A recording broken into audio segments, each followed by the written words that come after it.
Are we ready to get going? All right.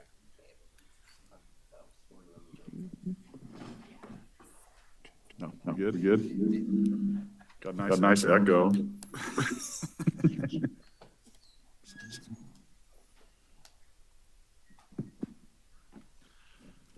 All right. With that, I'm going to call to order. Is there any way to get rid of that echo? 1 second. Okay.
All right, how's that?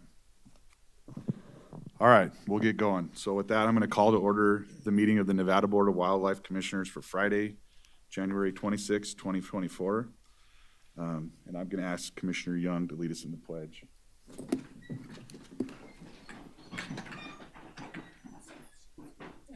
pledge allegiance to the flag of the United States of America and to the republic for which it stands, one nation, under God, indivisible, with liberty and justice for all. Thank you. I'll ask the department to take the roll. Chairman Caviglia, Here. Vice Chair Rogers, Here.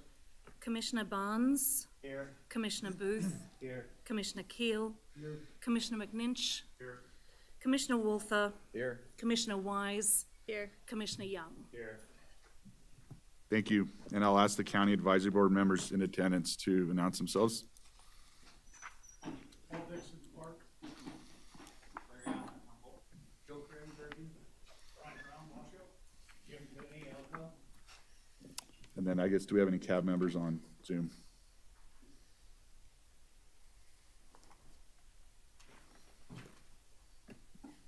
Jamie Halpin, Eureka. That's it. All right, that will go to agenda item number 2, public comment period.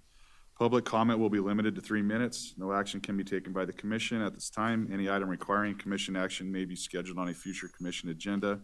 Persons making comments are asked to begin by stating their name for the record. All right, any public comment here in Sparks? Seeing none, any public comment on Zoom? All right, with that, we'll bring it back. We'll go to agenda item number 3, approval of the agenda for possible action.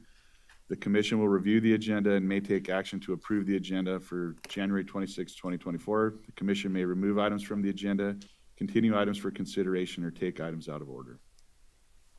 Any questions or comments on the agenda? All right, seeing none, any cab comment on the agenda?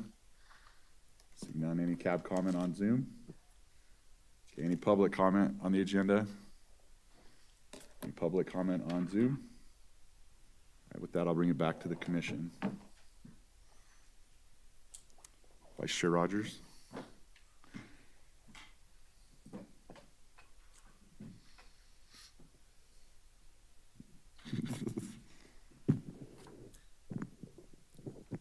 out there. All right. Thank you, Commissioner Keel. So if there's no further discussion, I'll go ahead and make a motion for approval of today's agenda for January 26, as presented. Okay, I have a motion and a second from Commissioner Barnes. All those in favor, please say aye. Aye. Opposed? Okay, motion carries unanimously. Okay, agenda item number 4, approval of minutes for possible action. Commission minutes may be approved from the November 3rd and 4th, 2023 meeting. So any commission questions or comments on the agenda, on the minutes? But it's pretty quiet this morning. Nothing? All right, any cab comments on the minutes? Any cab comments on Zoom? Any public comment on minutes? Seeing none, any public comment on Zoom? Okay, with that, I'll bring it back to the commission.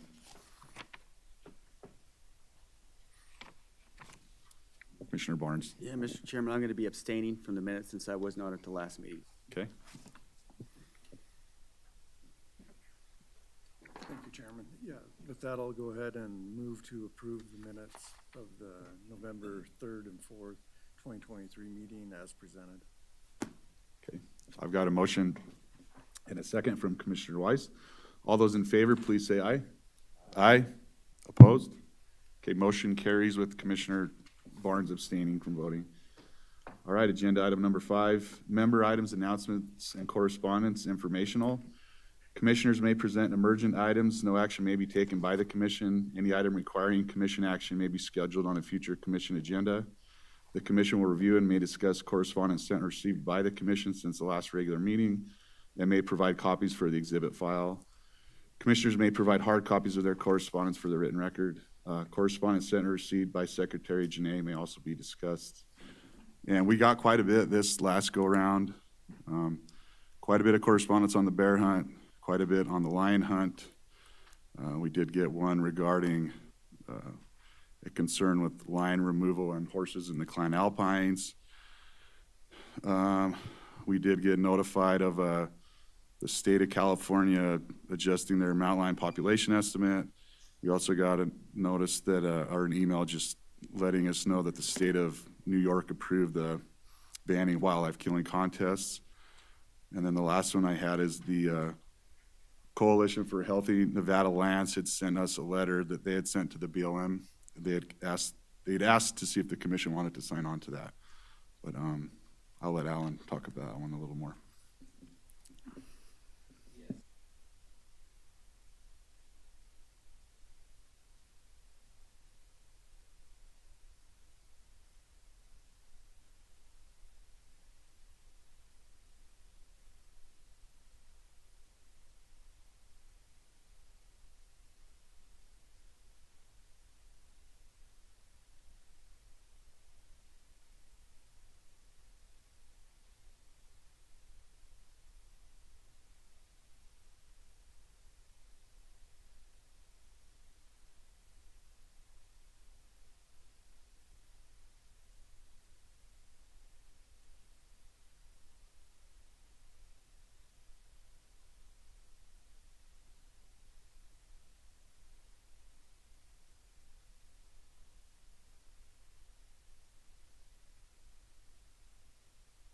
Letter from a thank you from a junior that was talking about his experience with the junior hunt program.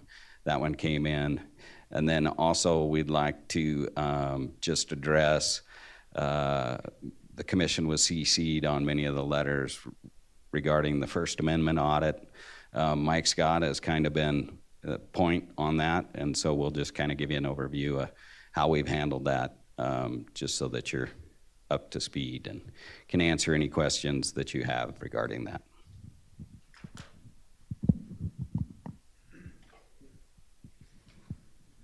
Good morning. Mike Scott for the record. So you all received some letters that were addressed to the Wildlife Commission from Linda, and with respect to what was what we considered an attack on the Department of Wildlife. There was somebody describing themselves as a First Amendment auditor, came to one of our offices and started filming, very disruptive. Anyway, what that person did was they created a highly edited video of the event. He was there for about 2 hours.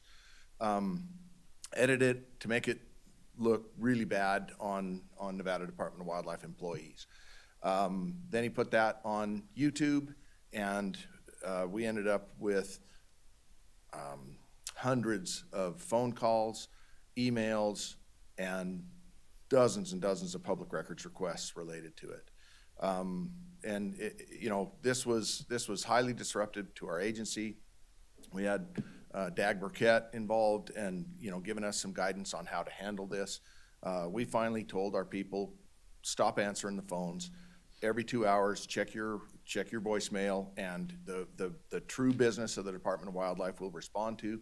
The other ones, let's just note, we got some of the most vile, disgusting, horrible comments, threats, on and on. So we just wanted to make you aware that it really was highly disruptive to us and how we do business. But within about a week, the person had made another. We were, I think, the 6th agency that had been attacked in this way. And as soon as the new video dropped, then all of the correspondence to us really went down, and another agency had to deal with this. So happy to answer any questions. I want to be brief on this, but happy to answer any questions that you have, or maybe Dag Burkett could answer them as well. Chair Caviglia, could I just add a few thoughts along?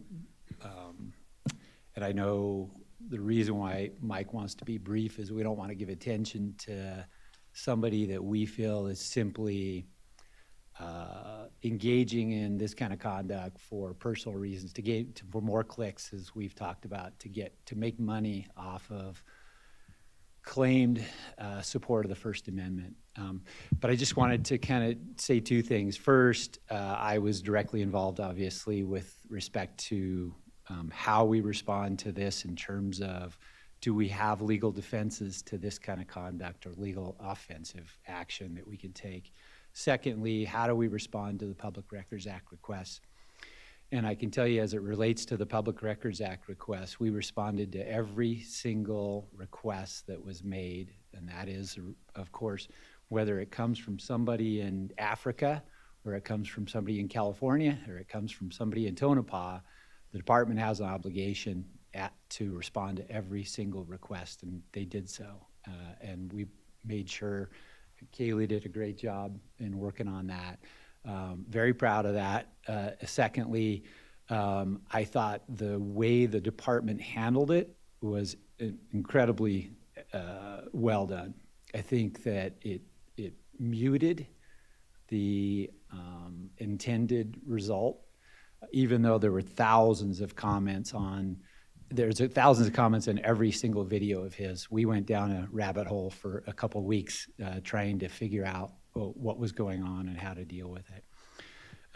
So I just wanted to say the department did a great job, and the public records did a great job in how they responded to it, and I think it really did mute the intended effect. And then thirdly, the Attorney General's office, myself, because I was, I think I was just sharing with Alan that I was highly upset, and I know there were multiple people in the department that were highly upset that an individual or multiple individuals who work for the department, just because they're working for the department, somehow get attacked online mercilessly, and then thousands of people, it's called a brigade, then get a chance to attack these people. Somehow there's this thought that anybody who works for any level of government is somehow part of a deep state. And we're talking about an administrative assistant and a few wardens who are simply trying to do their job, and an administrative assistant who just doesn't want photographs or videos taken of them are then attacked ceaselessly. It's just a really unfortunate and sad fact that we have an online community and immunity that exists for platform providers on that online community that allow this to occur. So we got together among multiple attorneys at the Attorney General's office to try and come up with solutions for the individuals and for the department and for all the executive agencies. And really, at this point, we're still considering options, but I think at the end of the day, the best answer is to move on, because we just don't want to give more attention to an individual who simply wants attention because it's going to give them more money. It's really all about a profit-making, lucrative venture. So I think that's kind of where we are. I just wanted to share that that's where we are with the Attorney General's office. I think that we're probably going to recommend, if an individual wants to make a claim for violation of YouTube policies, they definitely should, and this kind of conduct is prohibited under the YouTube policy. It's called brigading. They could do that, but again, the question is whether you're just going to give more attention to somebody. So that's a concern. All right, I'll stop talking. I just kind of wanted to kind of give you a sense of our perspective on it. Oh, thank you for that. No, and I watched it too, and it wasn't a First Amendment audit. It was literally just purely to cause disruption. That's all that was, unfortunately. Yeah, thank you, Chairman. That's all that we have, but relative to that whole experience, to all the employees that had to deal with it, I mean, they did a great job. It really kind of set us on our heels initially, but they responded very quickly, and I think we handled it really well and came out of it good. So thank you for the opportunity. Right, any other member items or announcements from the commission? Okay, and I do know that all that correspondence I referenced, the department has that as well, so for the record. All right, we'll go to agenda item number 6, county advisory boards to manage wildlife. Informational member items. CAB members may present emergent items. No action may be taken by the commission. Any item requiring commission action will be scheduled on a future commission agenda. Mr. Dixon.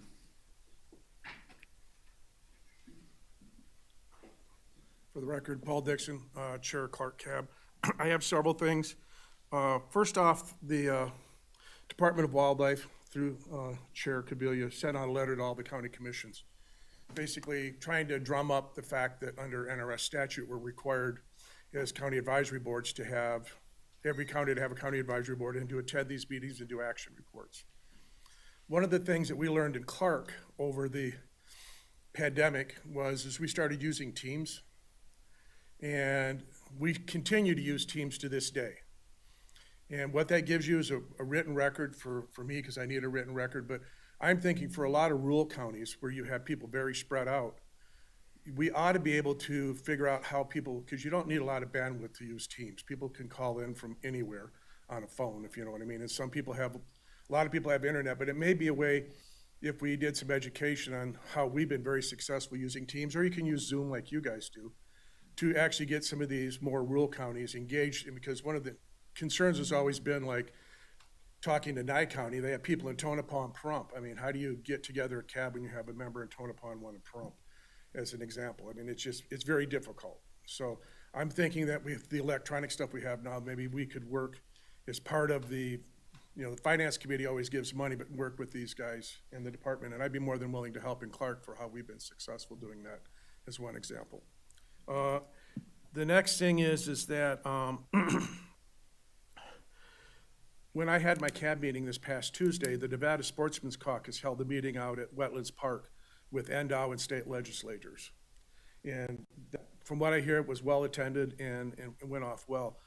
We were wondering at the Clark CAB as we go forward whether or not we could get another one of those caucuses in the upcoming months that specifically dealt with in Southern Nevada horses and horse condition, to help push some of the things that we're thinking about moving forward with horse and BROAC funding.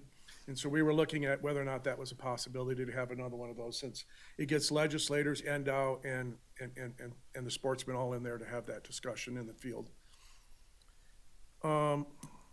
one of the members of the public brought up, and I know this isn't the appropriate meeting, but when they bring it up, they were wondering in the future when we go over doing Swan Tag prices, they wanted to see the Swan Tag price be doubled from 11 to 22.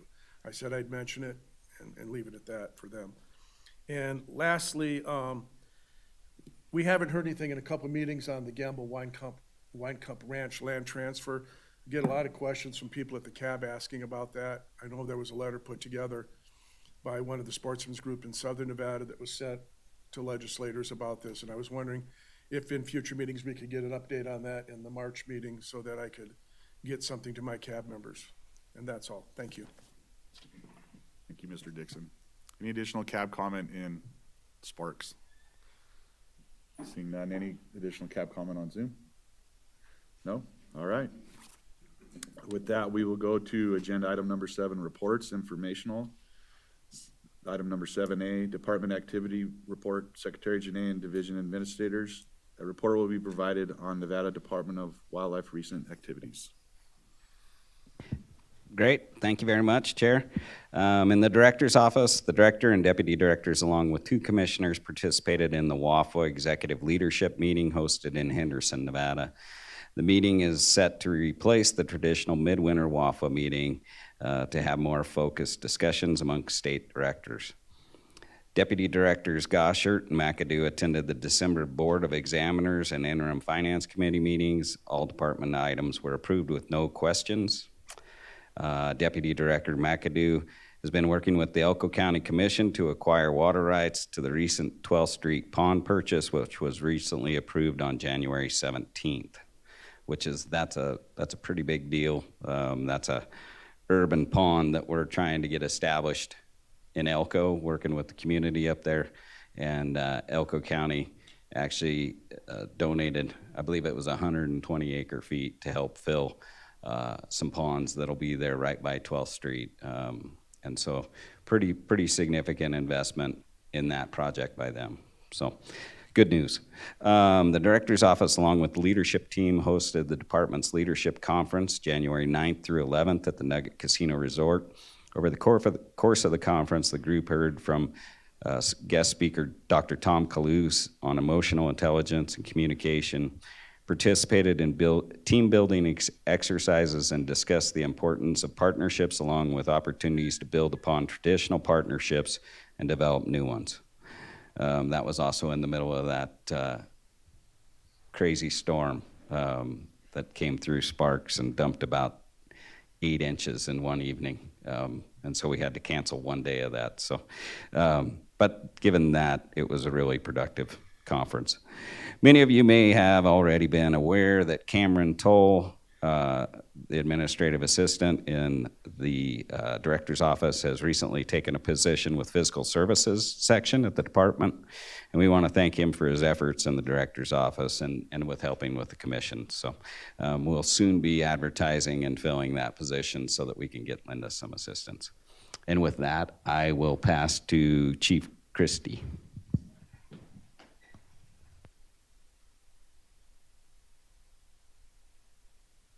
Morning. Is it working? Good morning, Chief Game Warden Christy Knight, for the record. Personnel updates. 2 lateral new hires started in January. 1 new hire is from Elko County Sheriff's Office and will stay in Elko County. The other lateral officer is from Nevada State Police and will be stationed in Overton.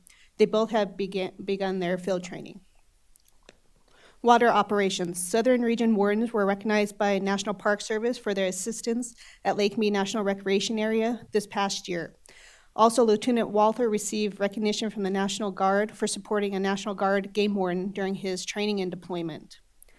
Land operations. We received a successful prosecution on the arson case out of northern Washoe County.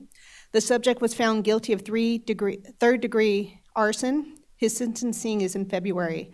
This case was mentioned in our last commission meeting and involves a man living out of his van in northern Washoe County. Game warden Jamie Williams noticed the camp and thought it was a hunter's camp. While traveling to the camp, Warden Williams noticed burn spots along her way.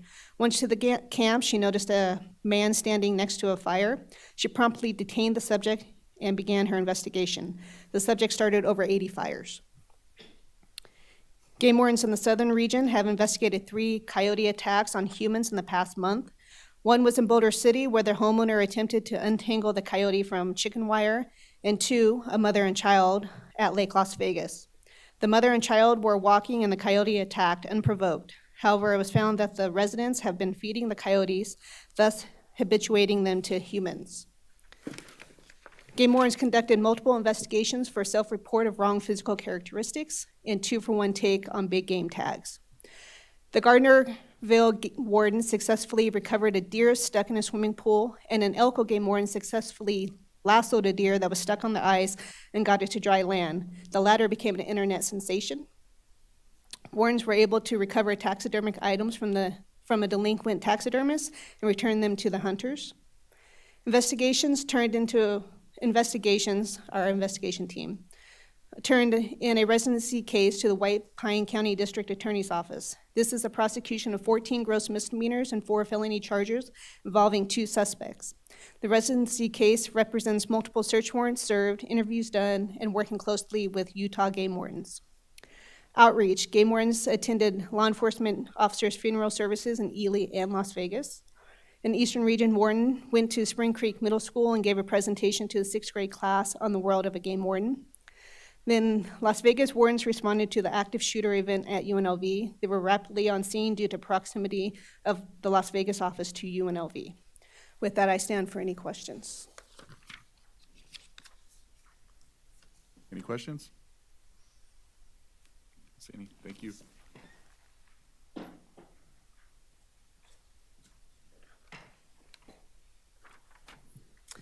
For the record, Kim Munoz, Division Administrator, Data and Technology Services. In our hunt and licensing unit, we closed out the 2023 license year, and we saw a 3% growth in our hunting license sales with 111,336 hunting licenses sold, and a decrease of 3% in our fishing license sales with 157,047 licenses sold. We saw, we had a total of 42.8% of all tag returns that came in went to alternates this last year. With our first come, first serve recap, we had 947 big tags, which this is a 7% decrease from 2022. Residents purchased 846 of these tags, with non-residents purchasing 83 tags.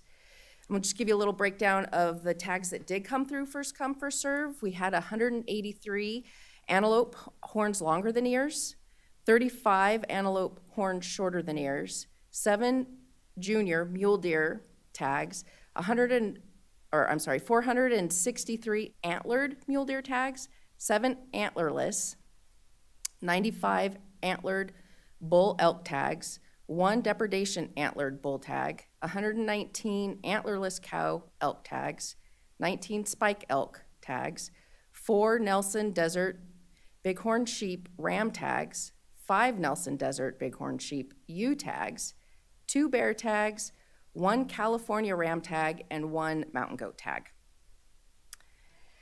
The 2023 big game tag holders have until January 31st to submit their harvest return cards, or there'll be a $50 penalty assigned to their accounts, at which time they'll be unable to apply for big game tags in 2024 until the penalty is paid and the return cards are submitted.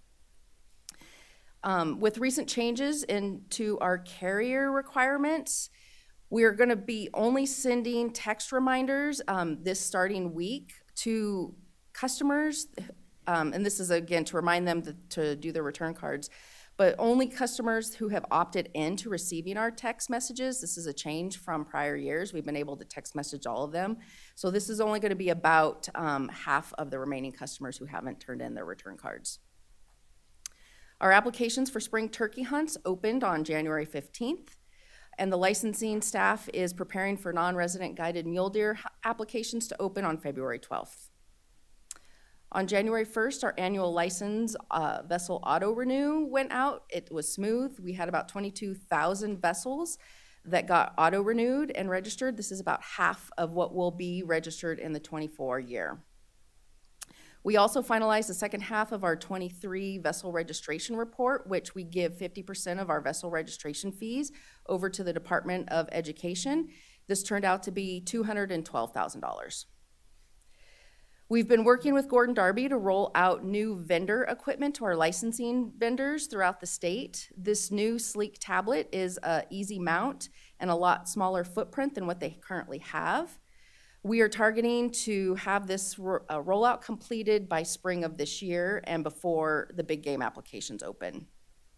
And finally, we were able to fully implement AB 70 with a $3 fee choice between habitat restoration and predator management. That went out and was available for the turkey applications. And with that, I will take any questions. Questions? Vice Chair Rogers? Thank you, Mr. Chair. Just curious, you mentioned on the return cards that the percentages of those that have opted in for text messaging. Those that haven't opted in for that, does an email go out, or what communication goes to those that? We've been sending them emails almost on a weekly basis since their season has ended. They start getting emails, and then in January, we send emails probably 2 to 3 times a week.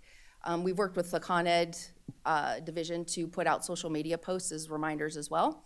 And we've had some fun with that this year with some fun memes about getting your return cards in. Con Ed did a great job with that. Any additional questions or comments? That California Bighorn tag is the holy grail, first come, first served tag. Yeah, the Mountain Goat one too. Yeah, Mountain Goat one too, yeah. Thank you.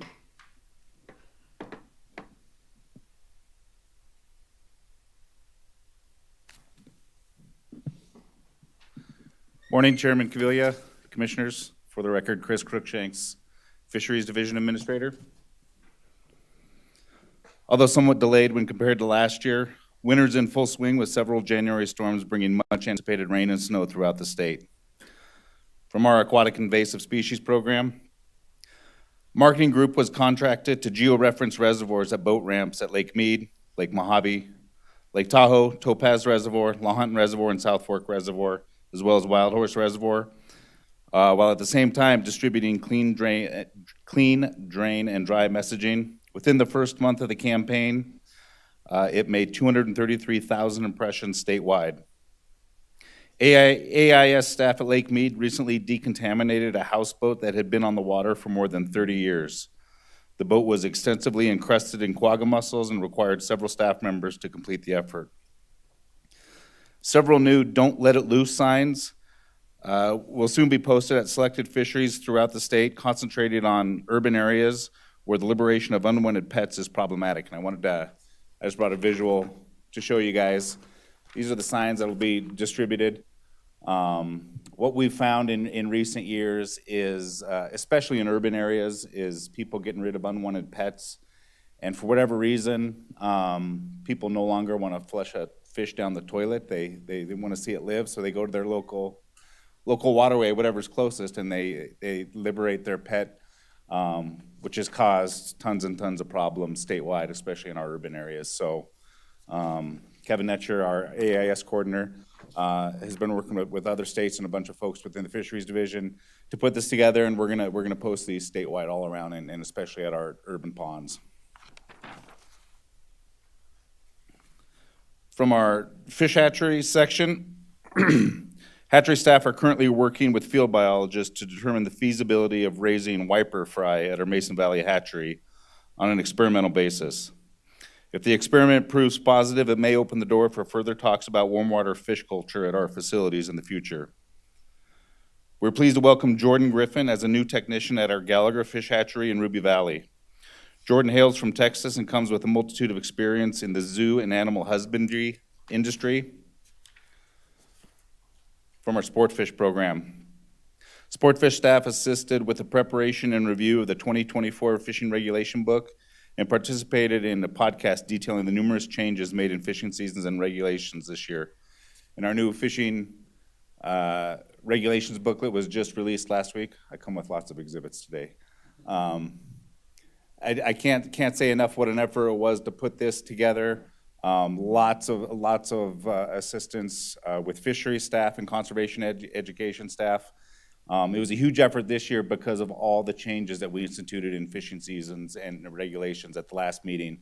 So it was a huge effort. So huge thanks to all fishery staff and especially conservation education for helping out with that.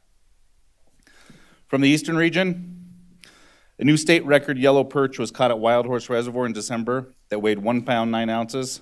This beats the previous record by 1 ounce that was held. It was a tie between Wild Horse Reservoir and Dufferina Ponds. The department learned of a new leak in the outlet structure at Willow Creek Reservoir in Elko County. The leak is in the same tube that was repaired last year, and this will prevent warm water fish stocking at the reservoir in 2024. Until just recently, ice conditions were variable at many eastern region waters. 2 children fell through the ice at Spring Creek Marina, but were quickly rescued by bystanders.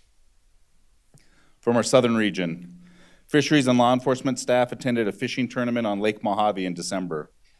Fish care pamphlets prepared in conjunction with the Arizona Game and Fish Department were handed out at pre-tournament meetings, which led to a much lower fish mortality rate during the tournament. Several large smallmouth and largemouth bass were captured and implanted with Floyd tags during the annual Razorback Roundup in December. Annual surveys of Safe Harbor Agreement populations at Desert Shores and Lake Sahara were completed in December and resulted in good numbers of razorback suckers and bonytail, which were in great body condition. A 13-pound striped bass was also captured and culled during this effort, which serves as a reminder, again, to don't let it loose. And from our western region, the annual electrofishing survey of the East Fork Walker River was conducted in November. The addition of 2 new transects on the river revealed high numbers of sport fish, specifically in areas associated with newly constructed J-hook rock weir structures that were installed as part of a cooperative project with Trout Unlimited.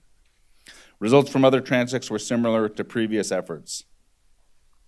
And lastly, the lone permitted commercial fishing operation on Lake Tahoe began a full-scale operation in January with plans to take over 1 million pounds of crayfish in 2024. And with that, I'll take any questions. Any questions? I have one quick one for you. Where are we at on Cave Lake as far as that, the Cave Lake Dam project? Cave Lake Dam project is behind schedule, obviously, but moving along. I don't know the exact specifics. I'm sure Deputy Director McAdoo would have a better indication on that.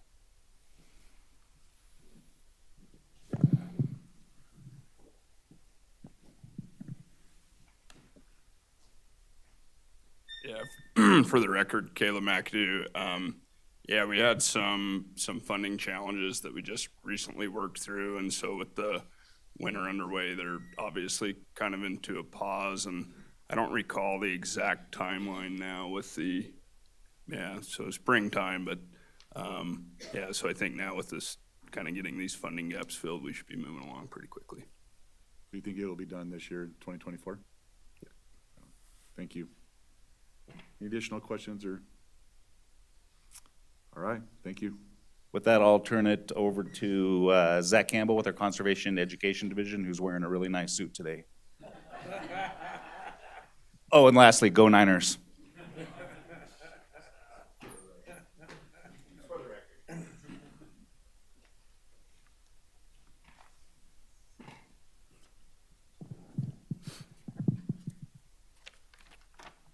Good morning, Commission.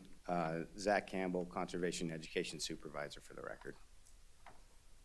Western Region Conservation Education Supervisor for the record.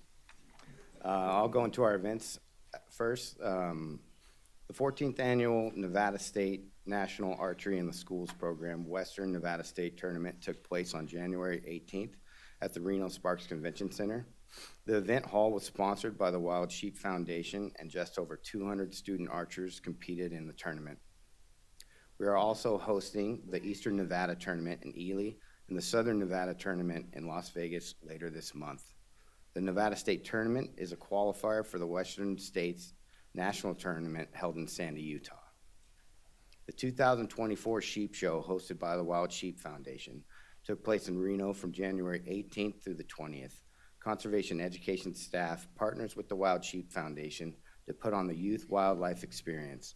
The event is made up of 37 stations, which include 3 types of archery, a kayak pool, pellet and BB gun ranges, wildlife education, arrow building, bear claw and necklace crafts, fly tying, casting, CSI wildlife, Operation Game Thief, and more. We set a new attendance record, beating our old record by over 1,000 kids, with a total number of 2,754 kids in 3 days, and 1,771 kids attending just on Saturday. And that number, the Saturday number, doesn't account for 1 to 2 parents that bring those kids. So we put an estimated 5,000 people through the wildlife youth experience throughout the whole process. Volunteer instructors will be taking, volunteer instructor dinners will be taking place over the next few weeks to honor and recognize our dedicated volunteers that facilitate conservation education programming throughout the state. On to our outreach, conservation education staff highlighted fishing and Nevada fish species with its 12 Days of Fishmas celebration on social media. Staff shared fishing-related posts each day leading up to Christmas. Content included fish recipes, a fishing-related mythbusters, fishing tips, species highlights, and more. Conservation education staff sent out the first big game application email promotion, encouraging people to register their hunter education if they haven't hunted in Nevada before, and having their friends and family complete their hunter education if they plan on applying for tags.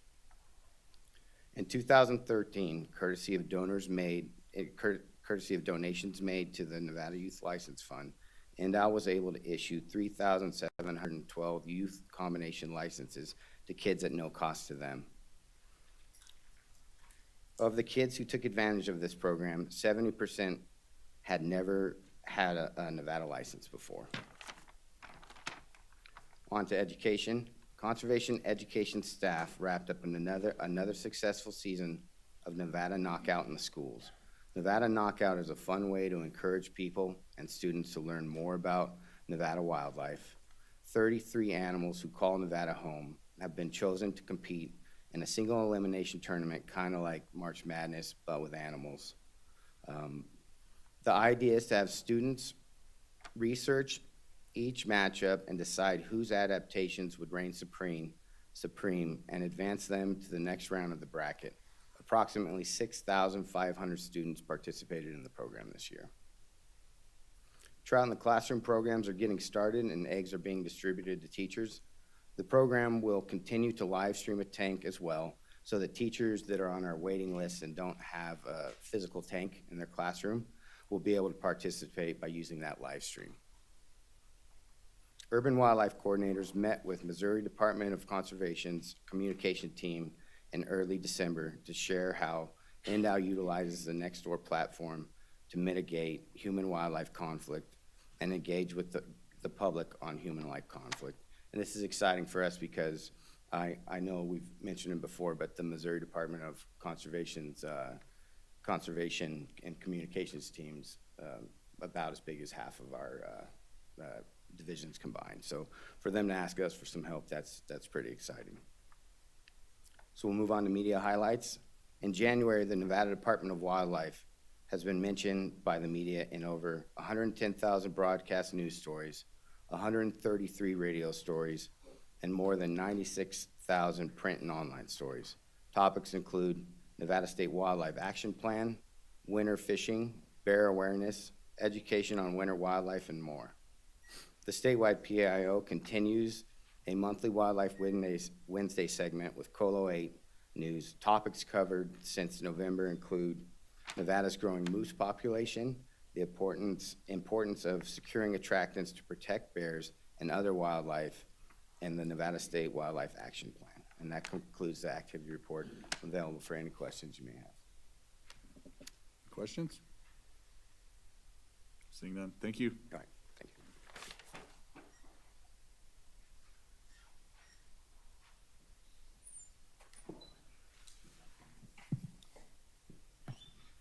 Good morning, Chairman Caviglia, fellow commissioners, Mark Fries, Habitat Division Administrator. Habitat Division updates first on personnel. The Habitat Division recently hired Marissa Murphy for the Eastern Region Habitat Supervisor position, Amanda Gerhart for the Wildlife Staff Restoration position, and Maddie Ellingwood for the Wildlife Staff Private Lands position. These professionals will bring a wealth of knowledge and experience to the Habitat Division and are welcome additions. Unfortunately, Lee Davis, who was our Wildlife Staff Specialist that co-led our restoration program, recently left the agency, leaving another vacancy. Lee was leading the sagebrush habitat planning process and oversaw our special reserve account awards, among other tasks, and will be missed. On to wildlife management areas. With the help of Ducks Unlimited, staff completed an enhancement of 1,199 acres of wetlands at Carson Lake Wildlife Management Area. Funds from the North America Wetland Conservation Act grant were used to clean portions of the L8 canal and install new water control structure to improve water delivery efficiency to the WMA. Partners on the project also included Nevada Waterfowl Association, U.S. Bureau of Reclamation, and Truckee Carson Irrigation District.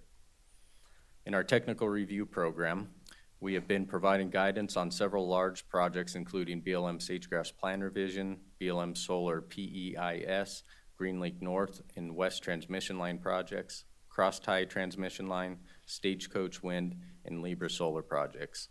Additionally, program staff recently held an open house workshop to discuss the proposed draft regulations for subdivision review and will be incorporating feedback into the draft regulation for review by this commission. The program continues to administer the Energy Review Program with a total of 48 project applications received in 2023. These include 17 energy transmission line projects, 22 solar projects, and 10 energy storage projects. On to the Sagebrush Ecosystem Technical Team. The SET held a Sagebrush Ecosystem Council meeting on December 5th and approved the semi-annual report and performance report to the governor. At a previous SEC meeting, 2 significant science updates were adopted into the conservation credit system. First, the habitat suitability indexes were updated to include selection and survival. Second, the distance to select map was updated with abundance and space use index, which increases the value of source selects. These updates will be included in the latest version of the habitat quantification tool used by the credit conservation system. Restoration and Rehabilitation Program. Biologists across the state continue implementing numerous restoration and rehabilitation projects with hopes of completing these soon. Once accomplishments for the year are finalized, we'll provide a commission with an update. And that concludes my report, and I'll stand for any questions. Questions? Don't see any. Thank you. Thank you.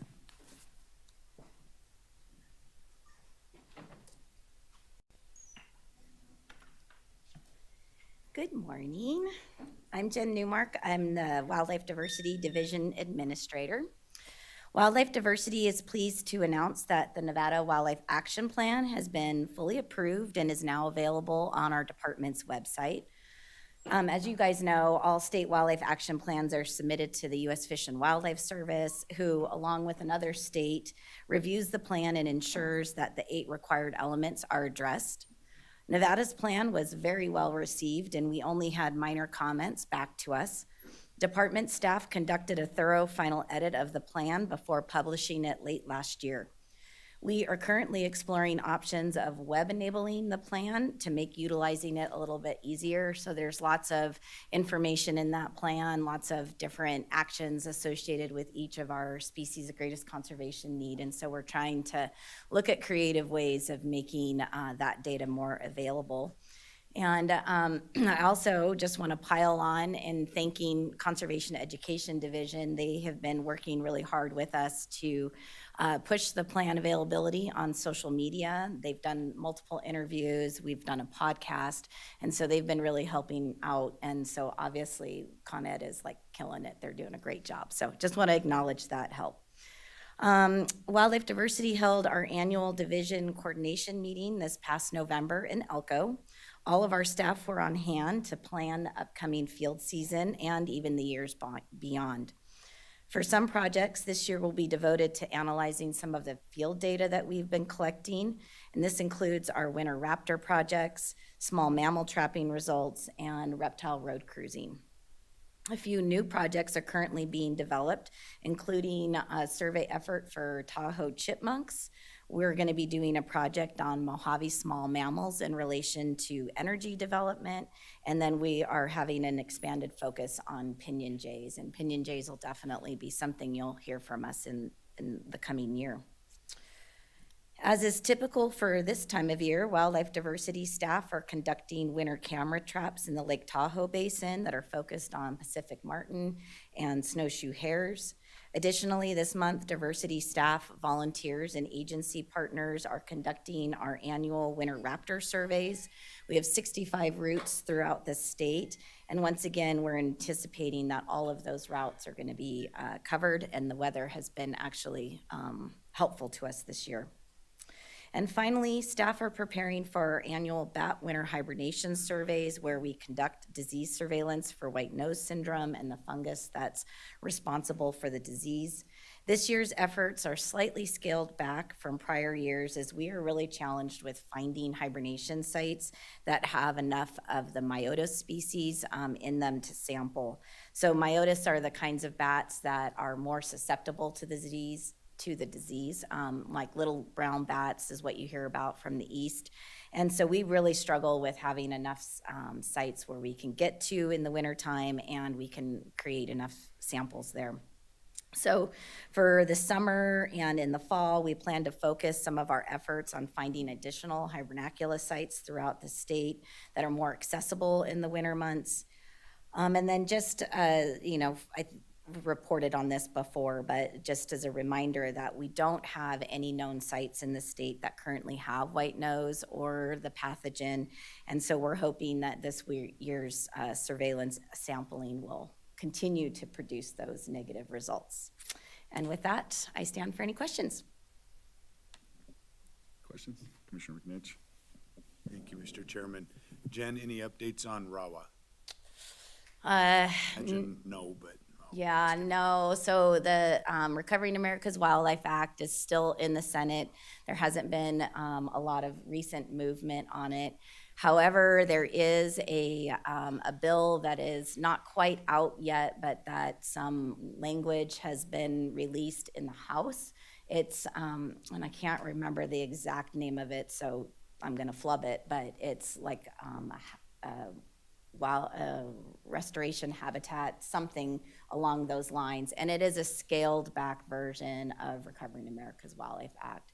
I think one of the pieces of it is that it's not dedicated annual funding. It's subject to annual appropriations. And as you know from hearing all of our reports, not knowing how much funding you're going to have from year to year really hampers long-term effective conservation. So that's a bit of a disappointment, but it does have up to $300 million a year, and there's certainly a lot of good things that can come out of that, and a lot of habitat projects that will benefit wildlife. So we'll see where that goes. It's, like I said, not exactly released yet, and Congress has its own working style, so we'll see.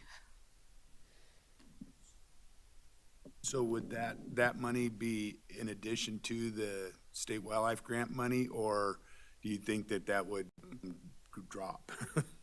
It would be a separate funding source. So in theory, it should not impact state wildlife grants. However, state wildlife grants, which is the grants that fund primarily diversity and a piece of fisheries in their native aquatics program, that is also subject to annual appropriation. And so, it always leaves us a little bit nervous.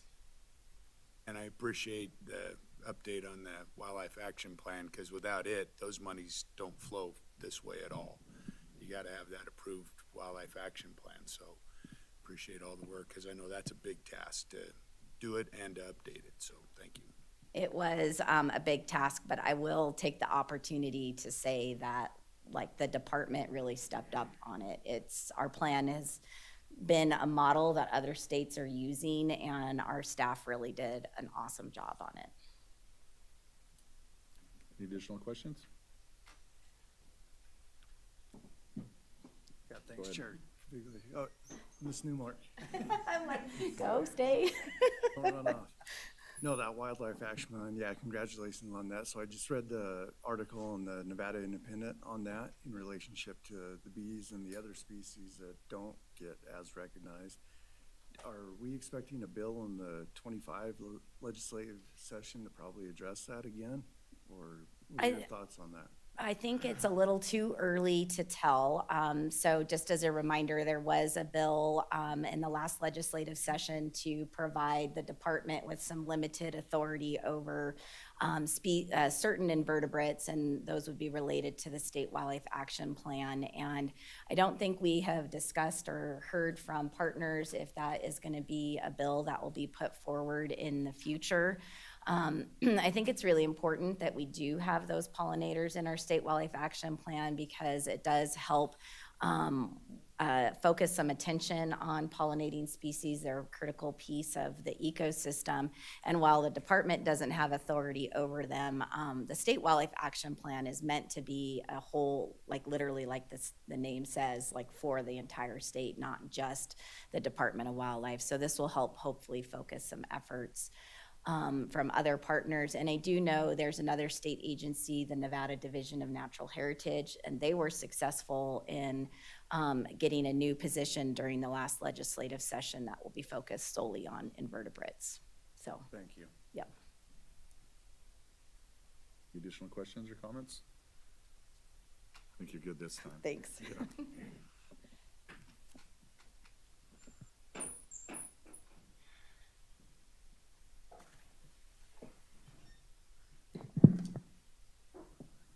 Good morning, Commissioners. Sean Espinoza, Game Division Administrator for the record. Got a couple of personnel updates to provide. We recently hired CJ Ellingwood, who was in fisheries for the Area 7 game biologist position, and also Josh Kirk for the Area 10 game biologist position. Both of these positions are, of course, stationed in Elko. We currently have 2 positions that are vacant currently. One is in Battle Mountain. The incumbent there, Sarah Hale, took a position with the Sagebrush Ecosystem Technical Team. So we have to fill that position. And then, of course, Josh leaving the Eureka County position leaves a vacancy there that we have to fill. In our mule deer and antelope program, Game Division has completed the final draft of the connectivity implementation plan for 2023. And we will begin building out the full connectivity plan in 2024. We plan to participate in NDOT's connectivity process during the public scoping meetings in early of 2024. Staff have begun developing capture plans for mule deer in February of 2024. Currently, 5 capture sites are being planned throughout the state as part of the Mule Deer Enhancement Program projects, as well as some ongoing projects from previous years. Deer survey results have averaged 27 bucks per 100 does and 52 fawns in the eastern region, and 29 bucks per 100 does and 61 fawns per 100 does in the southern region. In general, mule deer observed on survey were in good body condition, and fawn ratios were much improved compared to previous years. In the bighorn sheep and mountain goat program, staff sent a formal request letter to the U.S. Forest Service Humboldt-Toiyabe National Forest on the proposed mountain goat augmentation to the East Humboldt Range to enhance the herd's genetic diversity. Coordination with regions and wildlife health staff on investigating recent pathogen spillovers in various bighorn herds and planning out February bighorn captures for continued test and remove efforts in the Santa Rosa Range and Snowstorm Mountains continues. The outbreak of mycoplasma on Mount Jefferson was confirmed to be the pancake strain. Historically, this strain has seen variable mortality from relatively low mortality in the pancakes to very high mortality in the Hawk Creek Range, where we observed an estimated 70% reduction there. Hunters also reported coughing as well as dead sheep in the Gabbs Valley Range. PCR results showed only 1 positive and 1 indeterminate for 9 swabs. This indicates the outbreak may have passed. Strain typing is currently pending. The outbreak of contagious ecthyma in the Virginia Range sheep herd appears to have run its course, at least in the herd east of USA Parkway. Sheep are scattered due to precipitation, so we are limited on monitoring in the western portion of the herd currently. In the elk and moose program, NDOW has initiated a statewide analysis of habitat selection and survival of elk. This partnership with University of Nevada, Reno will yield revised habitat maps as well as baseline demographic information for elk in Nevada. Staff are coordinating with USGS and Idaho Department of Fish and Game to delineate migration corridors for 4 elk herds in Elko County. Products of these efforts will summarize elk monitoring across the state and be integrated into the revision of the statewide elk management plan where appropriate. After several years of monitoring, information gathering, and data analysis, staff have developed a proposed hunting season and area for moose beginning in the fall of 2024. The proposed season was developed with area biologists, neighboring states, as well as an understanding of the biological parameters influencing movement and demographic of moose in the Silver State, and we'll have a presentation on that shortly. In the upland game program, staff are continuing to work with the Colorado Parks and Wildlife Division and biologists to acquire 20 female Columbian sharp-tailed grouse to augment Nevada's Bull Run Basin population. However, a recent meeting indicated that the Columbian sharp-tailed grouse population may be genetically distinct and more related to plain sharp-tails, as suggested by recent research out of the University of Wyoming. And at this point, we have pivoted and are working with Idaho Department of Fish and Game and attempting to return to Idaho and use Idaho as a source stock and a new area there, potentially in the upper Snake River Basin. And finally, in our wildlife health program, staff collected 127 CWD samples representing a potentially significant drop from last year. This may be attributed to lower tags available, lower hunter success, and perhaps lower interest. And with that, I'll stand for any questions. Any questions? Commissioner Young?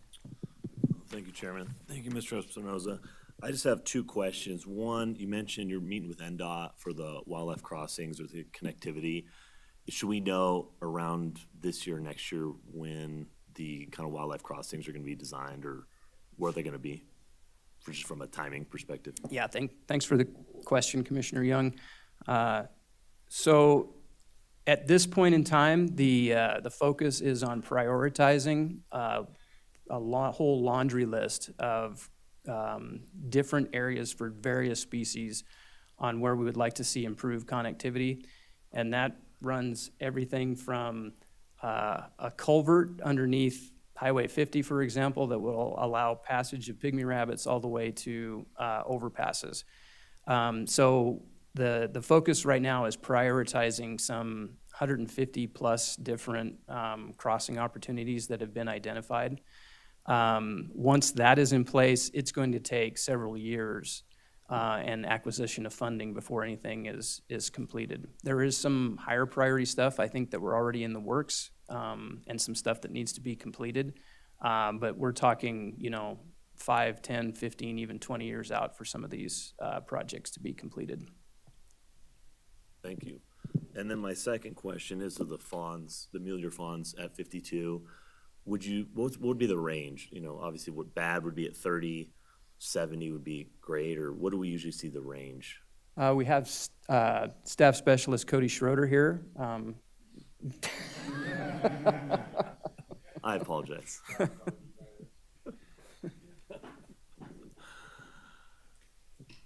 I thought it would be an easy question. Yep, for the record, Cody Schroeder, Staff Specialist. Thanks, Commissioner Young, for that. I mean, that's a good number is the bottom line. I don't know what the historical Eastern region, Scott would probably know better. We've seen 60s and 70s, but that's kind of like optimal. Yeah. In the past few years, we've been 30s, 40s. But the thing to note is, really it's about the spring ratios. We still have a little bit of winter left to go, so it's all about recruitment. But that is a great number. It's shaping up to be a fairly mild winter, so we anticipate a lot of those will get recruited. But the spring fawn ratio will be the key number. Yeah. Thank you. Yeah. Additional questions? Doesn't look like it. Thank you. One more thing, my sympathies go out to all the chucker hunters out there, as there's only 2 weeks left in the season, and it's been a pretty darn good season. And I think we're shaping up for another good season next year. So there's some good news there. And Chair, that concludes our department activity report. All right, thank you. All right, with that, we'll go to agenda item number 7B, litigation report. Deputy Attorney General Craig Burkett. A report will be provided on Nevada Department of Wildlife litigation. Thanks, Chair Cavilla. This will be short. In a continuing trend, the litigation report gets shorter and shorter because we have less litigation, which is, of course, a good thing. I'm going to knock on wood for some karma. But the litigation report will be smaller the next time we get together. We have resolved, if you recall, the case Smith versus Wakeling. This is a case we took to trial 2 years ago now that got appealed to the Nevada Supreme Court. We did have a settlement. It's a complex settlement because there's multiple parties involved, but the import for this Nevada Department of Wildlife is, if you recall, we got $81,000 in fees and costs awarded to us by the judge in that case. We already recovered $11,000 of that. No, $91,000 is what we got awarded. We already recovered 11 of that, so we were entitled to 80 more in our estimation. We settled for 70 of the 80.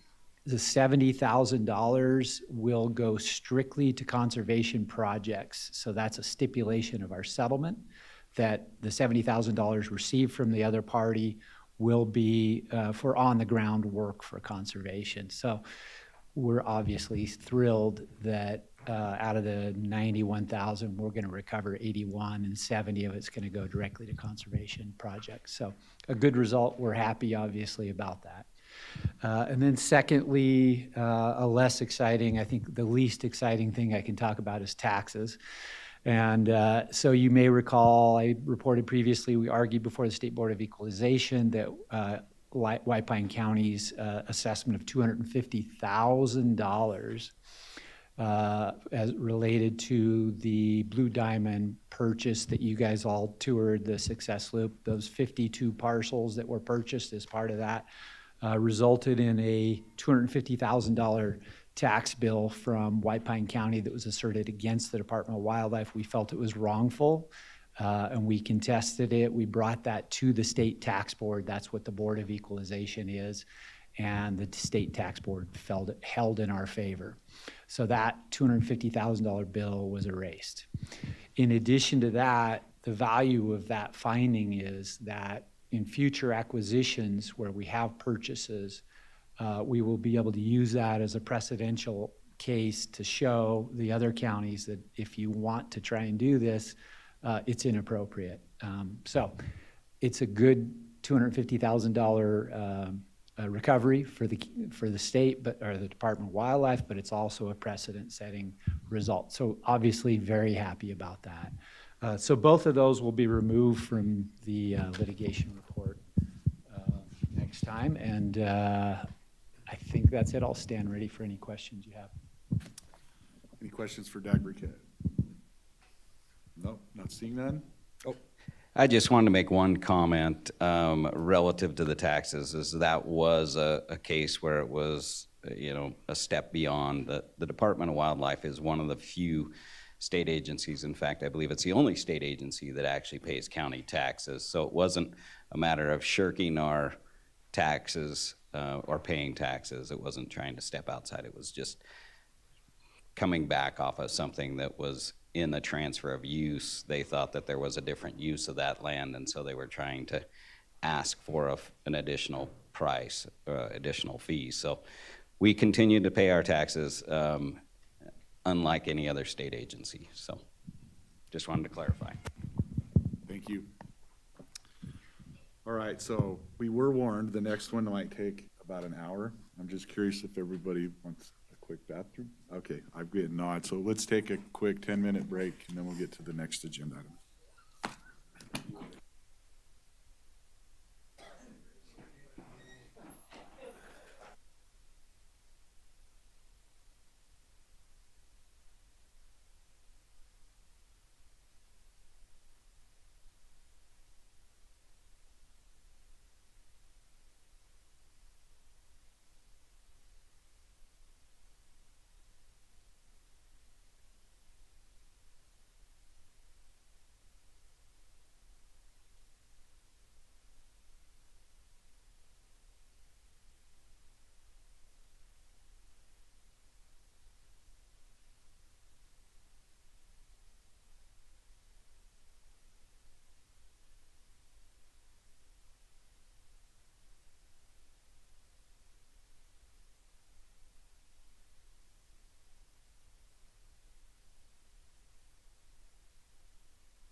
Agenda item number 7C, status of moose in Nevada, Wildlife Staff Specialist Cody McKee. A report will be provided on an overview of moose populations in Nevada, including important demographic parameters, movements, and results of a recent habitat analysis conducted by research faculty at Texas A&M University.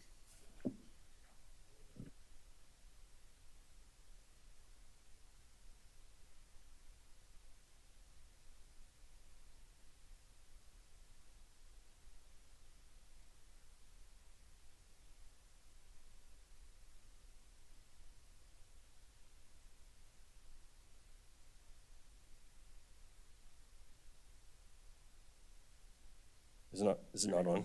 Oh, okay. Do I need to start over?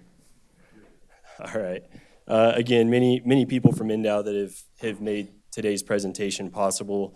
Chairman Cavilla, you did mention that this could be a long presentation. I apologize for that. This is the first time we've formally talked about moose with the commission. And I think that a lot of the information you're going to hear today is new. It's the accumulation of several years of data collection, trying to understand our moose populations, and I want to make sure that the commission is well educated on the status of our moose here in the state. I've also invited two guest speakers, Marcus Bloom and Kyle Garrison from Washington. I'll do more formal introductions of those two when we get to their portions of the presentation. They'll follow me. And then I just want to take a quick minute to recognize Carrie. Carrie spent over 20 years working in the Area 7 resource and was there at the beginning when many of our moose herds started to increase. It is because of her contributions and her passion and dedication to understanding moose that we are where we are today. I think that at the beginning, she was very emphatic that we dedicated resources to understanding moose. And had she not done that, it's possible that we may be behind the ball and not quite where we are at the time. So with that, just to give a quick overview of today's agenda item, I'm going to give an overview of moose here in the state. This includes ongoing support from our citizen science efforts where we've requested observations, some of the monitoring work that's been conducted to date, as well as our understanding of the overall demographics of the herd based on both that movement monitoring as well as data collection from aerial surveys. I have Marcus Bloom on tap. He's a faculty member at Texas A&M. He collaborated with the department to conduct a detailed habitat analysis, and he's going to present his important findings from that work. And finally, Kyle Garrison from the Washington Department of Fish and Wildlife is going to outline experiences from a state that has a long established moose program. As much as I want to say that I'm a long standing expert in this field, I'm relatively new in the arena, and I wanted to make sure that the commission had an opportunity to hear from somebody that has extensive experience in this realm. So a few facts that I wanted to get started out with. So moose are newcomers to North America. In fact, they were the first deer species to cross the Bering Land, or the last deer species to cross the Bering Land Bridge and come into North America. And as such, their range expansion throughout the western United States, the lower 48, has occurred almost exclusively within the last 150 years. So the post-glacial range expansion isn't yet complete. And that's what we're currently seeing in Nevada right now, is those moose are moving into the state and finding suitable habitat. Nevada is home to the Shiras subspecies, one of 3 subspecies in North America. The Shiras is the smallest in size as well as antler growth of the 3 subspecies. A gentleman by the name of Carl Bergman in the 1840s described a relationship between the environment that you live in and your body size. That is, as you move to warmer climates, species and populations tend to grow smaller. And so what we see with the Shiras species being the smallest of the 3 subspecies, that does fit well with Bergman's rule. And as you go north and you see the Alaskan subspecies, which is the largest of the 3, in Alaska and the northern provinces of Canada, those are much larger than the subspecies of moose that we have here in the state. Finally, this is maybe a trivia fact for folks. Moose have a prominent bell. It's also called a dewlap that extends below their chin. It's kind of this funny little feature that dangles down. It's a distinct feature that sets them apart from other deer species. It's believed that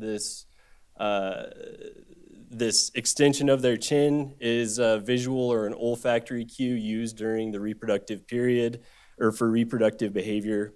There is some speculation there that there is some uncertainty about what it actually plays. And so without further ado, I just wanted to show what this thing is. As if moose aren't already lanky and awkward enough, they also, for whatever reason, through the evolutionary process, needed this long extension from their chin. And it's also important to understand that as a moose gets older, this actually becomes more elongated and grows as the animal matures as well. And as you can see on this picture to the left, cows tends to be narrower, and bulls can become or are longer and wider. So just a brief overview of the history of moose in Nevada. Our observations go back to the 1950s. However, they were really sporadic from the 1950s to the early 2000s. They occurred very infrequently. We had our first bull moose harvested near Mountain City in the early 1950s. There was a young bull moose as well as a young cow sighted in two different parts of the state in the early 90s. However, at that point in time, it indicated that moose here in the state probably have reproductive potential.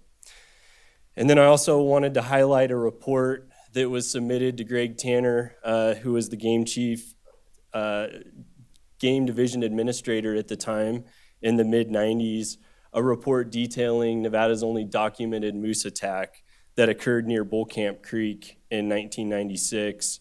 And he titled that report, "A Little Bit of Moose Chiff." That was his name, his title, not mine, and I'm not trying to make fun of the situation. However, this is a notable event that occurred in kind of the Nevada history of moose here in the state. So these observations remained very irregular over time until about 2013, and that's when we started to see a change on the landscape, a change in the population, and they began to experience an uptick. So this figure, the cross hatches in blue, represents the distribution of all 552 observations that have been recorded by the department since 1950.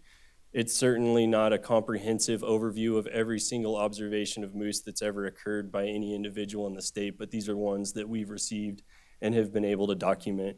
And you'll see how widely distributed they are across Elko County, as well as more recent expansion into the Ruby Mountains south of I-80. And we continue to see one or two show up around north of Winnemucca and on the south end of the Santa Rosa Range in Humboldt County. This figure to the right, where we have the year on the x-axis as well as the number of observations on the y, shows that growth in observations over time. And again, 2013 seems to be a change. I would speculate that at that point we met some minimum number in the state that facilitated more successful production events. That those number of observations have increased since that time, and then this last year we experienced a significant spike. One point that I did want to make on these observations is one, a single observation can represent multiple moose, as well as multiple moose may have been observed multiple times by different parties, and we received that observation. So there's a bit of pseudo-replication going on. And then also back in 2013, that's about the same time that I got my first smartphone. So I do think that there is a correlation between technology and what people have in their pocket and their ability to get those observations quickly to us and to not have them kind of gather dust and fall by the wayside.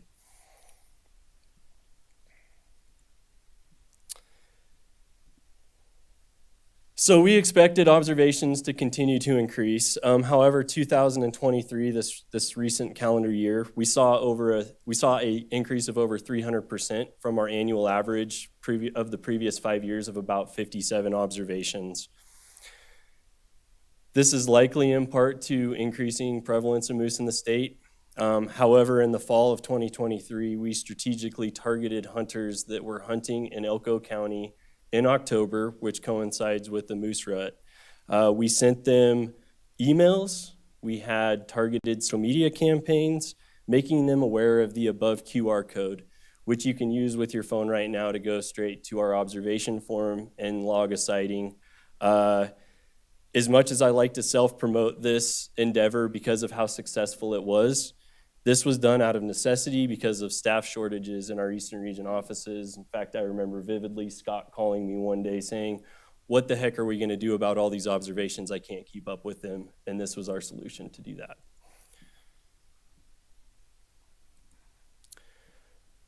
So this is a short animation. I really hope that it works. But what this animation is going to show is the change in those observations over time starting in 2000. So I have about 25 years of observations. This animation is going to take about 45 seconds. I'll try and walk you through as it goes. It does go relatively quickly. So again, the crosshatches represent sightings that are seen. We're moving through time, early 2000s. You'll see singular observations being reported, many near the Idaho border. As we get closer to more contemporary times, you'll see those observations begin to increase. And about 5 years ago is when those numbers took a significant jump. And more recently in 2023, this is the last year, you can see how many observations we received and where they were within the state.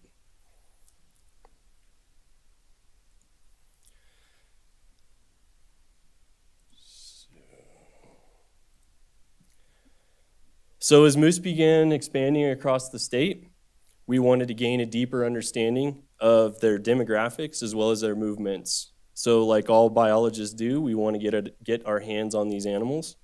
We initiated our first capture in 2020, where we caught 4 moose. 2 were in the Deadline Ridge area of northeast Nevada, and the other 2 were on Elk Mountain. Both of these were adult females. So from 2020 to the present, we've caught a total of 9 adult females and 4 adult males, so a grand total of 13 moose, and those came from areas 6, 7, and 8. They're well distributed across Elko County. The objectives of these monitoring efforts was to understand survival and production, space use patterns, as well as resource selection of our moose herd. Adult survival using a Kaplan-Meier survival analysis, we determined that average adult survival over the 4 years of the study, so for annual survival, was 98%. An adult to survive all 4 years of the study would be 92%. And that's January 20 to January 2024. We had 1 lone cow mortality that occurred during parturition in 2023. What I'd like to point out, I did a fairly comprehensive review of adult survival and juvenile recruitment for moose.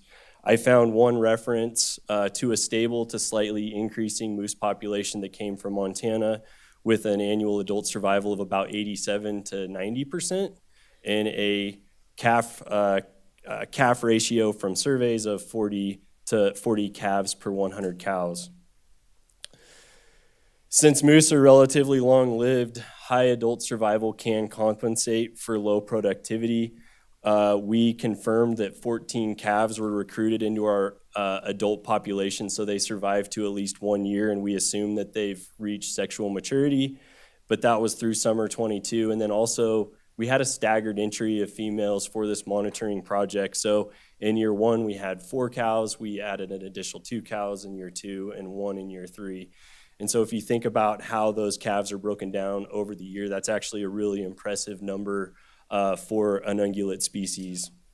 And then we also kind of highlighting individual heterogeneity and how some moms might be better than others.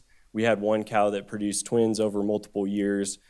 Twins is a sign of a highly productive moose population. We've seen many females that were unmarked also bearing twins and seemingly successfully recruiting those into our herd, statewide herd. So the figure here is going to depict our 2023 analysis of utilization distribution of all 13 radio collared moose. I've aggregated these utilization distributions into a single distribution layer, just so that you can see where our radio collared moose occurred in relation to the observations that were reported in 2023. Again, those observations being the blue crosshatches. This model was informed by 36,000 GPX fixes over the last 4 years. We noted very minimal interstate movements, which that has been, it has been speculated that much of the Nevada moose population are just transient individuals that move down to Nevada during certain times of the year. We have no evidence to support that from our monitoring efforts. We did note that bulls travel longer distances, which is pretty typical in ungulate populations. So that did influence the size of the home range. You can see one long distribution that roughly runs from the eastern portion of the Jarbidge down to the Stake Mountains. That was a bull that moved back and forth between those areas. I did want to point out that 68% of our reported observations in 2023 were outside of this boundary, the home range boundary that I've outlined here in orange. And further, only one of our public observations was of a radio collared moose in 2023. And I don't want to get too into the weeds about mark recapture analysis, but citing already marked individuals is kind of an important element of coming up with population sizes. The more individuals of a marked population that you cite, the likelihood that the sample you collected is closer to the true population. The fewer individuals that you've recited that have been marked tends to be a broader population than what you may have expected. Some of the common habitat associations that we've seen in our moose, despite speculation or despite the reputation that Nevada is a very dry and arid state and a lot of our observations come from very open rangeland, these moose are correlated or associated very commonly with dense aspen stands, like you'll see here at the right, these riparian zones in the lower left of this figure, as well as mountain conifer habitat types where you have sagebrush, mountain mahogany, and spread out conifer. Dr. Bloom's going to talk about habitat use in more detail in the next portion of this presentation, so I will jump on from this. And then finally, just a brief overview of our survey results and population estimate. In 2023, we observed 55 unique moose from the survey. So we went through all of our observations on flights and determined that there were 55 unique individuals that did not get recounted. 84% of those encounters occurred during surveys that actually weren't intended for moose. They were during deer and elk flights. We did implement a dedicated moose flight in February 2023 with mixed success. Despite their large size, their coloration, they're really difficult to find from the aircraft because they're antisocial and they have a propensity for thick cover. But only recently, a count of 55 individuals kind of helps us provide greater insight into the overall population demographics. So our resulting bull and calf ratios here was 110 bulls per 100 cows and 55 calves per 100 cows. And I just want to reference back to that study by Montana, where 87 to 90% adult survival is good for a stable population, as well as 40 calves per 100 cows, a stable to slightly growing population. And then here to the right is our modeled population estimate, going back to 2003 with the year on the x-axis, and on the y is our population estimate. And again, we did start to see growth around 2012, but I would say in 2018, or roughly the time that I took over this position, the population really started to expand.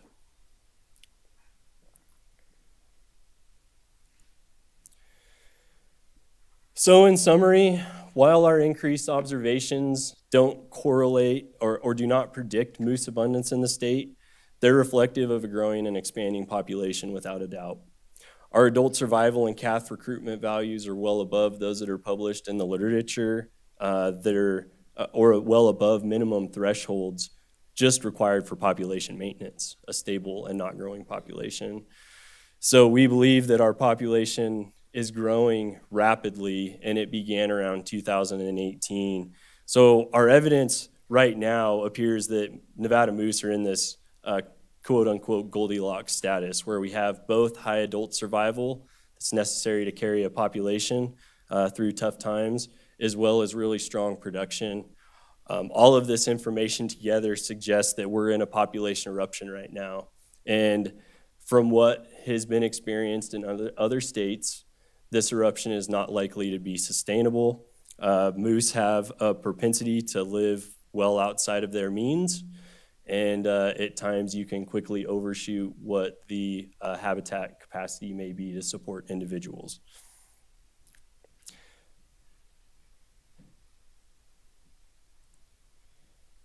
So with that, I just want to acknowledge several funding contributors for the project, the monitoring work, our analyses, of course, the Pittman-Robertson Wildlife Restoration Fund, our Heritage Program. The Houston Safari Club has donated radio collars for future deployment, as well as Texas A&M and the Natural Resource Institute there, and Washington Department of Fish and Wildlife for graciously donating Kyle for his presentation coming up.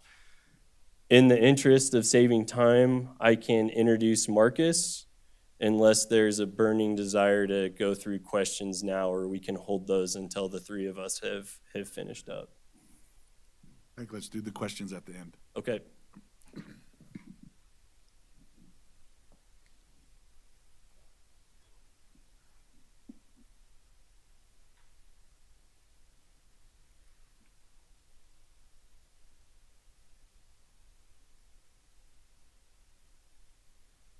All right, can everybody hear me? Yep. Yeah, Marcus, let me introduce you. Your presentation isn't showing up here on the screen yet. Yeah, I'm gonna, let me know if this works. That work?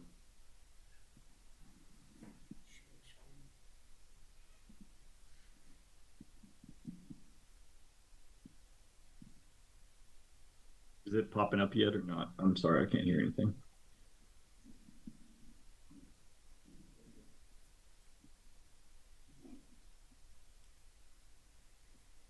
Not quite. While we're waiting to get set up, Marcus, I'm going to go ahead and introduce you.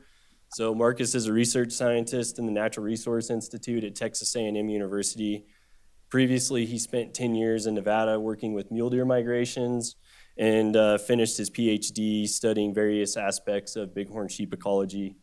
His work currently focuses primarily on large mammal ecology and management, with an emphasis on movement, resource selection, and population ecology. And despite his extensive background in bighorn sheep, I won't hold it against him.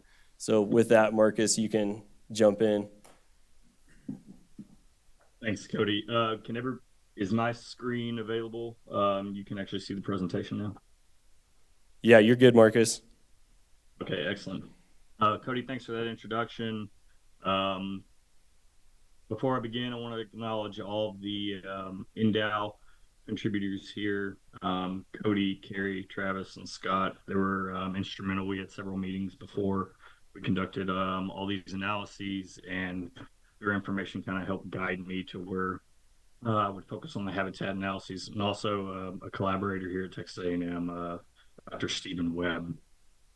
With that, let's jump in.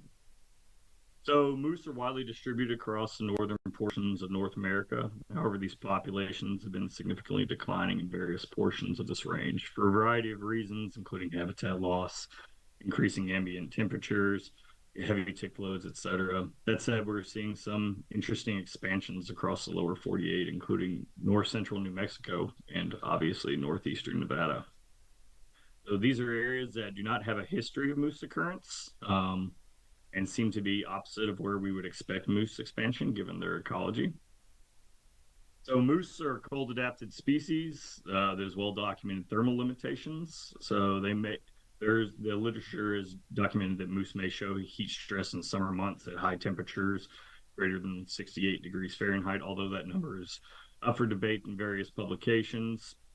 But other environmental factors such as wind, shade presence, behavioral adjustments all come into play when thermal stress is observed. So those temperatures have been, the debate with those temperatures is mostly because, well, they were recorded in closed environments where animals couldn't make behavioral adjustments and seek shade or seek water to cool off more. But as we're all aware, Nevada is not necessarily known for its cool weather. And while Nevada is not at the southernmost portion of the range, it may certainly be at the furthest thermal limit for the species, which makes the recent expansions into Nevada, or relatively recent, all the more interesting. So these populations are likely dispersing from southern Idaho, where moose use a wide range of habitats, including mixed aspen and conifer forests in the southeastern portion, and riparian, cottonwood, and willows in southern Idaho. While some of the habitat types in southeastern Idaho are similar to those found in northeastern Nevada, it is imperative that we actually understand how individuals are utilizing habitat in Nevada to determine how many moose Nevada can sustain, as well as aid in future habitat management projects directed at helping this new species population to grow. So given we have so little information on this recently colonizing population, we set out to gain a bit more information regarding their habitat selection tendencies. So the Department of Wildlife hired me to look at four main things here. So first is we're looking at the number of days in which moose may show behavioral responses based on that 68 degrees Fahrenheit commonly reported in the literature in Elko County. Also to identify the environmental covariates that are important for habitat selection of moose in Nevada. And they want us to delineate a probabilistic map of suitable habitat across Elko County, and then use the probabilistic maps and NDAL population estimates to calculate how many moose Elko County could potentially support. So what we did is we did a resource selection function. And so here we've got all of the moose locations from past collared individuals, males and females. Different colors represent different individuals. And then we have like a 20-kilometer buffer around all of these locations. And so that's like defining this available area that will conduct a resource selection. And so what these analyses are doing is essentially it's taking these true locations of from moose, and we're tying habitat attributes to them. And then we're going to generate a ton of random locations all across this available blue surface. And we're going to compare the used locations to the random locations, and it's going to then tell us whether they're avoiding or selecting specific habitat types relative to their availability on the landscape. From there, we can take that, we can predict all across Elko County where the best habitat is and where the lowest quality habitat is. And we can also use some methods from Boyce and McDonald 1999, where we use current population estimates and that habitat selection. And basically, we're estimating how many moose can be sustained in each habitat type, and then projecting the total moose in the area. So that's pretty sensitive to the NDAL estimates. And right now, as Cody said, they're still probably growing. So these may be a minimal estimate, those numbers I present here in a little bit. So we broke all of our data into a couple seasons. Here in blue, we have our winter. Green is going to be spring. Orange is going to be autumn, and red is going to be summer. And this is based on a climograph in the Wild Horse weather station. And so we're just using precipitation and temperature data to show which seasons and what the climate is, where the climate is most similar, where the moose are, and then breaking it up and running seasonal resource selection functions. So as far as what we found, as far as days in these areas, we have like 10 weather stations over here I'm presenting data on here. It's a lot of numbers, but for the most part, we're looking at over 150 days, for the most part, of days that are over that supposed thermal threshold in Nevada. It ranges from about 38% to 49% of the year. is over the thermal threshold. Again, there's behavioral adjustments individuals can make, and that thermal threshold isn't necessarily hard science in the literature, but it is something we can at least reference. And then we predicted this until 2050 based on climate change projections, and we're looking at probably about 2 additional weeks of temperatures over that thermal threshold in the future. So as far as some of our resource selection results, to walk you through how this is going to go, I'll have the habitat covariate in the top left for each side. And then you have what we call the coefficients on our y-axis, and that's just if they're above 0, that means they're selecting 4. If it's below 0, that means they're avoiding that habitat type. Then on the x-axis, we'll have autumn, winter, spring, summer. It will always be in that same order. Circles will indicate female habitat selection. Triangles will indicate male habitat selection. And then these bars are just 95% confidence interval. So it's that range we can expect that habitat selection to fall in. If confidence intervals overlap each other or 0, that means there's no significant difference between them. So what we're seeing here for elevation, males in triangles are always selecting higher elevations than females. What this would project out to is probably in the 7,000 to 8,000 foot range. But females are always selecting lower elevations than males.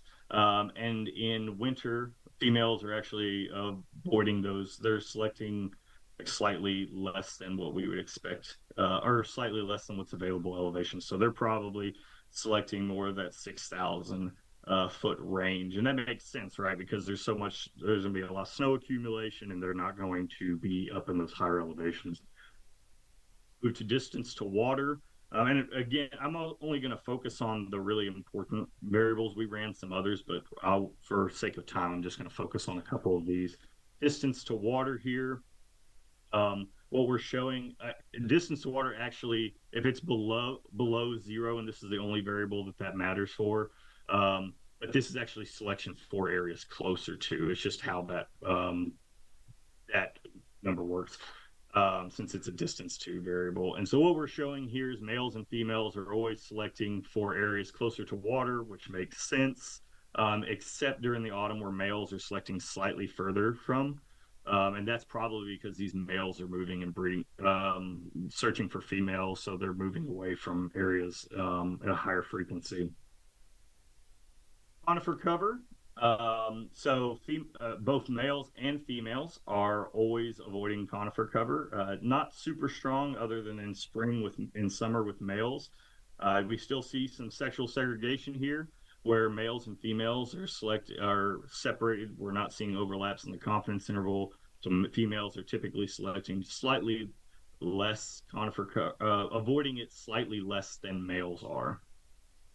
As far as grassland, we see a pretty distinct difference here, and of all the variables, this was the most distinct.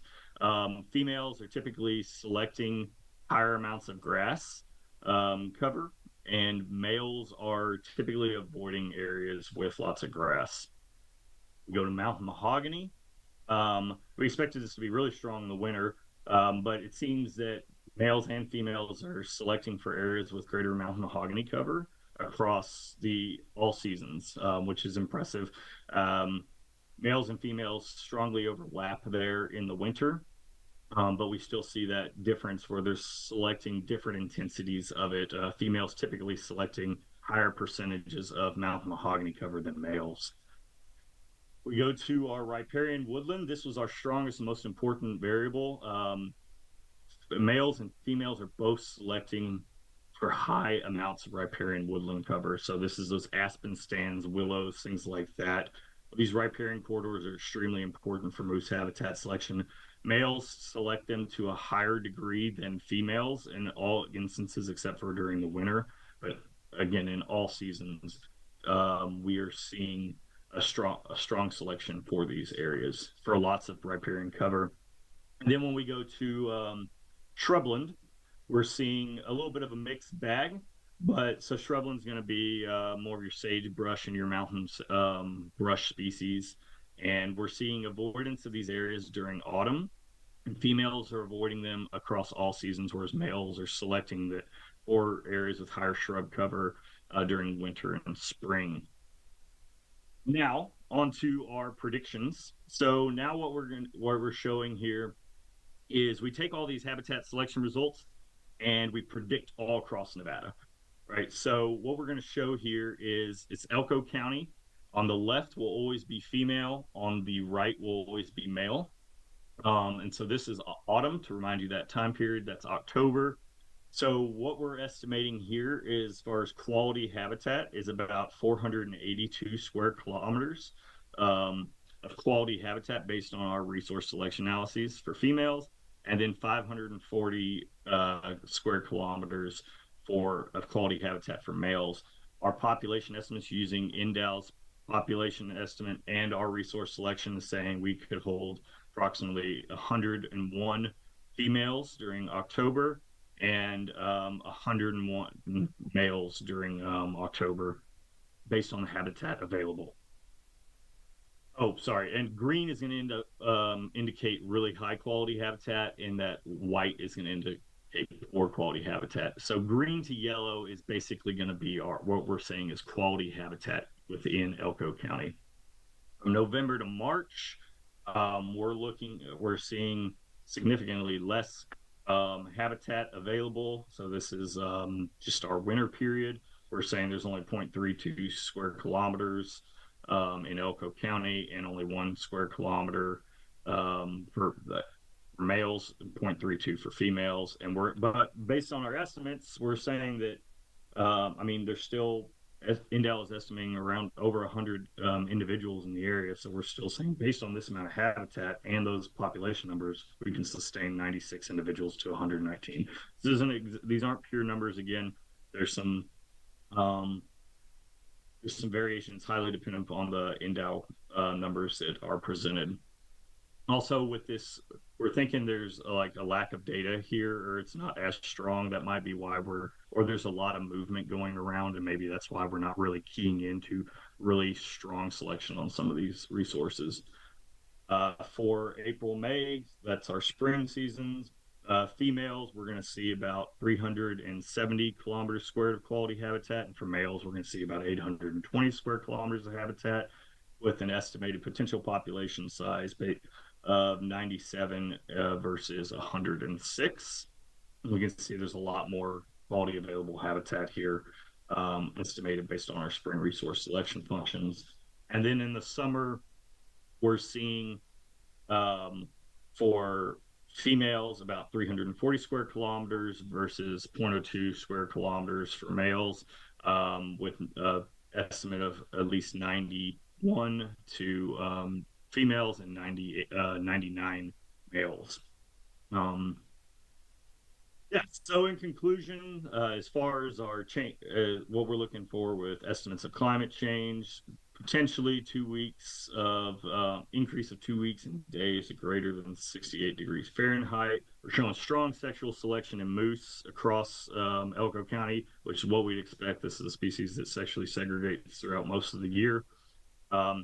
Pretty similar habitat to other nearby populations. They're selecting areas close to water and using those riparian corridors heavily.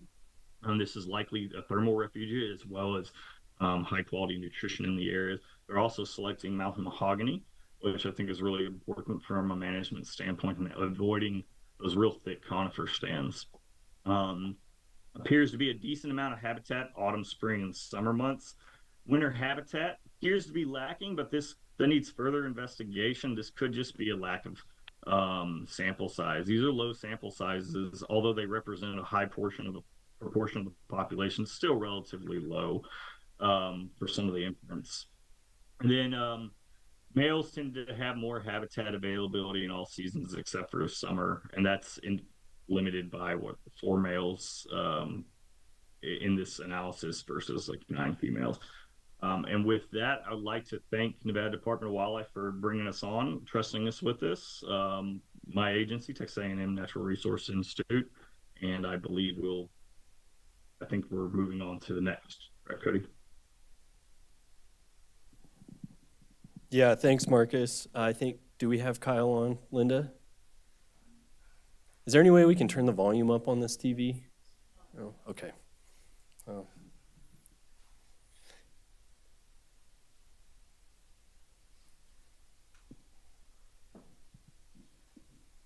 So my next invited speaker is Kyle Garrison. And Kyle is the ungulate section manager for the Washington Department of Fish and Wildlife, where he and his team work on a variety of management strategies for mountain goats, bighorn sheep, moose, deer, elk, and pronghorn antelope. And he's stationed in Washington Department of Fish and Wildlife's headquarters in Olympia. I would say I met Kyle about a year ago, and I don't know if I've ever met somebody that's as knowledgeable as well as articulate with the various topics that he's familiar with. And so I look forward to having Kyle here to talk a little bit about how they've been doing things in Washington for quite a while. Good morning. Thanks, Cody. I appreciate that. I'll try to live up to those expectations. So I'm going to try to share my screen here.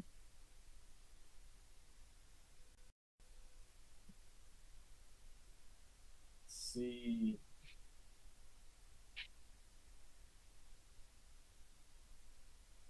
All right. Are you seeing a full screen view of my presentation? Yep, we're good, Kyle. Okay, well, I'll go ahead and jump right in. Again, thanks for bringing me here to give you an overview of Washington State's moose management. It's a real pleasure to be here. So the content of my overview today is pretty brief. We'll just give a quick species overview. We heard most of what we needed to from Cody. And then I'll dive into my agency's monitoring program on moose, our harvest management program, and offer just a few closing thoughts on how we do things in Washington and how we got here. Okay, so like Nevada, Washington's moose are known as Shiras moose or Shiras moose. You hear it kind of said both ways. This subspecies occupies the western mountainous areas of the contiguous United States and southern Canada. You can see that on the top right there in brown. That's just one illustration of the Shiras moose distribution, and then other subspecies of moose in the more northern areas of North America. The figure on the bottom right is a model breeding distribution of moose in Washington. That figure is actually fairly dated, but it's useful to kind of show us where we have moose here in this state. So our core range is in northeastern Washington there in the top right in that gray, really larger gray area. That's where we find most of our moose, and that's where moose had naturally recolonized sometime maybe 3/4 of the way through the 20th century. I'll speak more to that here in a little while. We also have a population that's well established in north central Washington. That's that other gray blob you see there in the top center. What this is missing is probably an established but small population in southeastern Washington in our Blue Mountains. And we also have moose that have, we've documented similar dispersal events to what you folks are experiencing in Nevada, where we've had moose go down from that north central population, move down the Cascade Crest. That's kind of that wiggly little line where all those counties meet there in the sort of left third of the state. And if you go about halfway down there, that's Mount Rainier National Park. And in late 2022, we had the first documented reporting of an observation of a moose in Rainier National Park. So that's pretty exciting, especially for me as someone who lives on the west side of Washington. We don't get a lot of moose over here in headquarters.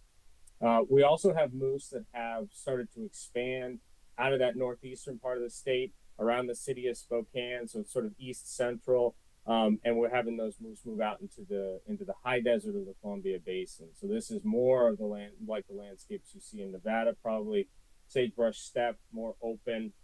And that's over the last 5 or 6 years, we've really started to see more and more moose out in that area.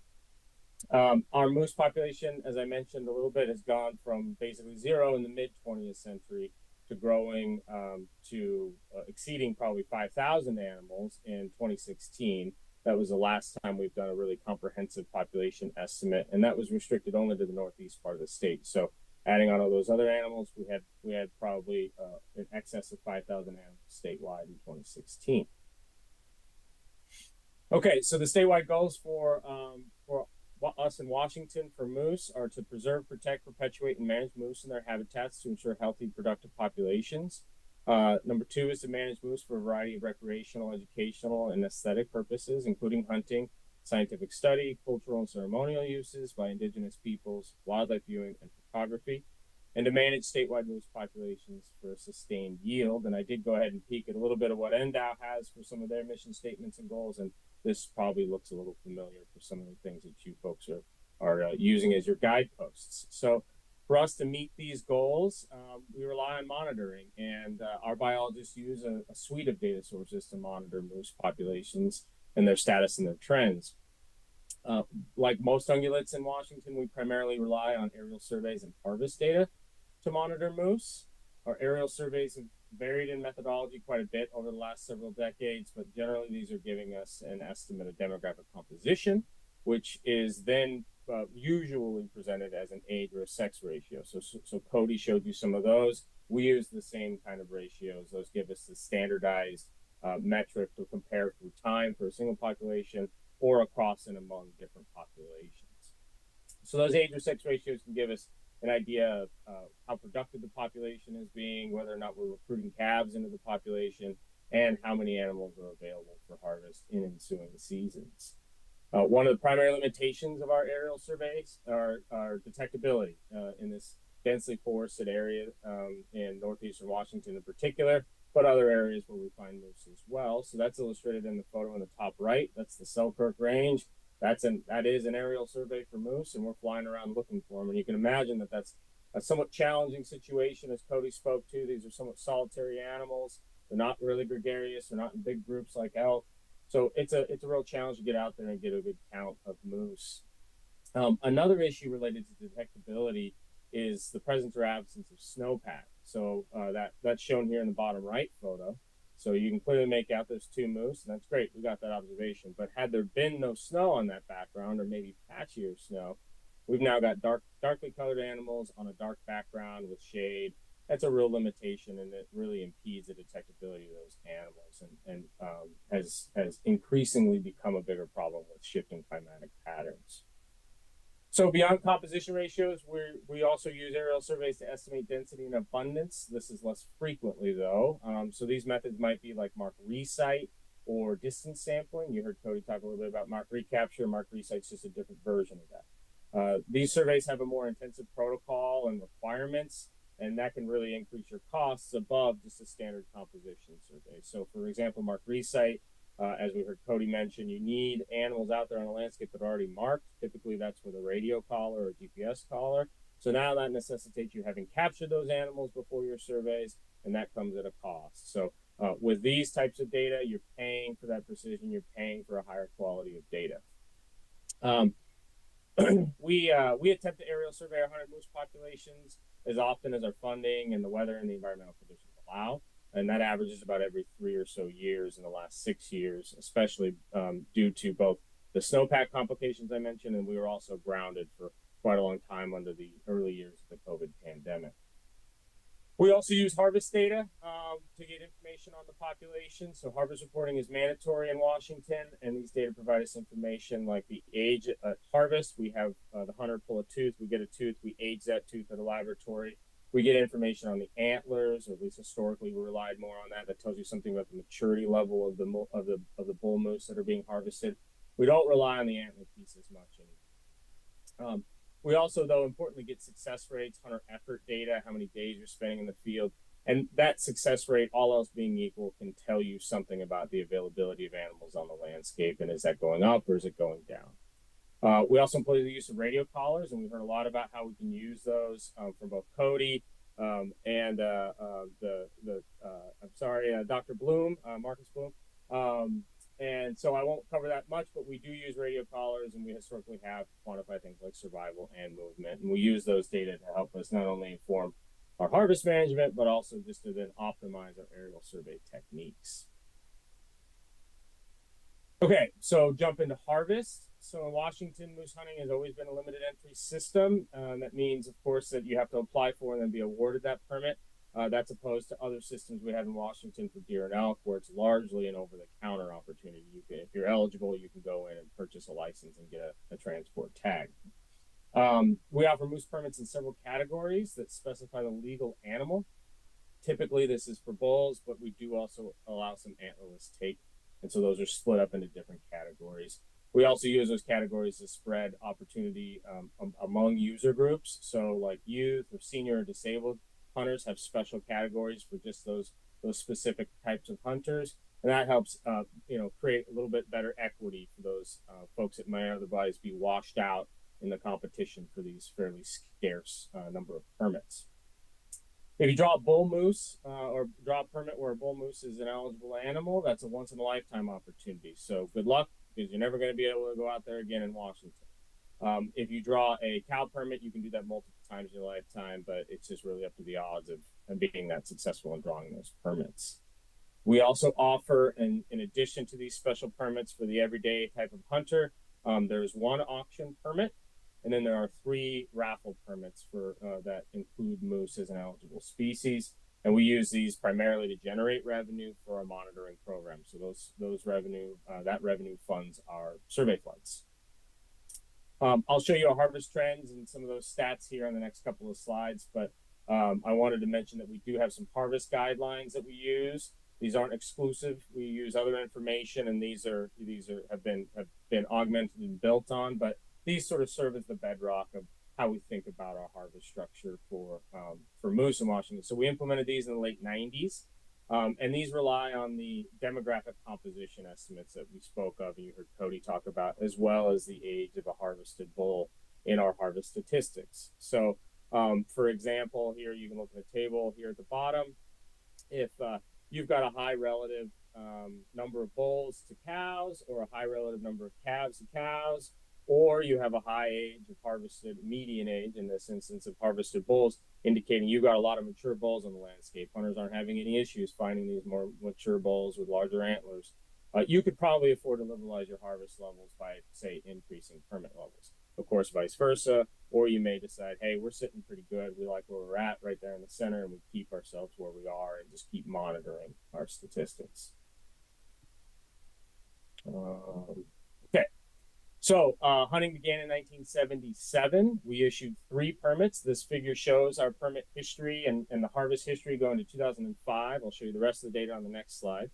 In 1977, again, 3 permits issued. These were for bull moose. In 1972, our Department of Game, at the time it was called, reports that there was at least 60 animals in the GMU where we hunted these, where we issued these permits. So 5 more years of growth. I can't find a good estimate for where we were in 1977. But you can see we kept it pretty conservative for a long time, at least a decade or so before we started kind of turning that dial, feeling like we had the moose to support more harvest. So you can see that the permits are going up. Those are in the markers with a circle, whereas harvest is the marker with the square. One of the things I'll point out there is that you see those 2 lines are tracking really well together. That just means we had pretty high success. In fact, success rate in this period of time, I went back and looked, it's 92%. So that's pretty great. And that's kind of should be expected for something like this, where there's really limited entry, not a lot of other hunters you're competing with. During this period from 77 to 2005, we harvested a little under 750 animals. And again, that primarily being bull moose. So now we start here, 2006, same essential layout here. Number of permits are in circles. The squares are the animals that we harvested. It goes to 2022, which is the year of our most recent harvest statistics that we have available. We don't have 2023's data yet. So you can see, again, the number of animals harvested tracking really well with permits. We're having pretty high success moving through time. 2014 to 2016, we had this large-scale population estimation effort in the Northeast core range of moose in Washington, indicating, hey, we've got a fairly large population here. It can support, even maybe a little bit more harvest. They turned permits up there, where we peaked in 2016 at 170 total permits. And then we had a real bad winter. 16-17 winter was rough on all of our ungulates. We started to see some changes, some metrics that indicate, hey, maybe we actually hit the peak of our population growing in that northeast corner, and maybe we're stabilizing, even seeing some modest decline.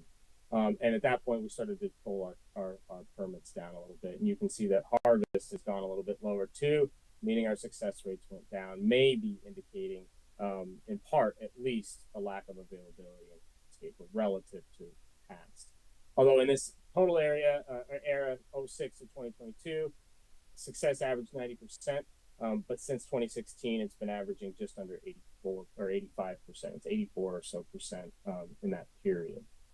We harvested a little under 2,000 moose, so over, I think it was 1,945 or so moose during this period. Okay, so that's kind of all I have. That was a bit of a fast and furious overview of how we do things in Washington and the history of how we've done things in Washington. So just some closing thoughts. I think the moose management story in Washington is a success. And I think it's a great story for the North American model. I think it's a great story for wildlife conservation.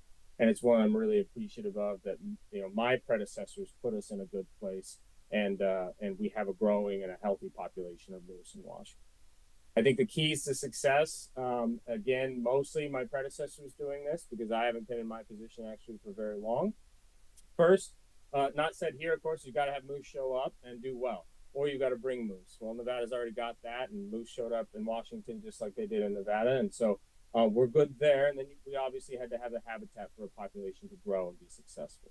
Now, beyond that, again, in our management goals, we have a population that seems established, it seems to be doing well and exhibiting growth. We want to issue a harvest on a sustained yield that's enough to take advantage of that sustained yield, but still promote stability or growth, depending which of those are your objectives. I think routine monitoring can't be understated and how important that was for us in Washington in managing this population. And using multiple sources of data, like I've talked about, and we probably even use even more sources of data than I covered here today. I also want to plug investments in emerging and new methods. You heard about some really exciting research and some habitat research and trying to make really empirical, data-informed choices in the preceding talks. I think that's really great. I think it's where we have to go. And I spoke a little bit about how we struggle with detection. Our surveys are almost getting a little outdated based on the environmental conditions we seem to be meeting in mid to late winter. And so we're investing into even more new methods and trying to optimize our survey techniques. So if you're curious about that, we're actually initiating a moose monitoring project, deploying radio collars here in February. And so if you scan that QR code, you can read a blog post that I think just came out yesterday. So it's right off the press. That QR code is present on this page as well, and I'd be very happy to take any questions.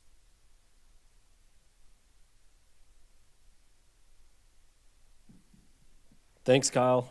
I want to just acknowledge both Marcus and Kyle really quick before we move on to questions. They felt like they did a great job on their presentations, and I also appreciate them taking the time out of their duties, their standard 9 to 5s to present today and help provide Nevada with a more detailed understanding of moose, our moose, as well as how they're being managed elsewhere. And with that, we can open it up to questions, I suppose. Thank you, Cody. Any questions?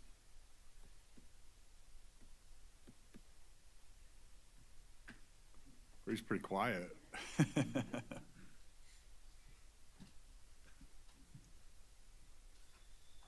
Vice Chair Rogers.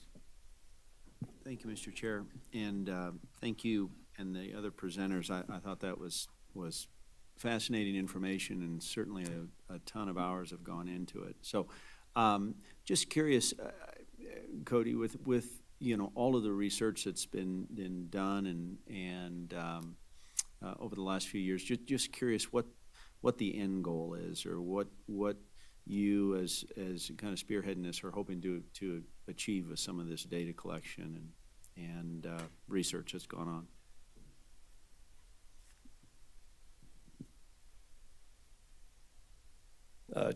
Chairman Rogers, that's a great question. And I think what we're seeing today is in part the accumulation of many of those efforts, although we're certainly not putting a pin in it and moving on.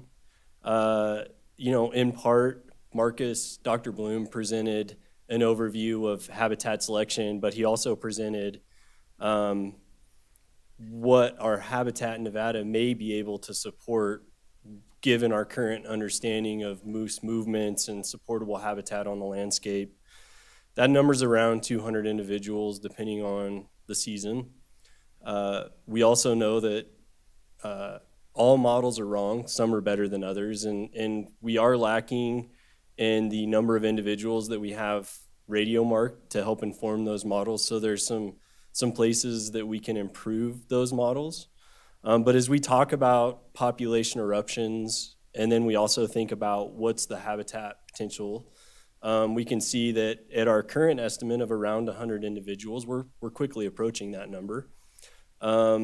If I look at our population growth rate, or lambda, it'll take about 3 years under current sex and age composition projections to hit 200. And again, that could be a minimum number. We could go further than that, but I think that that's a number to at least keep in mind as our moose grow. And again, it could be corrected as more information is assimilated. So from one, it's understanding how moose are using Nevada under climate change scenarios. What might we expect to happen to our existing quality moose habitat? As Marcus pointed out, those riparian zones are extremely important for moose here. We also know that Nevada is one of the most driest places in North America. Under climate change scenarios over the next few decades, we would expect that water may become less predictable, and those large pools where moose can seek refuge from high temperatures may become less available. So those are the kinds of things that might impact our moose population. All that to say, I'm trying to set up both the department as well as our constituents, the commission, with a greater understanding of, one, where the moose is right, our moose population is right now, but where it can go. And given experiences from our other populations, there's always an expectation of finite growth. And what I'm trying to explain today is, while our moose population is doing really well, we have to be honest with ourselves and understanding that the landscape is not going to be able to support finite growth. And there will be a point where we see our herds either stabilize or start to decline. When we talk about hunting seasons, I see us in a place where when the sun shines, we should make hay and take the opportunity to introduce conservative harvest within our population, dip our toes in the water. And referencing back to Kyle's presentation on the metrics that they're using to calibrate their understanding of moose, there's one very important element that Nevada doesn't currently have, and that's harvest. We're unable to understand age structure of our bull moose, as well as antler characteristics. There's a lot of great information that you can get from the harvest of animals, and then the mandatory requirement to check those animals into the department so that we can collect very important biomorphometric information about the individuals. So there's a lot of moving parts at play here, but I think overall it's just providing that greater understanding, ensuring that we're continuing to monitor our population and being good stewards of our moose herd, while also understanding that hunting is a very important part of wildlife conservation, and when done so with the basis of science, and it can be done in an effective way and be helpful for some wildlife.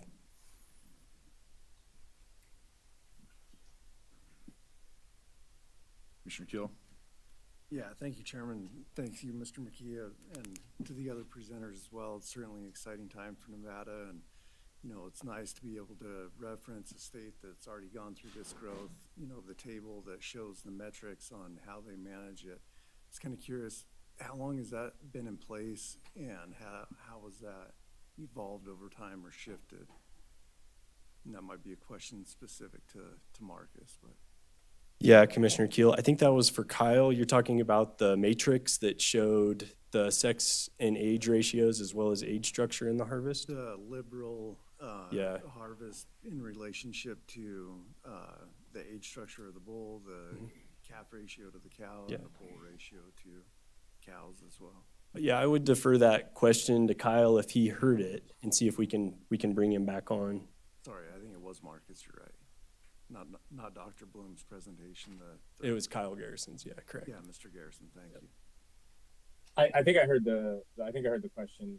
It was how long have those guidelines been in place and how have those evolved over time? Was that essentially the gist?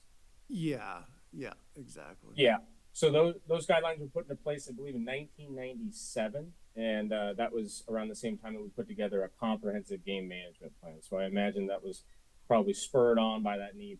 Our biologists were probably using very similar metrics. If you kind of look at them, they essentially are saying if you're producing enough cows to absorb and then replace any of the loss of adult cows and producing enough calves to replace those cows, you should at least have stability. So kind of a back of an envelope kind of calculations.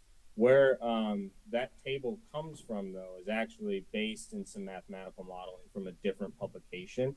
I think it was out of Canada, and where they had even more harvest. You know, they harvest probably many thousands of moose in a year. So that product is got mathematical underpinnings, but it allows us to use that composition data as more rule of thumb in addition to other data sets. So like Cody mentioned, we were probably in a little bit closer of a place where you would be maybe in a few years if you implemented harvest where not a lot of moose were being harvested. So you can't necessarily, if you have 5 permits out or something, the success rates, they'll tell you something if they were really low, I guess. But if they were high, you're not probably going to get a lot of variability there, success rates. You kind of need a bit of an accumulated mass of harvest statistics for them to be very informative, just like really any statistics. It's kind of relative to your sample size. The way that we've moved beyond those today, though, is it's not sort of formalized in a table like that, but our biologists are really just taking our annual harvest statistics, looking at any of the composition data we have and the averages over time. One thing maybe I didn't mention is that we try to average those data over 3 years. So our composition data, so we're not kind of knee-jerk reaction. You can have a bad survey, detection can be off for whatever reason, and you might get a spurious result. So we try to average those over time. And then we've done other things where we've really dove into our harvest statistics. We've used a method called statistical population reconstruction, which basically backward calculates, like, we harvested this many bulls, this many calves, we know their age. If you know their vulnerability, you can kind of work the math backward to get an estimate. That works, but it's reliant on you harvesting a fair number of moose. And so we're right on the edge of harvesting just too few for us to get a reliable estimate from that. So we still use that table, and that table is very valid. I think they're good rules of thumb, but they're not going to it won't result in something like, oh yeah, you should issue 3 permits more.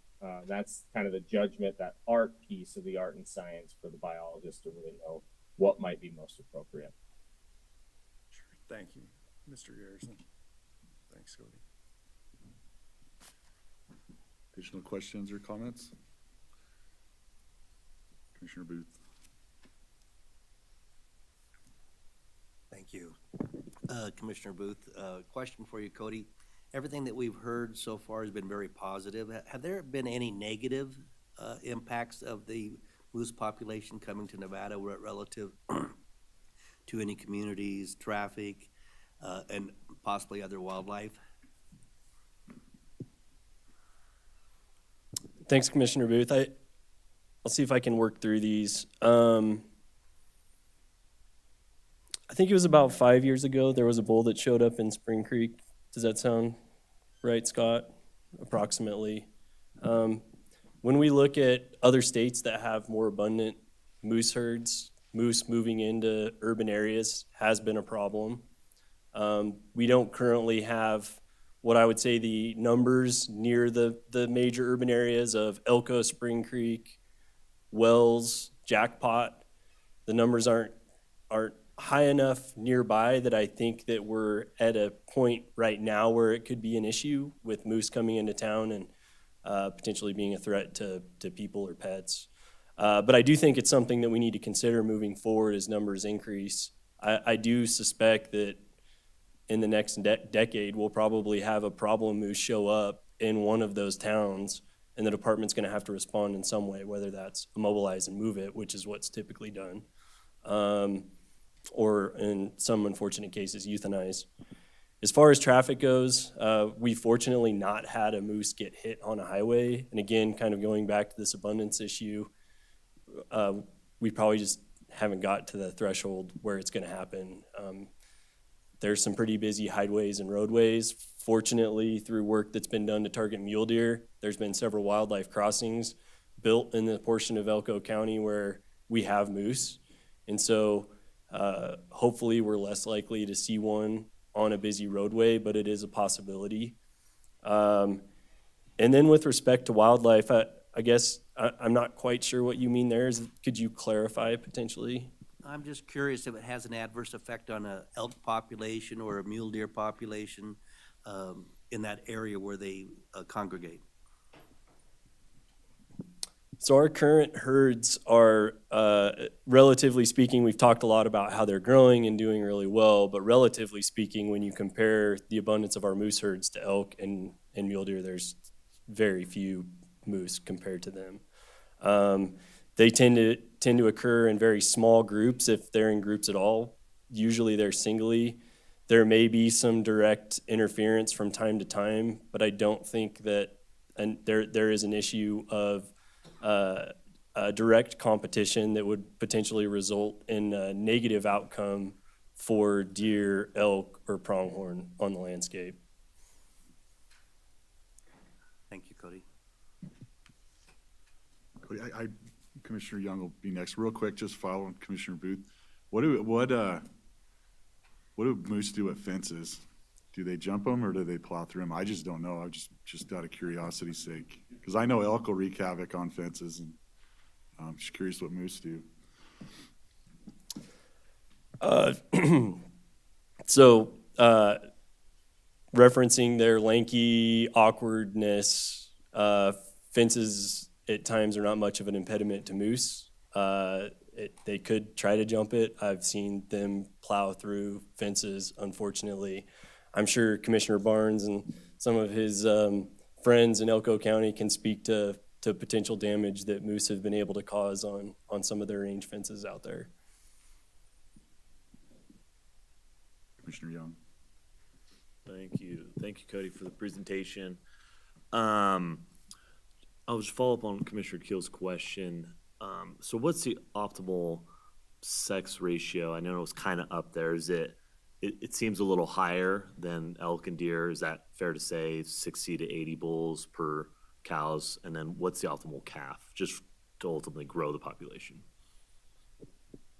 Yeah, Commissioner Young. So our bull to cow, or the bull to cow ratio for moose does tend to be imbalanced, and it tends to be slightly higher for moose than it does compared to elk and deer. We also see that imbalance right now with naturally dispersing populations as they're pioneering new areas. Males tend to be the ones that make that first dispersal movement. And so you'll see on the periphery, you tend to have males are the ones that are getting observed more frequently in places where you haven't commonly seen moose before. So that kind of drives that sex ratio as well. For us, it's hard to say what the ideal bull ratio is. We can reference the figure that Mr. Garrison provided. What I can say, in the absence of harvest and being able to assess age structure of moose, we can refer back to some of the observations that we've had in the field in going through the observations that came from 2023, for instance, and an experience that I had on my own. We have specific watersheds within the state, very small geographic area, that have upwards of 7 bulls and 1 cow residing within that one singular watershed. That can be problematic for the cow. It can also affect the ability to have a successful reproductive event.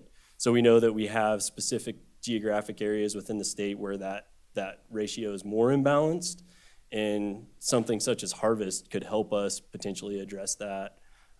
Right now, we have no evidence that predation is limiting our moose herd in any way at all. Again, we have very high adult survival.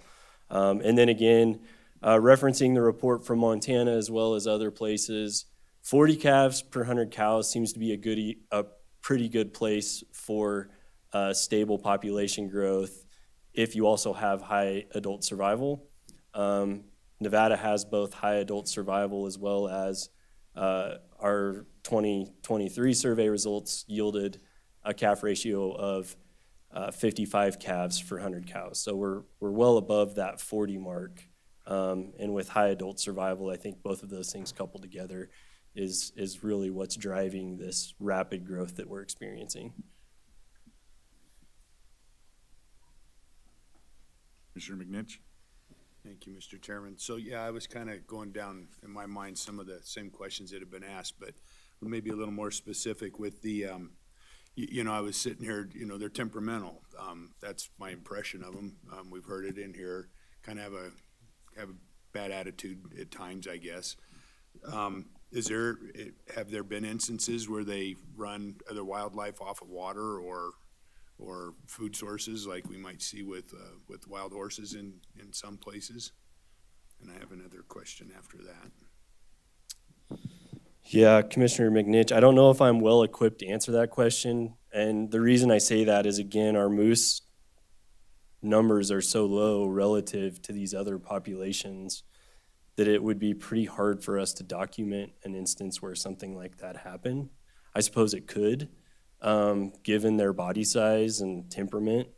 But in general, I have not come across that in literature. I have not heard about it from our biologists who spend much more time in the field than I do. So I don't believe that to be an issue. What do you anticipate? We talked about them, you know, just basically running through a fence rather than jumping it. Are we looking at, do you anticipate conversations related to compensation programs like we have for elk and deer and antelope?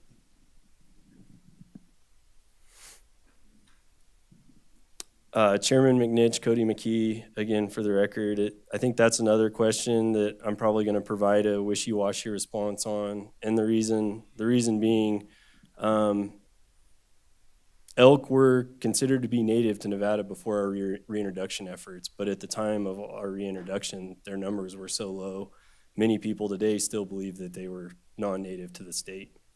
Deer and antelope were native. Moose, on the other hand, this is a very unique scenario where we're experiencing like real-time post-glacial range expansion into the state. And of course, there's going to be fences in the way, but at the same time, how do we manage both this naturally patriating population as well as infrastructure that exists on the landscape? I'm sure that we'll come up with something to help address those issues as they come up. To my knowledge, we have not had instances where it has been an issue, but it may be good for us to get ahead of it as before we may start to see more of those events occurring. Thank you, Cody. I think it's exciting to have moose in Nevada. It's, you know, there was a time, I don't know how long ago it was, maybe Alan or Mike would remember, but I think, didn't we have one roaming around at Wild Creek Golf Course for a while, or was that an elk? It was an elk, okay. So anyway, I think the point is that it's exciting to have them moving in, but, you know, we do need to temper expectations because there will be this push to, you know, have, I think we missed, I don't know if we ever had the opportunity, but we kind of missed with mule deer. I mean, you know, every animal that comes into this, that lives in this state has a ceiling. You know, it's, you know, the habitat's only going to be able to support a certain number.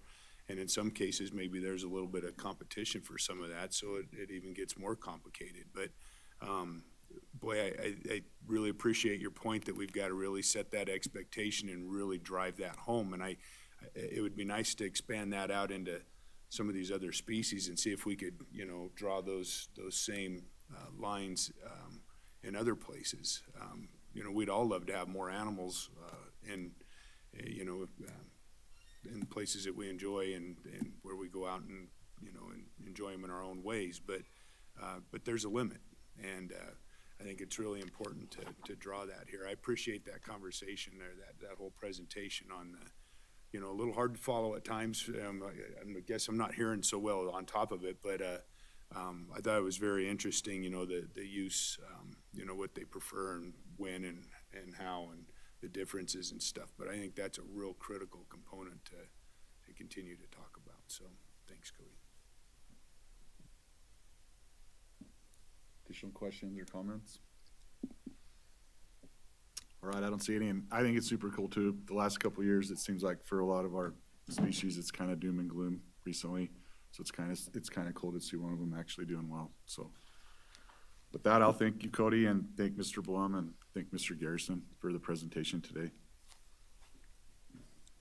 Thanks, Tommy. Appreciate it. Yeah. All right, we're gonna go to, let's go to agenda item number 7D, tag allocation and application hunt committee report.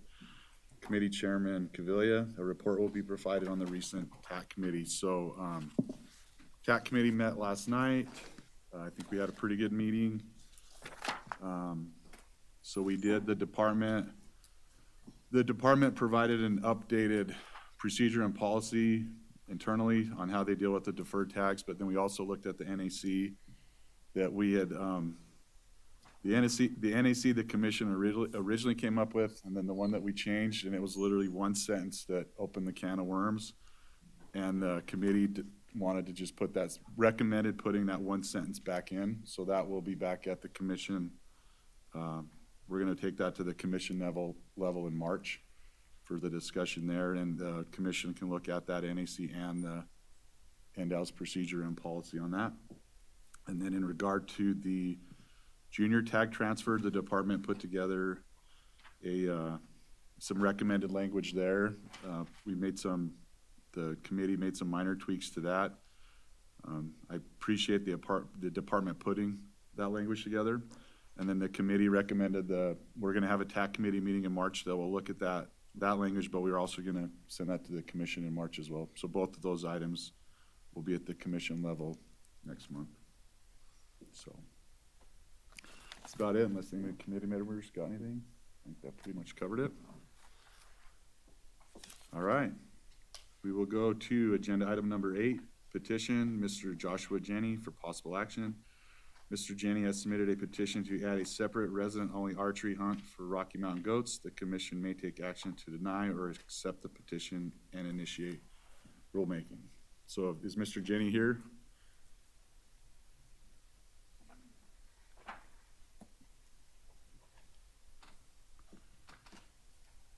If not, I don't see him running up. Is he on Zoom?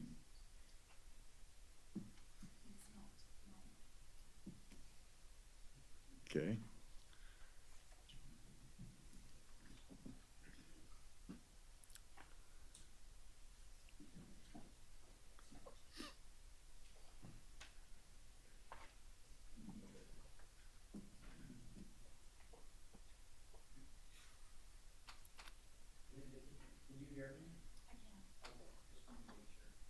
Having a hard time hearing both Alan and I earlier. So I think you do have to make a finding of the fact that the petitioner did not show up, and you have, of course, an ability to make a decision in favor of the petition, even if the petitioner is not here. But if you decide to rule against it, you just need to formally prepare a motion with a second denying the petition. Okay. And I guess the question is, without the petition being here, Dag Burkett, do we even need to have a discussion? Or would it just be the nature of him not showing up? You may have a discussion. Okay. You don't have to have a discussion. It's entirely up to you. Okay. I guess, does the commission have any desire to have a discussion regarding the petition? I mean, I'll give my thoughts on it. I wasn't for it. You only have 10 tags and you want to, try to pull the archery hunters out of that. I don't see any need for that at all myself, so. The County Advisory Board for Humboldt County opposed it for many reasons, but primarily because it's an illegal weapon as it is now, and there's limited tags. So they opposed the petition, and for the record, I'd like to add that to the minutes. Commissioner Barnes. I guess I kind of have the same feeling that you do, Tom, is that there's just, when I look through it, there's so few tags to talk about. I mean, is it really making that much of a difference? I think at some point, I mean, if we end up with a lot more tags, then maybe it might be a valuable discussion to have. But my thought is at this point in time that I kind of question, do we really need to go down this road? And I believe the department, oh, 1 second. I think the department last year, 2 goats got killed with archery, is that correct? So the opportunity's there if an archery hunter draws the tag, so. Thank you, Mr. Chairman. I was gonna make that point. There's that opportunity to hunt them now. I mean, it'd be nice to have so many animals that we can break these out, into these user groups, but, or these weapon classes, but, you know, I think I'm in the same place you are. It's, you know, they have opportunity now, and it sounds like people are taking advantage of that, so. Okay. Mr. Cox, I saw you come up. Did you have anything to add, or? Right there.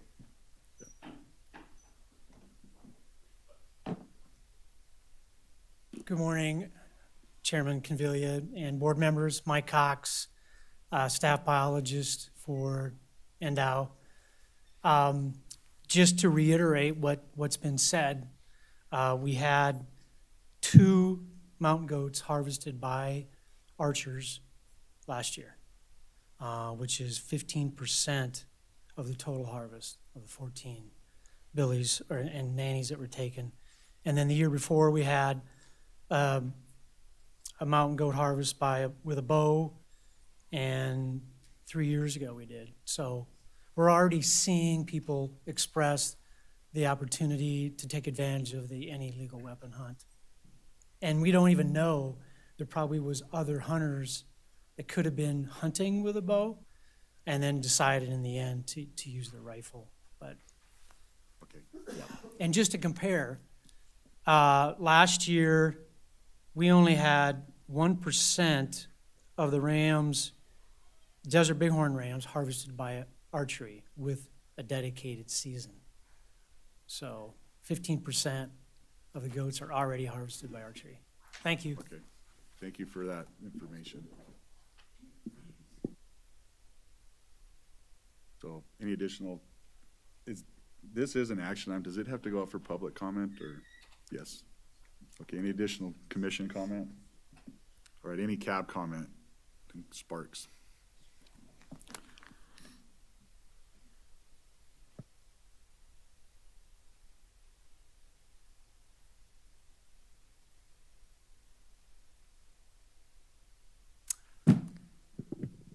Commissioner Gavilia, members of the commission, for the record, Jim Cooney, Elko Cab. We had the discussion, as you said, as Mr. Cox mentioned, 2 animals have already been harvested utilizing a bow. I've hunted in that particular area, and during that time, you get within a few feet of goats if you really want to do that. So our cab disagreed with the petition. So thank you. Thank you. Any additional cab comment in Sparks? Cab comment on Zoom? No. Okay, public comment in Sparks? Public comment on Zoom? No. All right, with that, I'll bring it back to the commission. Vice Chair Rogers. If there isn't any more discussion, I'll go ahead and make a motion, and that motion being, I'd like to make a motion for denial of the petition for a separate resident-only archery hunt for Rocky Mountain goat. Okay, I have a motion and a second. All those in favor, please say aye. Aye. Opposed? Okay, motion carries unanimously. All right, with that, we're gonna go to agenda item number 9, Commission Policy 24. For possible action, hunting opportunities among various weapon and hunter groups, 3rd reading. Chairman Cavilla, Game Division Administrator Sean Espinoza, and Management Analyst Kaylee Musso. The department made changes requested by the commission. The commission made make any necessary changes, and may decide to repeal, revise, or adopt the policy. Good morning once again, Commissioners. Game Division Administrator Sean Espinoza for the record. So like you mentioned in the title of the agenda item, this is the third reading of Policy 24. The main revision to this policy from the second reading is in the elk section, item number 2, which identifies an allocation specification for antlerless elk of 80% any legal weapon, 12% muzzleloader, and 8% archery for the fixed allocation. This version also clarifies that the fixed allocation for mule deer applies to standard, alternative, and non-standard hunt units. I'm going to have Staff Specialist Cody McKee and Staff Specialist Cody Schroeder come up and provide some slides on specifics for examples on how these allocations would change some of those quota recommendations for both mule deer, pronghorn, and also the antlered and antlerless elk. But before we jump into that, there was some consternation on the part of some of the advisory boards with respect to the mule deer section, item 3C, which states that juniors can apply for 5 years and be awarded a maximum of 3 junior tags before the age of 18. This portion was struck because that change has not been yet memorialized in regulation yet. And I can have Kaylee speak to that if you'd like, just to clarify that.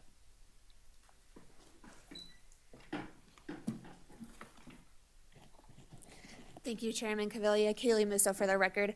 That section regarding the junior maximum of 3 tags was put into this policy when the TAC committee was discussing that as an option. The TAC committee has since moved away from that. And in the regulation proposed at last night's TAC committee meeting on junior tag transfers, this was not addressed. And so we have requested to take it out of this policy so that it matches NAC. At the time the commission or TAC committee wants to address the maximum of 3 tags in NAC, we can go ahead and readjust this policy to match that. Thank you.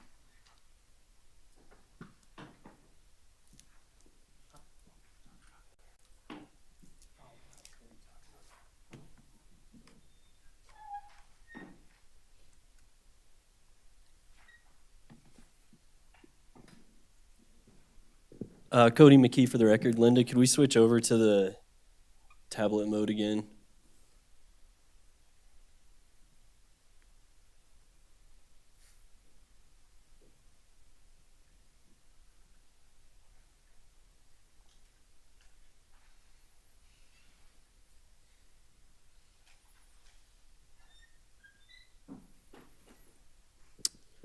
Okay, so at the November commission meeting, we did review the proposed fixed allocation for antlered elk tags.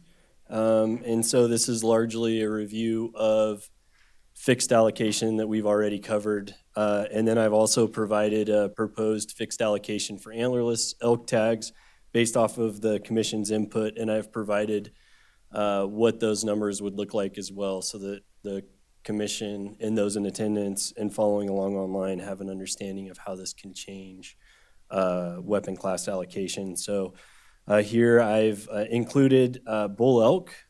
This shows the approved quotas from the May 2023 commission meeting in comparison to what quotas would look like if we had used a fixed demand or fixed allocation for weapon class.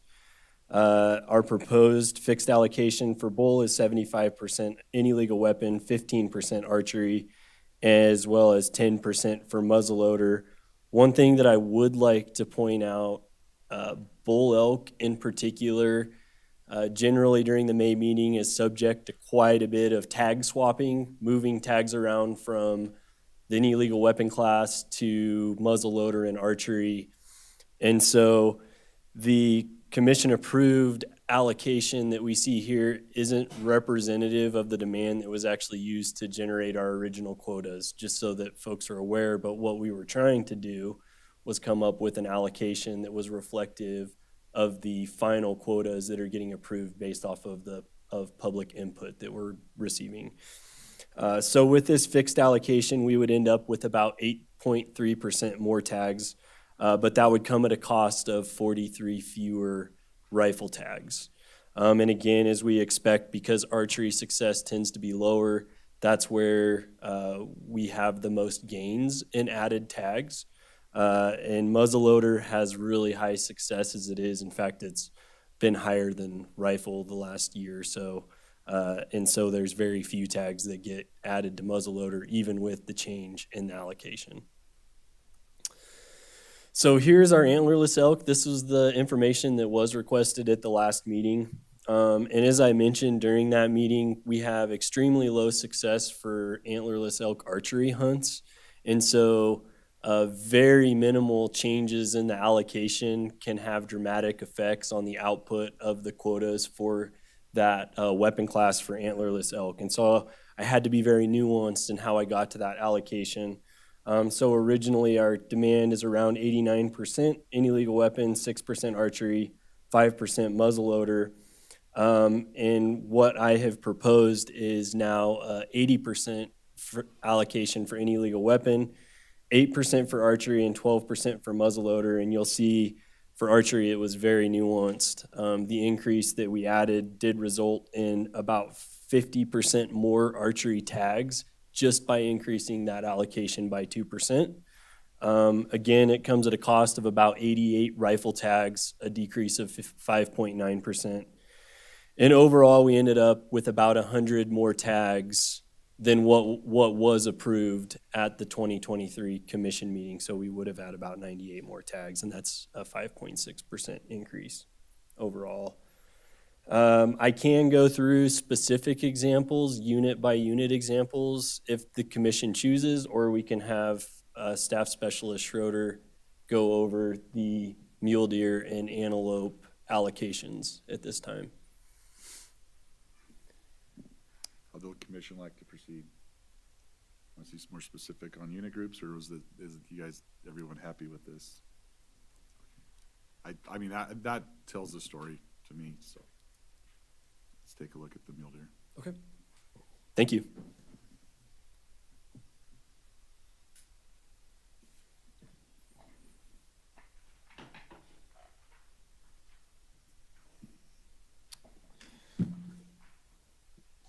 For the record, Cody Schroeder, Staff Specialist, Department of Wildlife. So yeah, I'll just kind of reiterate a lot of what Cody said. I'll try not to be too repetitive, but similar exercise for mule deer. We provided back in November, I believe. The one thing that I will point out for mule deer, so I provided slightly different numbers before. I provided the department recommended tags, and here I'm presenting the department the commission approved tags. So there were some slight differences. Obviously at the meeting, we shifted some tags around. So this is a little bit more comparable with what they were approved and also with the other species like elk. So yeah, and then the other thing I'll point out on the mule deer, this current demand that you see 63% any legal weapon, 7.8 archery, that is so that's the statewide average. However, when we actually calculate the quotas, we do it on a unit by unit. So those can actually fluctuate depending on the unit. Some of them are higher for any legal weapon, some of them are less, depending on the season and the geography. So I just wanted to make that point. But overall, this is comparing the overall statewide tags just for residents only. It would be very similar adding non-residents. There's 10% going to the non-residents. Basically shifting any legal weapon tags into the other primitive classes results in a higher overall tag allocation, about 133. This is kind of like a hypothetical scenario that would have played out last year if we would have used this fixed demand. You can see the success rates there, actually very similar for any legal weapon and muzzleloader, 38% and 35%. They run pretty close on a statewide basis. And again, just reiterating, we actually use the unit by unit success rate to calculate the actual quotas on a unit level. But that's just to kind of give you a ballpark. Less for archery, 16% statewide. And so this would shift tags, a fair number of muzzleloader tags. So you'd lose 347 rifle tags. You would shift 134 to archery and 346 muzzleloader tags. For antelope, similar scenario, just slightly different numbers based on the commission approved quotas. Different allocation there, 85% any legal weapon, 10% archery, 5% muzzleloader. You can kind of see how that compares. So historically, we've been very low on muzzleloader demand, 1%. That's again statewide. But we haven't offered a lot of muzzleloader tags. I mean, we only added extra units a couple years ago. And so this would essentially do the same thing, shift some of the demand to the primitive weapon class, resulting in overall net gain of 151 tags if everything would have played out exactly like it did last year. This is kind of a hypothetical scenario, about a 7% increase. In this case, it's actually shifting more towards the archery and less towards the muzzleloader, but it is, if you look at the third line there, resident muzzleloader, horns longer than ears, about doubles the amount of muzzleloader tags would be offered for those weapon classes. And then while I'm up here, I'll just kind of go through, I just have two examples. I think it would help. I picked out a couple scenarios, again, hypothetical. So this is Area 7, looking at any legal weapon in the early season. You guys approved 550 tags, which I think is about the same as that we were recommending. But with a fixed demand scenario, we'd be looking at about 490 rifle tags, so losing 60. For the muzzleloader, there were 50 approved last year, so this would over double, 120.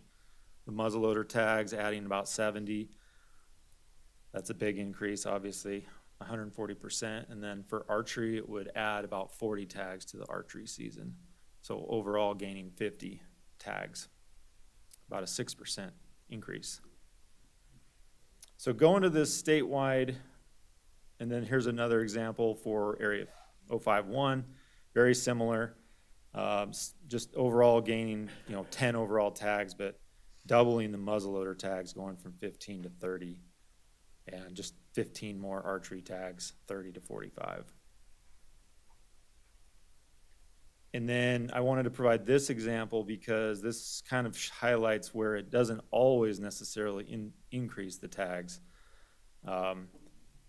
As I mentioned before, it's on a unit by unit basis. So here we have 171, 173. Any legal weapon tags approved by the commission was 270. This would take away 10 tags, only about a 3% decrease. It would add 30 muzzleloader tags, but we'd actually lose 50 archery tags for an overall decrease of 30 tags. And that's simply because when I kind of dug into it, there's actually a fairly high demand, higher than average for archery tags already. It's a popular area to hunt for archers. And so they would actually lose a little bit of opportunity in this, but the muzzleloader would gain by going to the fixed demand. And I think that's all I have. Be happy to answer any questions. Any questions for the Codys? Go ahead. Thank you, Chairman. Yeah, and probably taking a step back, but remind me how we got to the 57%, 10%, 8% for the deer on the fixed allocation. So, for the record, Staff Specialist Cody Schroeder, I believe we just kind of looked at, we were trying to, I guess, figure out what the percentage was looked like, trying to meet some of the the shifting of the tags we've seen recently with the cabs wanting more muzzleloader tags. So we basically just looked at our historical numbers and said, what would it take to, you know, shift roughly the same amount of those tags, put more into the muzzleloader class and the archery class, and provide a little bit more opportunity overall. And I don't know exactly how we fixated on the 57, 10, 8. So for mule deer, one thing to keep in mind is we're taking 25% already to apportion to the juniors. So we're really only working from a 75% just to look at the regular tags. But yeah, that's just basically shaving off, you know, a few percentage points off the illegal weapon and shifting them to the others. Yeah, I get that, and I'm fully supportive of the fixed allocation. I'm curious, are you comfortable with that split based on what we're seeing when we actually project these out statewide and then level by level? I mean, it seems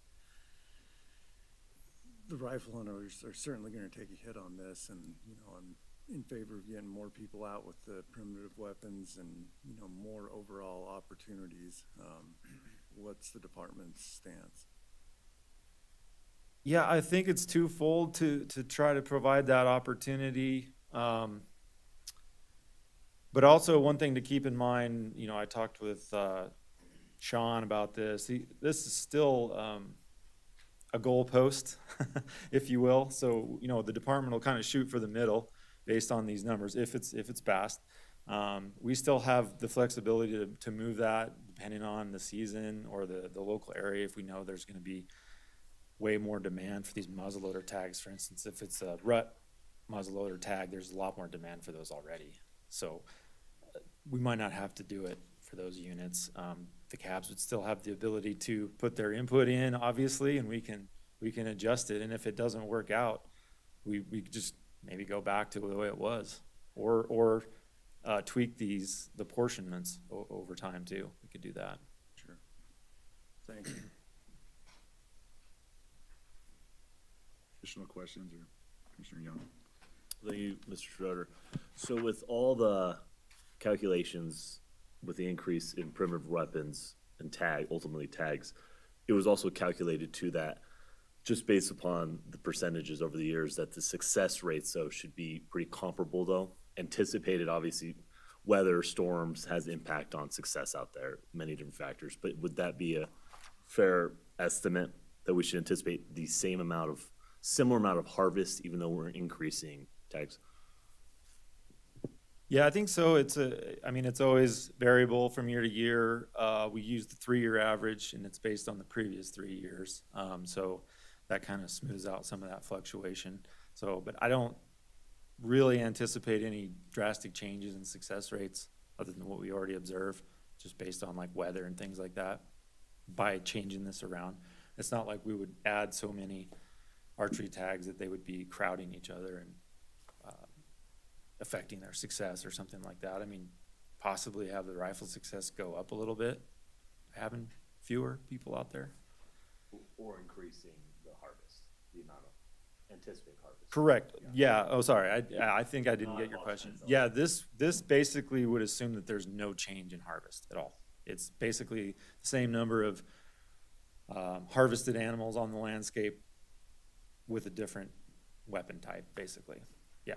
No change in harvest, basically. That's what we're predicting. Commissioner McNitch. Thank you. So what do we anticipate for hunter congestion in some of these areas? I know it's been an issue in some years, especially when we were trying to knock some of our elk numbers down and stuff, but is there, I mean, you can almost anticipate some issues in some areas, I imagine. Yeah, so I mean, where we're at right now, especially with mule deer, I mean, it's so personal of a thing. The congestion issue is, I mean, some people like to just hike for miles and get, you know, absolutely isolated and have nobody around. Other people are way more okay with hunting crowded areas. I don't really anticipate this having a big effect on that, at least where we're at right now. Maybe down the road, if we, you know, have increases, we can always do things with seasons to move the seasons, split seasons, you know, have 3 seasons if we need to. you're gonna see a proposal tomorrow to actually reduce from 3 to 2 seasons, because we're down so low in quotas, so we always have that flexibility too. I appreciate that. That's a good point. So, I guess, you know, we're probably not even gonna hear about this change until, say, May. You know, people, it's just not on a lot of folks' radar, I don't think, but, I think we'll hear from those rifle folks eventually. I mean, I don't have a problem with it. Probably, and I guess while I'm talking, you know, I've expressed concerns about the junior stuff, and I know TAC's been working on it, and I know we're still looking at, NAC stuff. You know, I'll support you know, the way that the, policy's written here, and, you know, I don't have a problem with that. When we get to the NAC portion and we're trying to line them up, then maybe I'll have a different thought on it. But I hope we don't lose fact of, you know, I just feel like we're losing sight of our juniors. I know the intention's good. I know that we're trying to, but I hope that we at least put something in place that we can monitor or continue to evaluate what all of the changes that we're doing pursuant to our policy and the NAC change, you know, what that might do to those juniors. And it's an important component of, you know, persisting into the future. So for sportsmen, I feel weird that I'm the one, but I believe in conservation, and I think that, you know, sportsmen are the core of that. So, you know, it concerns me from that standpoint. So I bring that up. Commissioner Booth? Cody, thank you for your presentation. Would you go back to the example scenario where it shows a reduction in tag, and the difference shows a reduction in tags? And For the one example? That will go back. You just showed it. Difference of minus 30 tags, and I see that because attending our local CAB meeting, there seems to be a reference to the financial benefits to the department by increasing tags. And I share with them that I disagree with that, and I just wanted to make note for the record that by a reduction in tags here reflects the opposite of what some individuals indicate, that the increase in tags is a big plus for the department, and I think what you're doing here is for the benefit of all, so thank you. You know, and I appreciate you bringing that up, Eddie, because we're driving this. The commission is, you know, it's not the department saying, please fill our coffers full of money here. You know, we're the ones asking for these changes and looking into this stuff. It's coming through the TAC committee and it's coming through this commission. So, you know, I appreciate people's concerns, but what if there was more money in the department's hands to do conservation work? Why is that a problem? Honest to God. It's beyond me. So if I may, just, it was a great point, and I'll have to just kind of reiterate, you know, for us, finances had nothing to do with this, absolutely, and it never has for quotas. It's all biology for us, but, I mean, even if you did want to consider finances, you know, adding 133 mule deer tags, that doesn't even move the needle for the agency at all. So we're not gaining anything really financially from this. Just thought I'd throw that out there, and we definitely do not use that as any criteria for calculating quotas.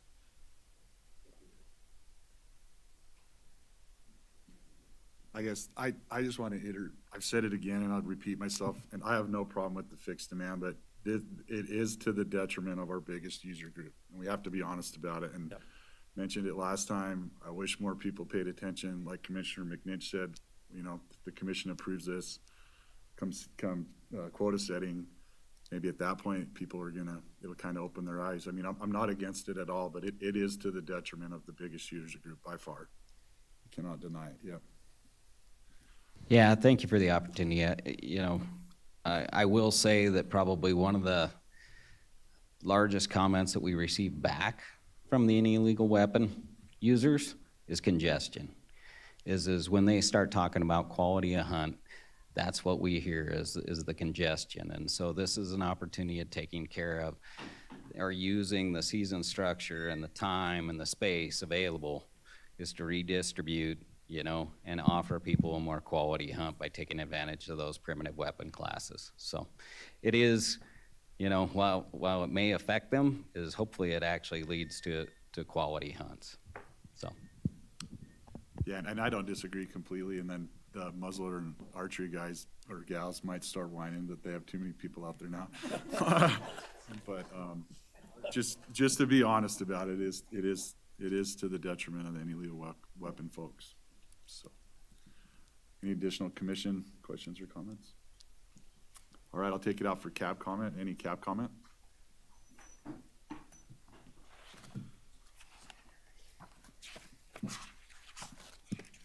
For the record, Paul Dixon, Chair Clark Cab.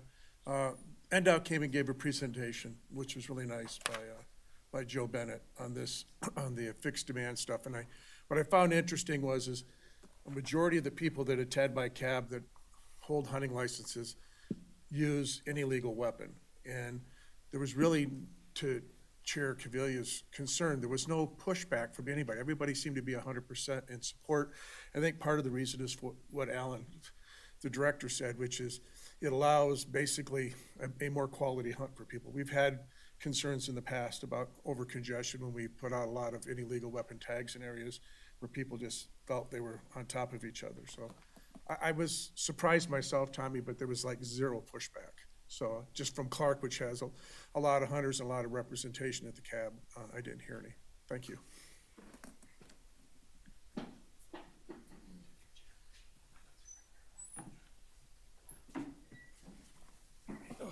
Morning, Larry Allen, Humboldt, for the record. So first thing, I think that we may have misworded our action, or the motion that we made. We're not asking that you don't take action. We're asking that you pump the brakes and don't adopt it at this time. Because for us, we didn't get a presentation. We had the support material that was provided. So our issue was we didn't understand the why or the how or the what of it. We just didn't have enough information to either support it or not support it. I asked the question because I didn't know either. I see 133 tags, and the optics possibly for the public is that they may not know why either, is, you see more tags, more money. So that's where that came from. It's not that we wouldn't like to, that we're opposed to the department have more money, but when you don't understand why more tags are being spit out, that's one of the things, one of the places you can end up. So it was a question more than anything. A specific example of our not understanding everything is the table we seen, the 2023 mule deer across all the weapon classes in 2023 was 78%. Under the fixed demand, it was 75%. So we questioned, well, where's the 3% go? And hearing some of the guys speak today, well, it's obvious that it's probably going to juniors. So, that's okay. We just didn't know. And so that's why we're asking, maybe hold off and get us some more information so we can understand, how did we end up where we're at with the percentages? Why are we doing it? What's the benefit to sportsmen, to the department, to wildlife, and all of those things? And so that's the reasons behind our request. Thank you.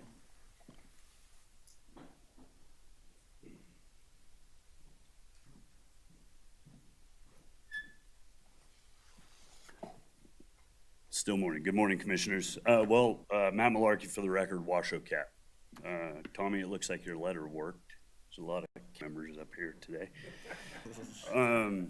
I guess our first question was, the first comment and question was, I guess, why did the commission choose to eliminate the maximum of 3 junior tags? And I don't know if that was an NRS deal or if that was a personal deal that stemmed from the addition of the weapon classes in the junior group, but the Washoe Cab would like to see that language added back in.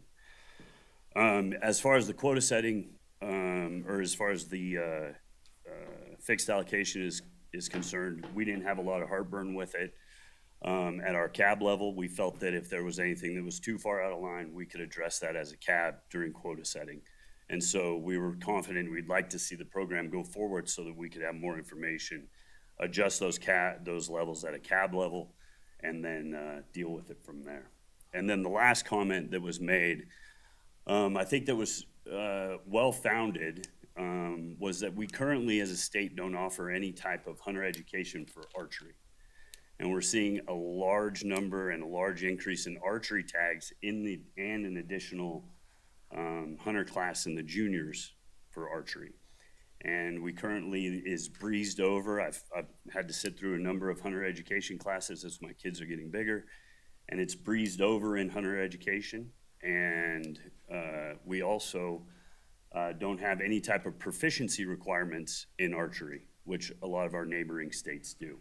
And I think that it's something that the commission should consider when we talk about the increase in all of these archery tags. So, thank you. Thank you, Mr. Malarkey. Any additional cab comments in Sparks? Seeing none, any cab comment on Zoom? All right, any public comment in Sparks? Seeing none, any public comment on Zoom? All right, with that, I'll bring it back to the commission. I did have one item. On page 6, we have an extra and, so it's not a major item, but it'd be under mule deer on the second paragraph. We have for standard and alternative and non-standard. We just got strike an and out of that. That was a grammatical issue, but. Thank you, Tommy. I had on page 5, the bottom of page 5. So we, on the bottom of page 4, we define tag success. There's been some revisions made to that. And then at the bottom of page 5, we kind of reiterate tag success is defined as. That doesn't match, and it might be duplicative. I don't know. Maybe we don't need it, but if we're going to use it and the paragraph before it that runs on over to page 6, it'd be nice to have those standardized with the definition if we need to use them at all.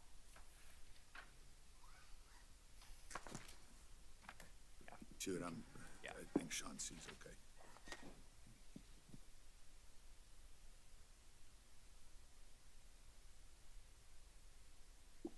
I mean, I guess I'm gonna put Kaylee on the spot. On the 3-year to 5-year on the juniors, that was a massive discussion at the TAC level that continued on for a really long time, and to be honest with you, I don't remember exactly where we ended up. Thank you, Chairman Cavilla. Kaylee Musso for the record. I was actually just trying to look that up on my phone, as you can tell. So there was a regulation that the TAC committee worked on a couple of years ago that would have amended NAC 502-333 on the which is titled Limitation on Applying for Junior Hunts. Right now that just restricts them to applying for no more than 5 years. At the time that we were going to try to restrict it to no more than 3 tags, we had added that into the regulation. That regulation has now moved forward. And then the executive order that the governor had put out halting regulations was part of that, but the TAC committee never readdressed it and has since been working on junior regulations. And so essentially that's the history on that.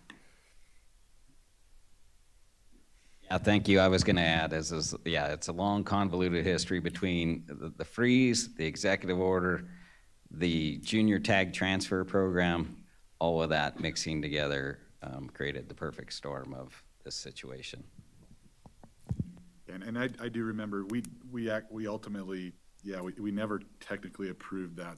And so I mean, for now, I think you just leave it out like it's written, and then if that does come back, the policy can be amended at that time. But yeah. Correct. Okay.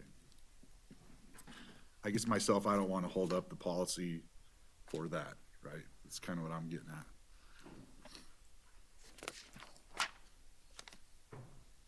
And then I do hear Humboldt's concerns, and then again, this was brought up at the last meeting. We went into detail, we even said it at the last meeting, I wish way more people were here, because this is a big decision. You know, we brought it up again. I myself don't want to kick the can down the road. I don't know what everybody else feels. This is our third reading, I think, of this. So, I guess we'll see what the other commissioners feel.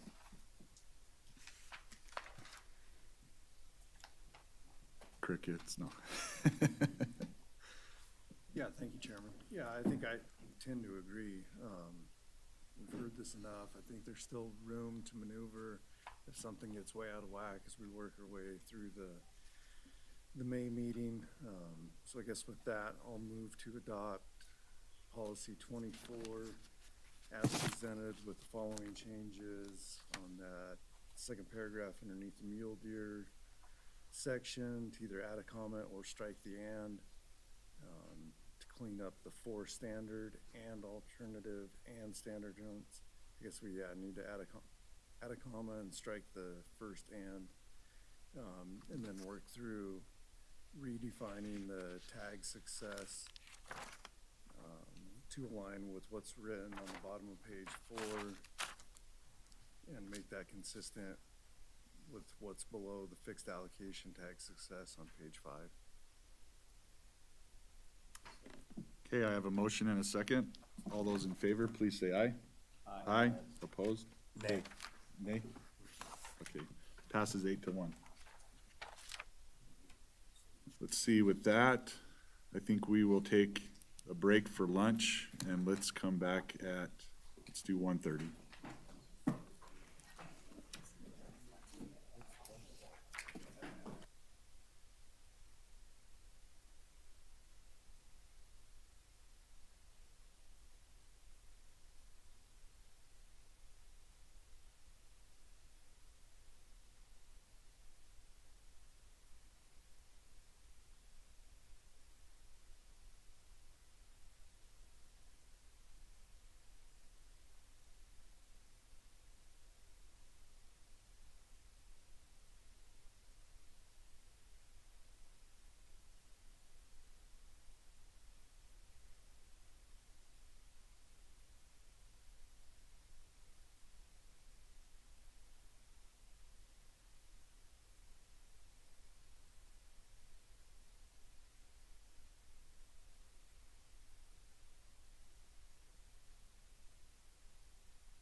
All right, it's 1:30, so we'll get going again. Agenda item number 10, draft fiscal year 2025 predation management plan for possible action, wildlife staff specialist Pat Jackson.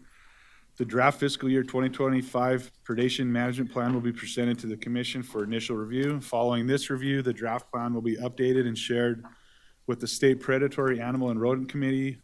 All comments from the park, county advisory boards to manage wildlife, and any other interested entity will be compiled and shared with the Wildlife Damage Management Committee for their consideration at their March 2024 meeting. The commission will receive an update at the March 2024 meeting from the Wildlife Damage Management Committee and may provide additional direction at that time.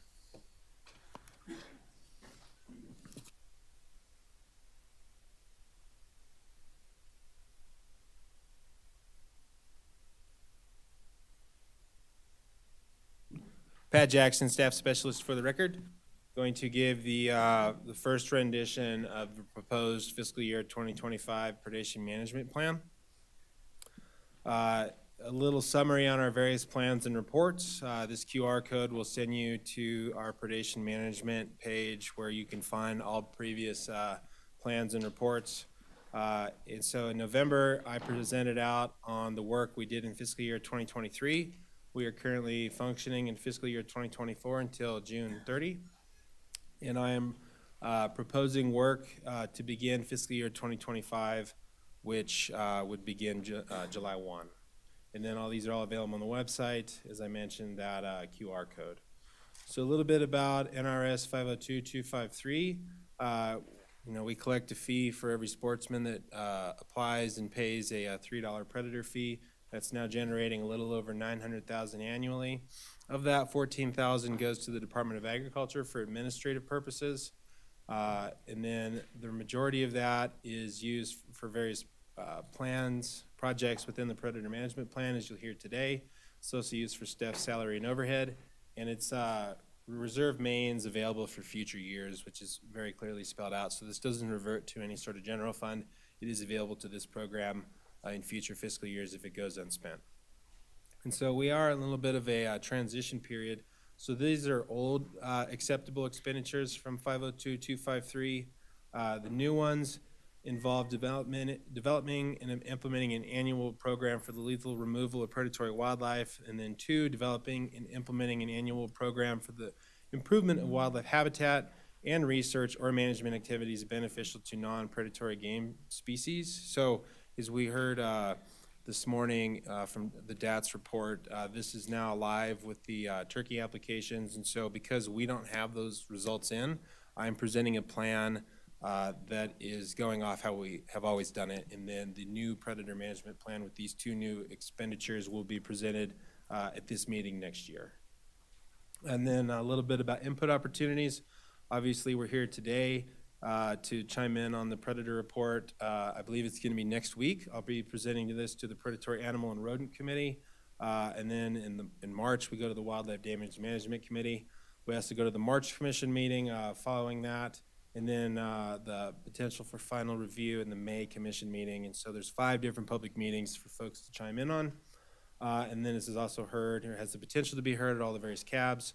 And no one really takes me up on it, but they can email me directly if they have any input. So a little bit about our budget summary. In fiscal year 2023, we generated just over $944,000. If we no longer have to abide by an 80% mandate for lethal control like we have in the past. However, that would be the number, $755,000. And what I'm going to propose today is at $784,000 in lethal expenditure within this plan. So we don't have to, but we still have about 80% of these proposed expenditures in the form of lethal control. And then a little bit about Policy 23 additions. These are P&Q, and this was accepted a few commission meetings ago. I failed to include the cumulative expenses over various years. I was so fixated on it being a transition period. I honestly just forgot. My apologies. These numbers will be included for various projects in the next 4 public meetings. And this is an example of what that would look like. This is Project 2201, and you can see it began in fiscal year 2015 and up until 2023, and we've spent, just over $750,000 on that project. So that'll be what that looks like going forward. Projects that we are recommending for continuation. Project 21 is the protection of greater sage grouse through common raven removal. This is largely a collaboration with Wildlife Services to deploy DRC 1339 in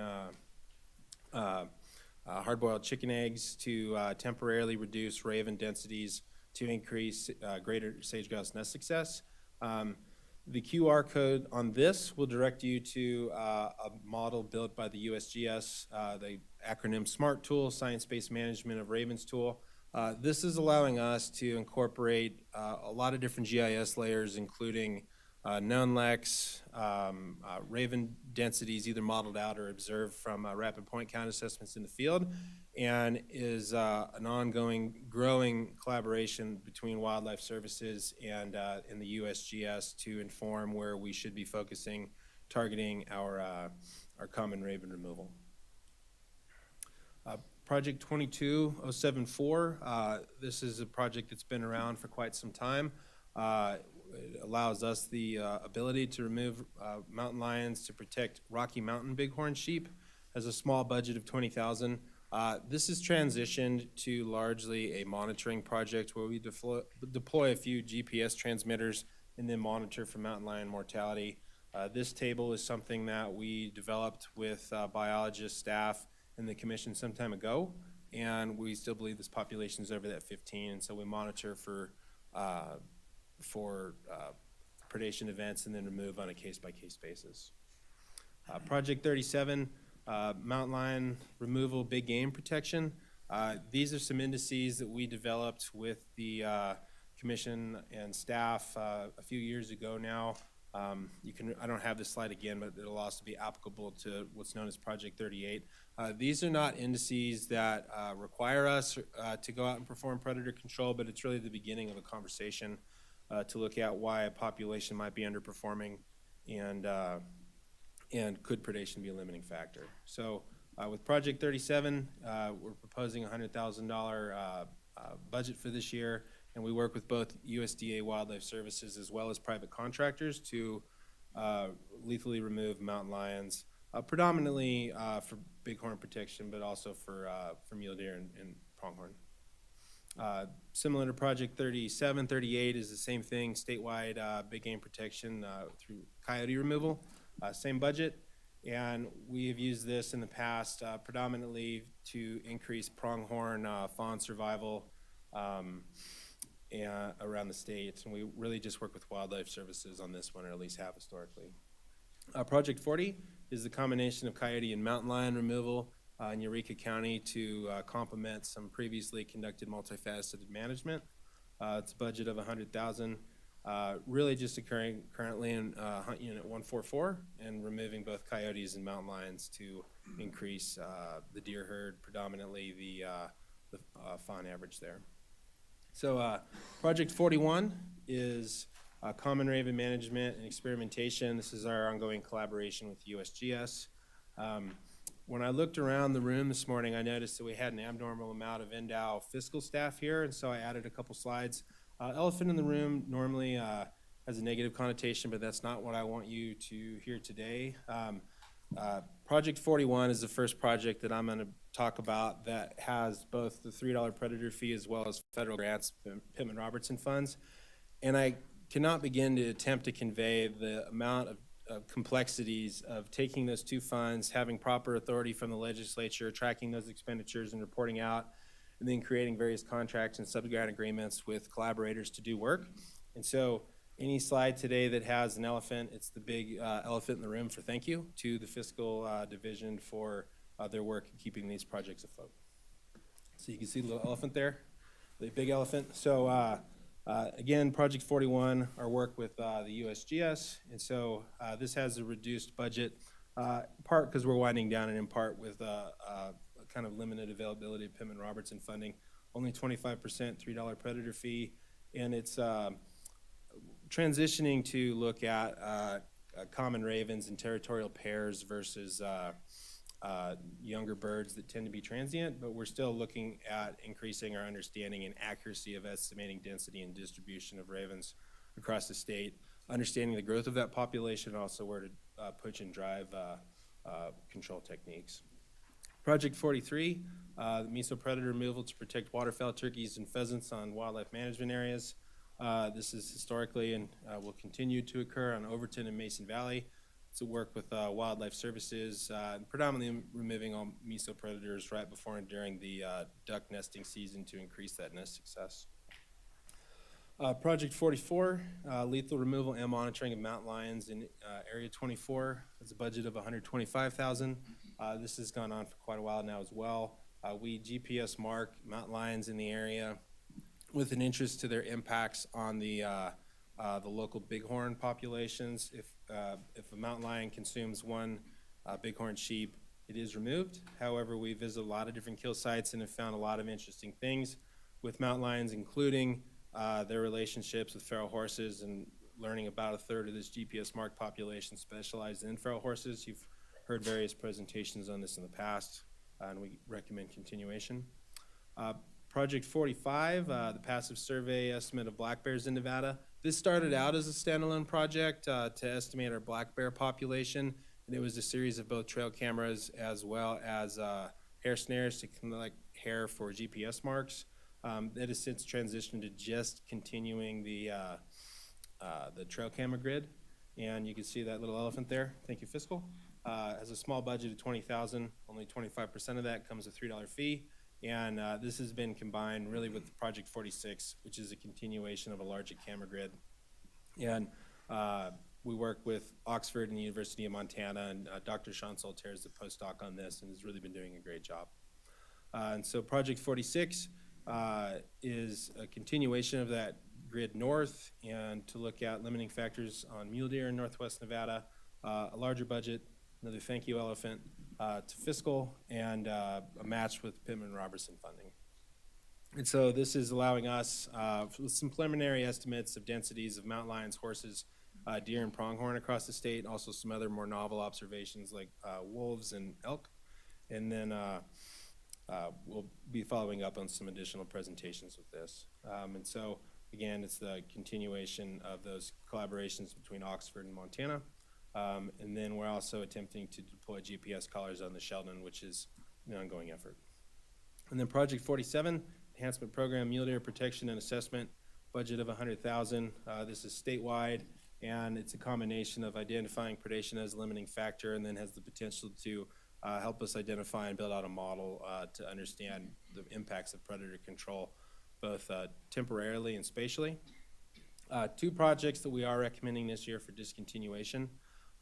Project 2201 was the mountain lion removal to protect California bighorn sheep in the hunt units 011 and 013. We established these metrics some time ago with the commission. We have not been able to get above that 60 mark since the inception of this project. And so, and we also currently don't have any GPS marked sheep to help us monitor for mountain lion mortalities. And so we have the ability to continue doing this work.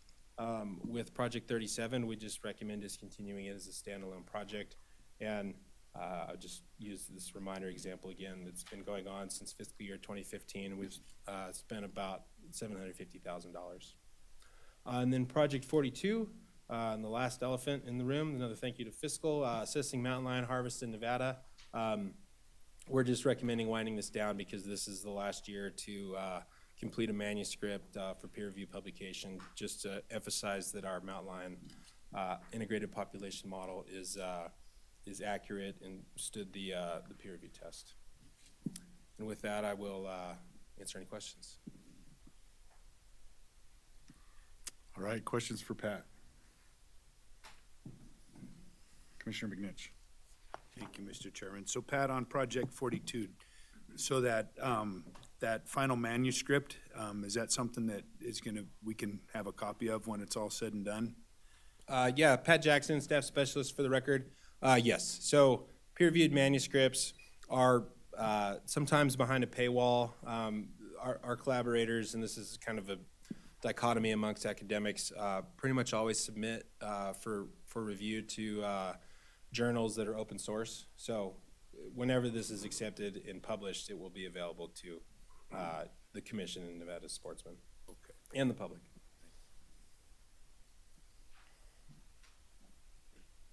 Yeah, thanks, Chair Cavilli. Yeah, Mr. Jackson, similar to 2201, that 22074 project, is there a reason we just don't put it underneath the umbrella of Project 37 as well, or why does that need to remain separated? I'm in full support of the project. I'm just curious why we don't include it in Project 37. Pat Jackson, staff specialist for the record. We're recommending continuing that since it's been an ongoing, more monitoring than lethal control project, and it's a pretty small budgetary amount. We have several years ago used Project 37 to deploy collars on sheep, but we haven't done that recently, and so because it has more of a monitoring component, it's my preference to maintain it as a project. However, I'm amenable to suggestions. No, I'm certainly supportive of keeping it as a separate project. That was fine. I was just curious. Thank you. Additional questions? I guess I got a question, Pat. Project 44, the lethal removal of monitoring mountain lions in 24. How many mountain lions have we killed on that project? I know it turned into like a pet project on lions killing horses. And that, it is an interesting project, but it's kind of, to me, the name of that, it's not necessarily what this project has turned into. Yeah, so Pat Jackson, staff specialist for the record. The Delamar have a long history of a struggling sheep population, and so we have lethally removed lions for quite some time before I ever started here. They went on hiatus for quite a while. When Project 44 started up, it was just a lethal removal project. I don't know how many we removed at that time, and then we transitioned that to a GPS marking project. And I want to say we've lethally removed between 4 and 6 sheep eaters since then, but I would have to double check. I mean, to me, we've heard it. This is my 6th year on the commission, and to me, it just the title of this one to me seems a little. It's not necessarily what this is morphed into. It seems like this is morphed more into tracking the lions killing horses in the Delamars in 23. I just being honest with it, we've watched the presentations and that, and I don't recall listening to the numbers that we've killed that many lions that were sheep killers in here. I don't know. And I think I might have mentioned this before. To me, it's just the title is not exactly what this project has morphed into. That's all I'm saying. It's just my opinion, but. And I mean, I'm all for lions killing horses, believe me, but, yeah, this, I don't know, something about it just kind of rubs me a little wrong, but. No, I appreciate that, Pat, staff specialist for the record. And yeah, we haven't removed that many lions. However, the USGS has been the one to fund the graduate student as well as provide some other in-kind match for resources and availability. So, yeah, this is the only project where we GPS mark lions and then only remove bad actors. And there aren't that many bad actors. Okay. Any additional commission questions or comments? All right, this is an action item, so I will take it out for cab comment, any cab comment in Sparks.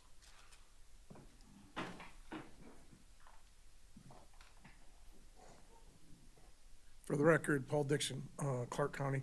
One of the questions that was asked at my cab that I didn't have a good answer for, because ravens are very smart. When we put out poison eggs, is there even, and we put out a limited amount, do the ravens over time, and I'm asking the commission can basically become smart enough to realize that eggs are poison and they stop, the eggs become ineffective? And I didn't have an answer for that question, but I said I would ask it up here because I don't really know. But I know that ravens are so smart, they pick up on everything. I just didn't know whether or not they picked up on poison eggs. Thanks.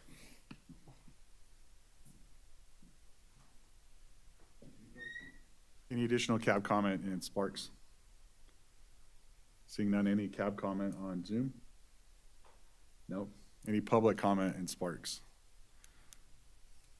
Seeing none, any public comment on Zoom? No. All right, with that, I will bring it back to the commission. Oh,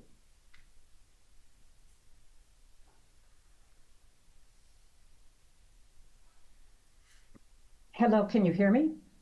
yes. Hi, this is Stephanie Myers from Clark County. Almost $1 million goes to Wildlife Services for the lethal removal of predatory wildlife. But does it work? Is it effective? Are the number of game species erupting after all the money spent on projects? Are the number of deer, elk, antelope, and bighorn sheep, are they growing? If not, maybe it's not a predation problem. Could it be habitat or something else? Why spend so much money killing predators if these projects are not giving you more game animals? Thank you. Thank you. Any additional public comment on Zoom? No? All right, with that, I will bring it back to the commission.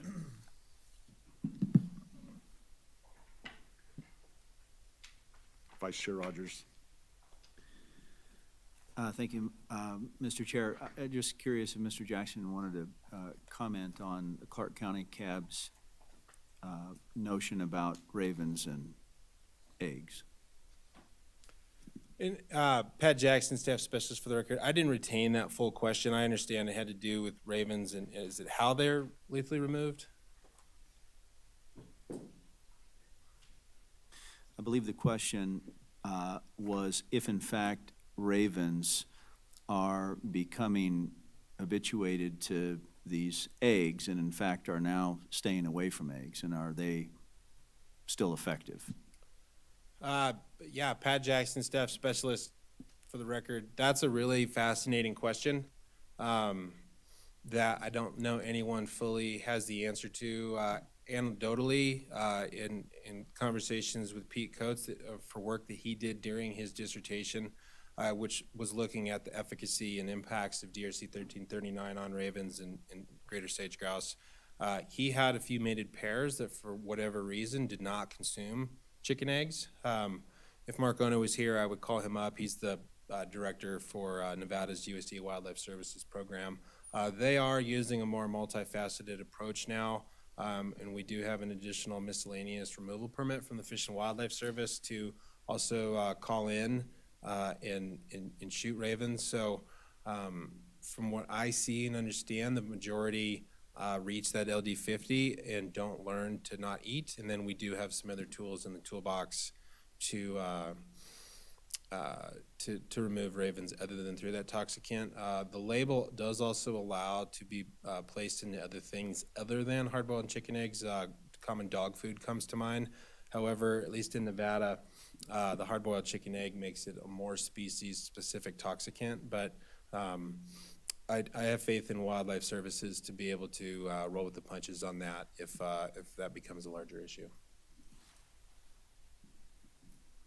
Okay. Any additional questions, comments, or motion?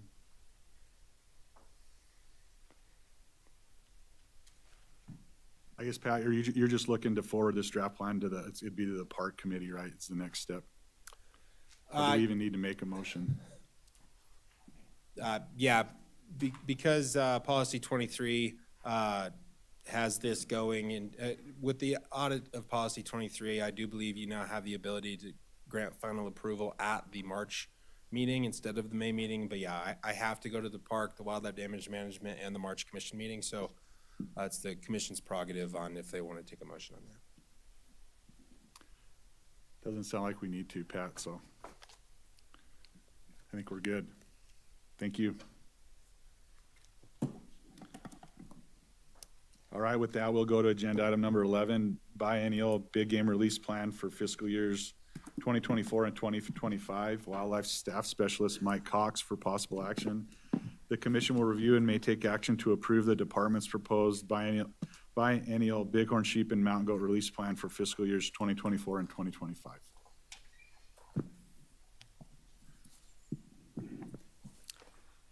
Good afternoon, everyone. Mike Cox, Big Game Staff Specialist for NDOW.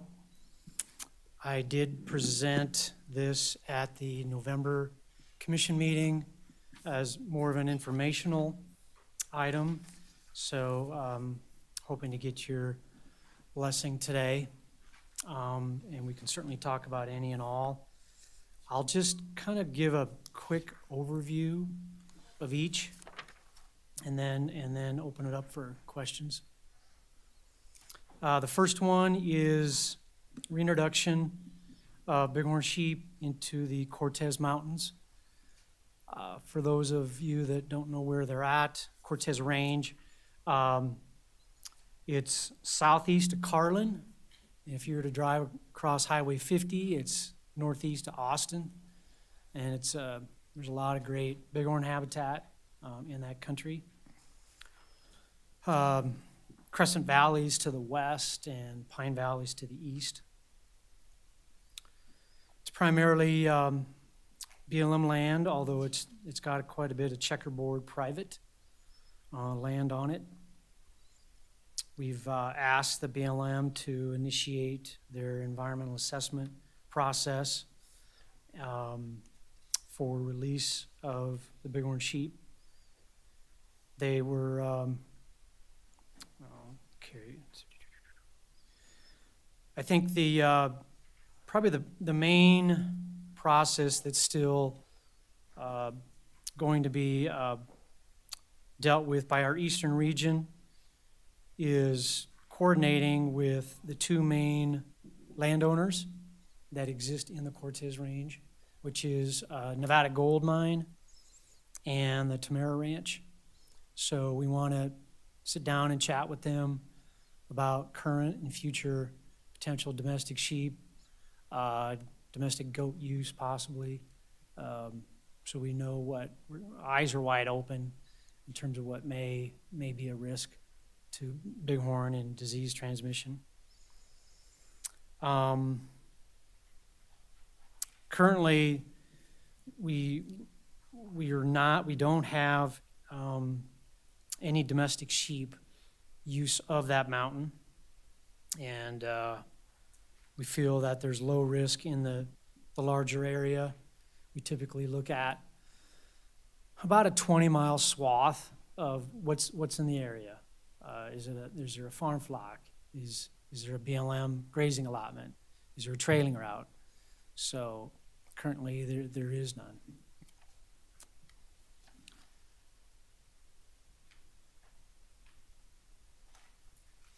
And as with most of our releases, especially bighorn sheep, we would have Wildlife Services go out prior to the reintroduction to look at predation concerns, primarily mountain lion, knowing that the mountain has mule deer. There could be a potential for prey switching once the bighorn get there. So it may not be an issue, but we'll definitely have them continue to monitor the first several years of the release.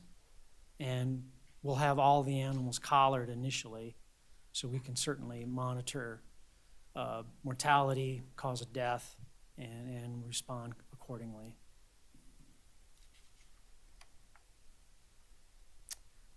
And we would use desert bighorn source stock for this release. Probably consider a summer capture and provide those animals several months to figure out their new home and new climate. The next one is a California bighorn augmentation into the Montana mountains. That's in Humboldt County. History of that herd is it was reintroduced back in 1991 from being extirpated. and that herd flourished. We had about 18 years of ram hunting, probably provided 40 to 50 animals for reintroduction and augmentations elsewhere. So it was a very productive herd. And then in late 2014, we had a pathogen spillover, and we had about 85% of the animals die within a month. And then to protect some of the herds to the north and south, we made the decision to euthanize the remaining survivors that they were not doing well themselves. Many of them probably would have died eventually, but part of that situation was just that fall, John Oligary, a wool grower, primarily down in the Humboldt Range near Lovelock, had brought his entire flock onto alfalfa fields to breed his ewes with his rams, and was probably the likely source of the pathogen, very much of an attraction for the bighorn sheep. And it's just right below the mountain range. I've spoke to John several times over the last decade, essentially, and just have a ton of respect for him. He is very diligent in monitoring his sheep, and I think out of respect to what happened, he's still using the alfalfa fields in Kings River Valley, which is right at the base of the rim of the Montana mountains, but he's only bringing his lambs up in the fall to graze on the fields. Most of those are considered wethers, and they'll go to slaughter, but he does keep some of the female lambs to replace the aging ewes in his flock. So we had some conversations the last couple years, and specifically last year, of are there options for John elsewhere to have his lambs fatten up in the fall and early winter. But it's a pretty good gig that he has, and also the alfalfa growers. So he benefits. The alfalfa growers get a little bit of income from the sheep that he grazes there, and he respectfully declined of us helping him look for alternative sites, and that's certainly his prerogative. It's private land. So, but he's very committed to doing everything he can to manage those sheep. He's there primarily in the months of November and December, and then early part of January he trucks them back to down around the Lovelock area. So that's it's been a concern, and will continue to be a concern. And as I told you in November, we've certainly have been licking our wounds statewide with many of our herds falling prey to pneumonia. Much of that's been bighorn to bighorn interaction. And a lot of that interaction, we really don't know where and when it happens or when it's going to happen. And we're almost like waiting for the shoe to fall off and feel helpless of what to do. We know where there's virulent pathogen strains, but, there's still 100 or more animals in those populations that still have chronic carriers, and we probably would have to euthanize a couple thousand bighorn to help reduce the threat. So not quite ready to do that yet. And I thought long and hard about, I guess I would rather have a threat, a risk that I know it exists. I know when it's going to be there. I know when it's going to be gone.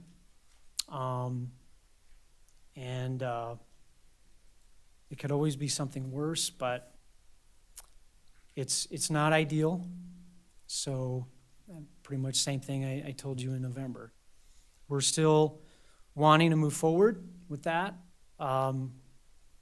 We've talked internally about having a committed employee, seasonal employee up there, as much as he can be. And I've reached out to a lot of the bighorn NGOs that exist in northern Nevada and have not yet received any thoughts from them, but I think many of them have met. They've discussed it amongst their board members.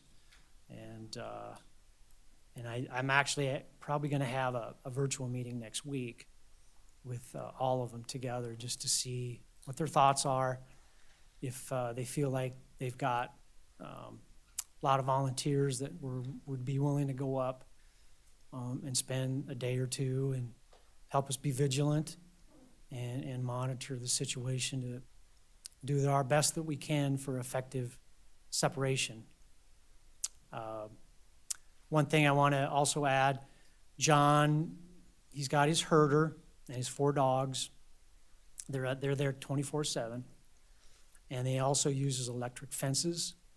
So as he moves from one field to the next, he actually has an agreement with about 6 different landowners that he moves from field to field, and he has an electric fence around those lambs the entire time. So that is the Montana mountains. The next one is mountain goats, an augmentation into the East Humboldt Range. Brief history, 1981 was the initial release. It was only probably about 8 mountain goats that were part of that release complement. So a very small number that started that herd. They did quite well. We feel the population reached about 160 by 2009.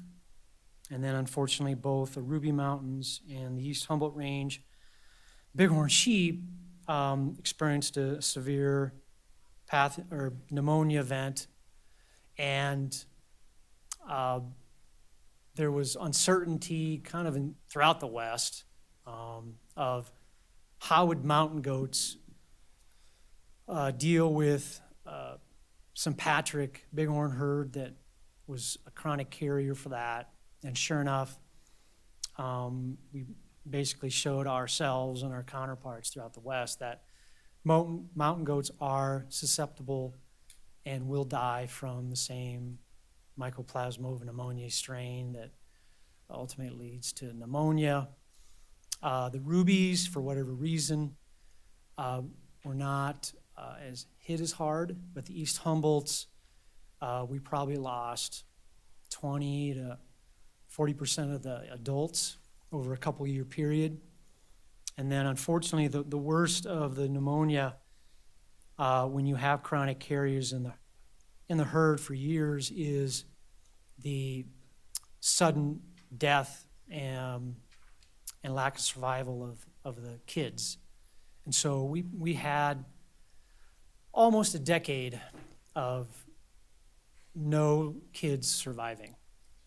And so that population just continued to stair-step down to as low as about 40 animals.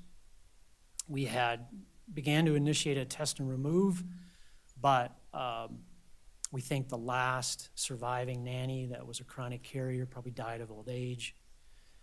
But that's the main issue of wanting to augment that population is the majority of the nannies in that herd are probably 9 years or older, and they're likely going to die in the next year or two. So this augmentation would help kind of prevent that big drop that we're likely going to see in the next 3-4 years of that aging out of the nannies. We have discussed source stock with the state of Utah, and I think they're fairly committed to provide mountain goats from the Tasher Mountains in south central Utah.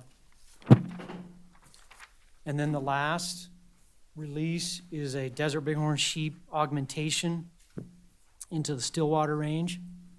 Somewhat of an experiment. Again, what's led us up to our desire to try to augment. That population was reintroduced in 1981, and through several release complements, that herd finally took off. And it was just kicking ass and taking names, well over 500 sheep. And then, unfortunately, a series of pathogen spillovers from bighorn to bighorn. This herd fell prey to pneumonia event in 2019. We feel that our estimate of we lost 30% of the adults, and we've had 3 years of poor lamb recruitment. We have not done a test and remove in this herd. This herd, just like many others, it's a very long mountain range, 70 miles worth, including the East Range. So it involves several subherds, probably 5 to 8, depending on what your definition of a subherd, of ewes that are primarily resident within that subherd, rams moving in and out, servicing multiple subherds. And there's probably going to be some of those subherds that will clear the mycoplasma earlier than others. And one of our concerns is we've trained a lot of mountain lions that the bighorn herd was there and they've got it figured out, but that population was doing so well, it was above that threshold that mountain lions, we could not detect an impact on that herd. But when we're now down probably less than half of that population, we know those subherds are probably going to see high rates of predation. And so we're talking about considering trying to augment 1 or 2 of these subherds and to see if their rate of recovery is heightened, improved than some other herds that would be somewhat of a control, and just see if that would assist their recovery. The other confounding effect is we're very thankful for the BLM. They've been finally coming up to the plate and conducting horse gathers to remove the excess horse numbers down to AML. Stillwater Range was probably around 500 to 700% over AML, which is a very excessive numbers. Habitat was severely compromised, and they also had a hand in supporting that mountain lion population. A lot of the foals probably went to mountain lion predating on, and with with over 2,000 horses removed in the Stillwater and East Ranges, it's going to force mountain lions to probably prey at a higher rate on the limited deer and bighorn that remain in that herd. So, so that's kind of the dynamics and the reason that we're considering augmentation there. So I'll take any questions from any of these release proposals. Questions for Mr. Cox? Yeah, thanks, Chair Cavillia and Mr. Cox.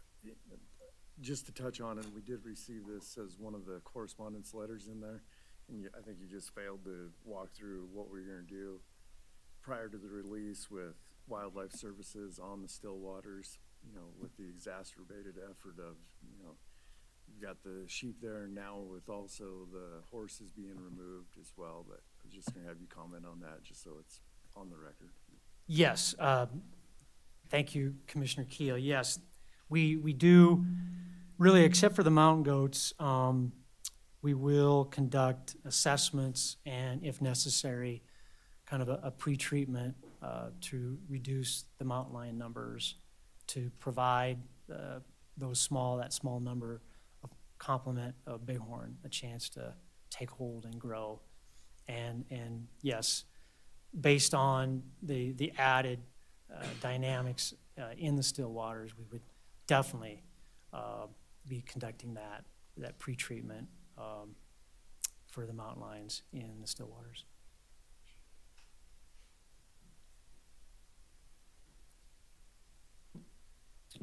Thank you, Mr. Cox, for presentation. Do you know, for the 3 bighorns, you mentioned Utah for the mountain goat, where the bighorns are going to come from? Where are you going to pull them from to put them in? Do we know yet or not yet? For 181, 141, and we've identified a few source populations. We've got. We definitely will make sure that every animal is not actively shedding Mycoplasma ovipneumoniae. We have tapped into herds that have gone through die-offs, have been exposed to Mycoplasma strain, and so we are considering that. Really the only source population in the state for desert bighorn sheep that has not been exposed to a pathogen spillover is the Muddy Mountains. But we've been thinking about herds in 181, and they also fell prey to the same strain, but we've done this before where we'll capture the animals, we'll overnight the samples to the lab in the state of Washington. We'll get the test results, and we'll know which animals are negative, which animals are positive, and we could just release that complement of animals that are clean. If we were to take animals from a population that's been previously exposed. The other issue is, we're certainly wide open, eyes wide open, that entire mountain range by no means is going to be cleared of the probably 5 or 10 remaining shedders that are somewhere on that mountain.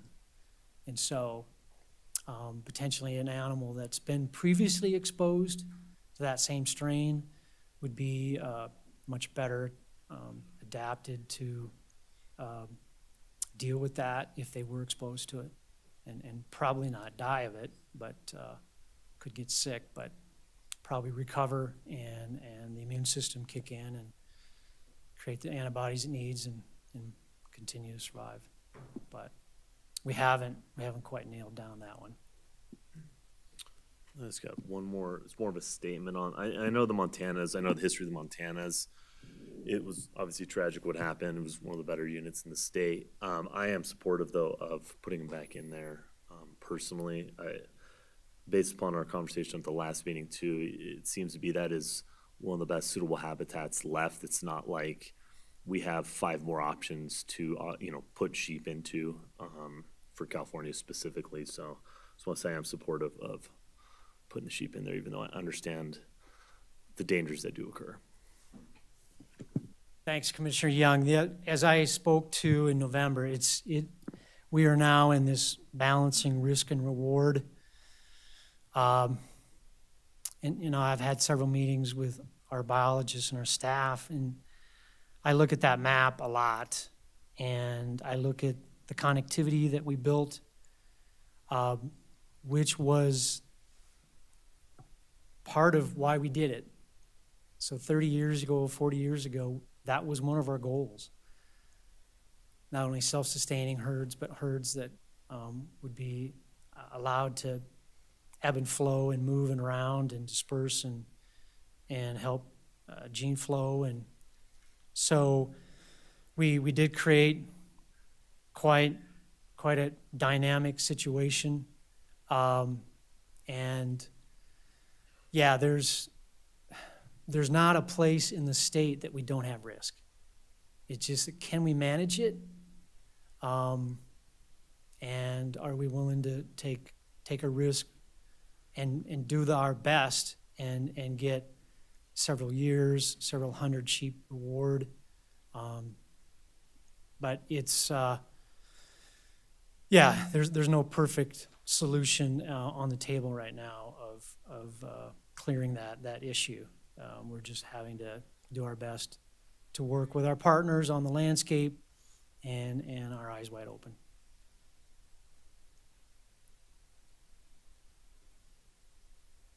Thank you, Mr. Clark, for the presentation. I'm a bit concerned about a reintroduction of sheep to the Montana range.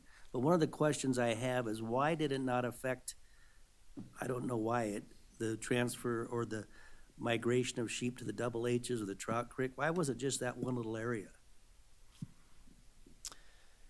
Yeah, there's some things that as biologists we've figured out, and there's some things that just don't make any sense. And we can talk about CWD, we can talk about other pathogens, how they get around in the landscape, and why it hasn't showed up in this county or the state. But it makes no sense when you have this small canyon, Thacker Pass, that separates the Double H's and the Montanas. It is nothing. It's not a Columbia River, it's not a gorge.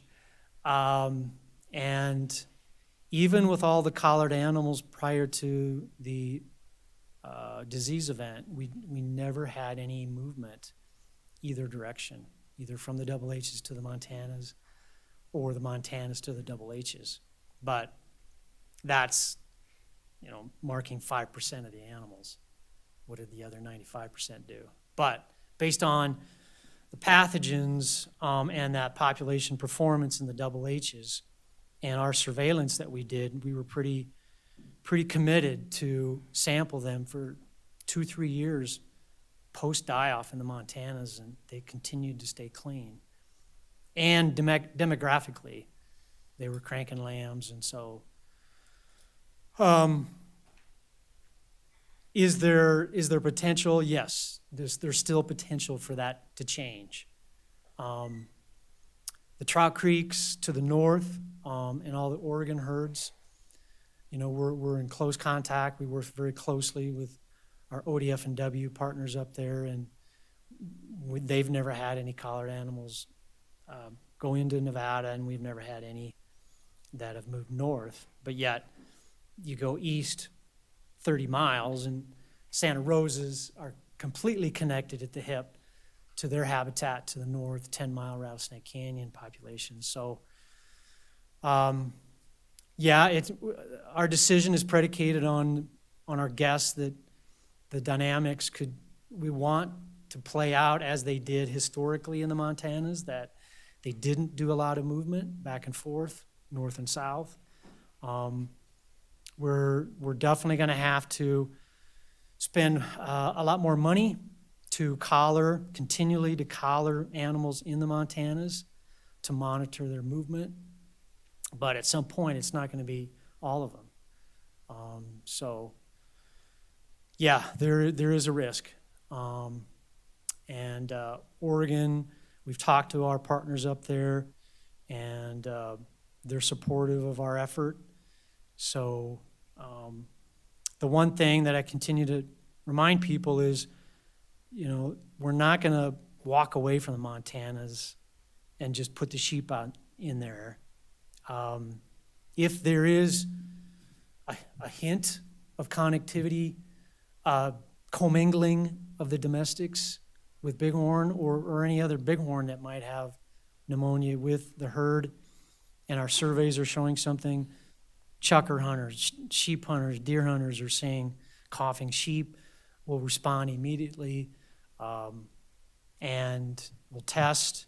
If we do find that we have a disease event, we may have to reconsider what we did in 2014 and 15.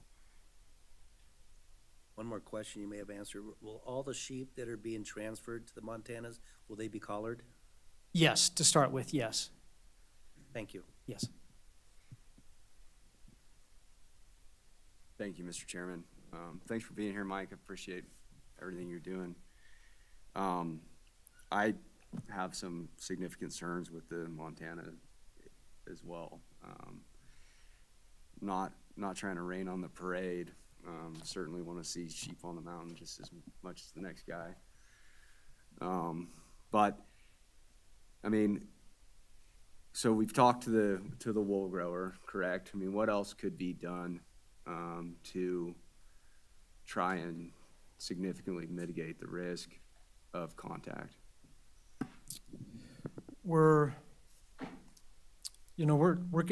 going to continue to talk and communicate with John Oligary. I do think maybe in the future that things could change, but currently he respectfully declined our proposal to seek another site with additional funding for him. But there are other things that we are considering. We could potentially put an exclusionary fence along the right-of-way, along the base of the mountain, to reduce but not completely eliminate movement. I do think probably the biggest issue, if it's going to happen, is bighorns being inquisitive, not necessarily attracted, because there's not going to be any ewes in estrus, but bighorn and domestic sheep are they're kissing cousins. So certainly there could be a young ram that just wants to see what's going on, and that's probably going to be the biggest issue. I feel strongly that with high vigilance from assistants and volunteers, our agency, and John's herder and dogs, that we probably won't lose any of those lambs. But yes, I hear you, and I guess I cannot give anyone 100% surety that it's going to work and how long it's going to help that population to grow and provide hunting opportunities and all that. So I think we're not going to give up in negotiating things and looking at other options. But, you know, Nate and I, our veterinarian, we started down the path of a dream of trying to clear mycoplasma from a domestic sheep flock. still think it can be done, but it's a very costly venture. And the epidemiologists and disease ecologists out there, they don't have a lot of thoughts of how to help us they at least get over the hump. But yeah, it has risk, absolutely. But I feel positive that the reward could be there to overset that. Everyone has to step up, though. Everyone. I just want to confirm, make sure I understand properly the lines of defense, if you will, that are intended to be in place. So volunteers and staff during that time of year. And am I correct then in understanding, I think, that the lambs are herded, that it is only the young lambs, that they're also fenced, in addition to the support that staff that and volunteers that NDOW will have in the area. Is that correct? Yes, Commissioner Weiss, they're 24/7 behind an electric fence. And John's committed to making sure that that continues to be his mode of operation. But there's crazy things can happen, but that is the current operation. This may be, I don't know if this is a strange question, but is there an intent or a modem of operation that would occur should the bighorn wander into that area, as far as like the volunteers or NDOW staff are concerned? Are there things that you intend to do to discourage them coming down into that valley? I don't know about discouraging, but we definitely are not going to be bashful to euthanize an animal that comes down, even if it's half a mile, several hundred yards away. I think we have to be prepared, and we haven't discussed who's going to be responsible for doing that, but we certainly would provide the ability for the herder to take action. Sometimes they may not want to do that, but I think we have to be very serious about not being soft when there's a potential interaction that could occur. Yes, thank you.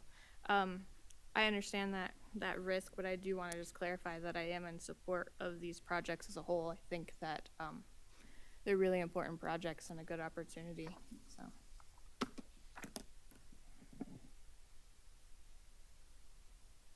Commissioner McNitch. Thank you, Mr. Chairman. Yeah, I'm with Commissioner Weiss and Commissioner Young. It's never going to be risk-free. I mean, we're talking about sheep going back into the still waters too. We haven't really talked about that, but there's risk there too. And we can't put them in bubble wrap. It just doesn't work that way. And every time we do this, I remember talking about some of these issues when we were having these die-offs when I first came on the commission. And, in some ways it was an enigma. It was, I guess where I'm headed is that the information that's been gathered through doing this kind of stuff, I mean, it's sad to say, it's a risk, but there's things to be learned from the failures too, and you try to mitigate it, you try to fix it, and then you go back out there and you throw it back out there and see how things work. And I mean, what other choices do we have? Just not doing it. Certainly a choice, but that could be generational. We might be talking, somebody, we might have somebody sitting here that doesn't even work for the agency yet talking about, back in the 2020s, we talked about putting sheep back out there, but we didn't. And here we are in 2070 now, and, that we're still talking about doing it. So, when? And I think you've done a great job of evaluating the risk, of processing the risks, mitigating those. we do have, what to me certainly sounds like a cooperative operator here. That's not always the case. And so I think it's certainly worth it. It's what the department does, I mean, we're doing the best you can with what you've got, and certainly is well thought out, and I would support the effort. So understanding the risk, I get it. It's a roll of the dice, but isn't all of it in some fashion?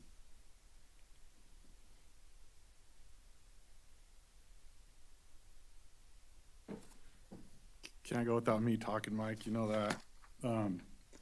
On the Montana mountains, what are you thinking for your source stock on that? We've had a lot of discussion. I think we're leaning toward the Sheep Creeks as source herd. We have considered a few other mountain ranges, but they would be California bighorn. I mean, and then in any of those like the Sheep Creeks, are they even remotely close to what you would consider carrying capacity for those sheep in the Sheep Creeks? Are you concerned with that population size right now? Yes, Commissioner Cavilla, we've been concerned about the Sheep Creeks for a decade. It's been compromised because of fires, and it was historic winter range, still is for pronghorn and mule deer, and trying to make sure everyone's got something to eat there. Want to thank our Habitat Division in BLM for introducing forage kochia, the magic shrub forb that has benefited that herd. But we continue to look at and monitor that herd with a population objective in mind, but it ebbs and flows. And yes, we've recently had a lot of discussions of where that population is. The ewe complement, the ram ratio. And so, we're looking at just starting with 15 ewes and 5 rams. And I think that herd can sustain it. It has been higher in the recent past, but the population estimate is, around 170 or so animals. So I think they'll do fine if we were to move just to 15 ewes. Yeah. Okay, and then just more so a comment, like this one's a tough one for me too, but like to be contingent upon humans monitoring it every day of the week, 24/7, I think to me, it's a little unrealistic, just being honest, but that's a difficult one to try to say, yeah, we're gonna do that. We can absolutely try to do that, but to say we're gonna do that, it's super hard. It's gonna wean. Yeah. We know that. Yeah. And you've got multiple years of that, right? It's not just the first year and the second year, And I'm not saying I'm necessarily against it, but that is a concern for me as well. I did note in here on this one, Mike, and on the first one, like this one in the documents, you say this is contingent upon a signed cooperative agreement, right? And Yes. I'm curious where the signed cooperative agreement is. Yes, Commissioner Cavilla, that was the intent. And then soon after the November presentation, I got a letter from John, and I spoke to him on the phone. And so I would ask if you're supportive of that release complement. And in fact, I'm very glad that you brought that up, that that would need to be struck from that release plan complement. And at the same time, talking to Scott Roberts regarding the Cortez range, it does state that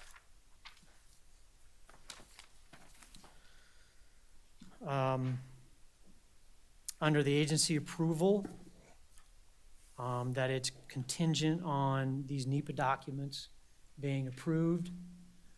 we certainly always want to work with our public land management partners. And I guess I haven't ran this up the flagpole, but, you know, we do have a lot of private land, that's throughout the Cortez Range, so that, I guess I'm kind of asking for any input from, our staff, our agency, if that's something that we're wanting to maintain that statement, or would we consider releasing on private? You led into my question on the Cortez too. You also have in here contingent on the coordination with the two private landowners. And I'm just curious what are we contingent on then with the two landowners? You know, I could have Scott Roberts come down and talk about, you know, our efforts. He's already made plans with one of the landowners, but they will sit down and discuss their current and future plans. And, you know, I don't think it's going to result in an actual document, but I do think that we're wanting, you know, everyone to be upfront and honest about, you know, what they would potentially do in the future. Would they, if they're running cattle, would they convert to sheep? So that our eyes are wide open on that. But Scott, do you have anything you want to add? Okay. But again, it would be with Nevada Gold, who has taken over a lot of that private land now, the Dean Ranch originally, and then the Tamaras. We'll be sitting down separately with them. And then lastly,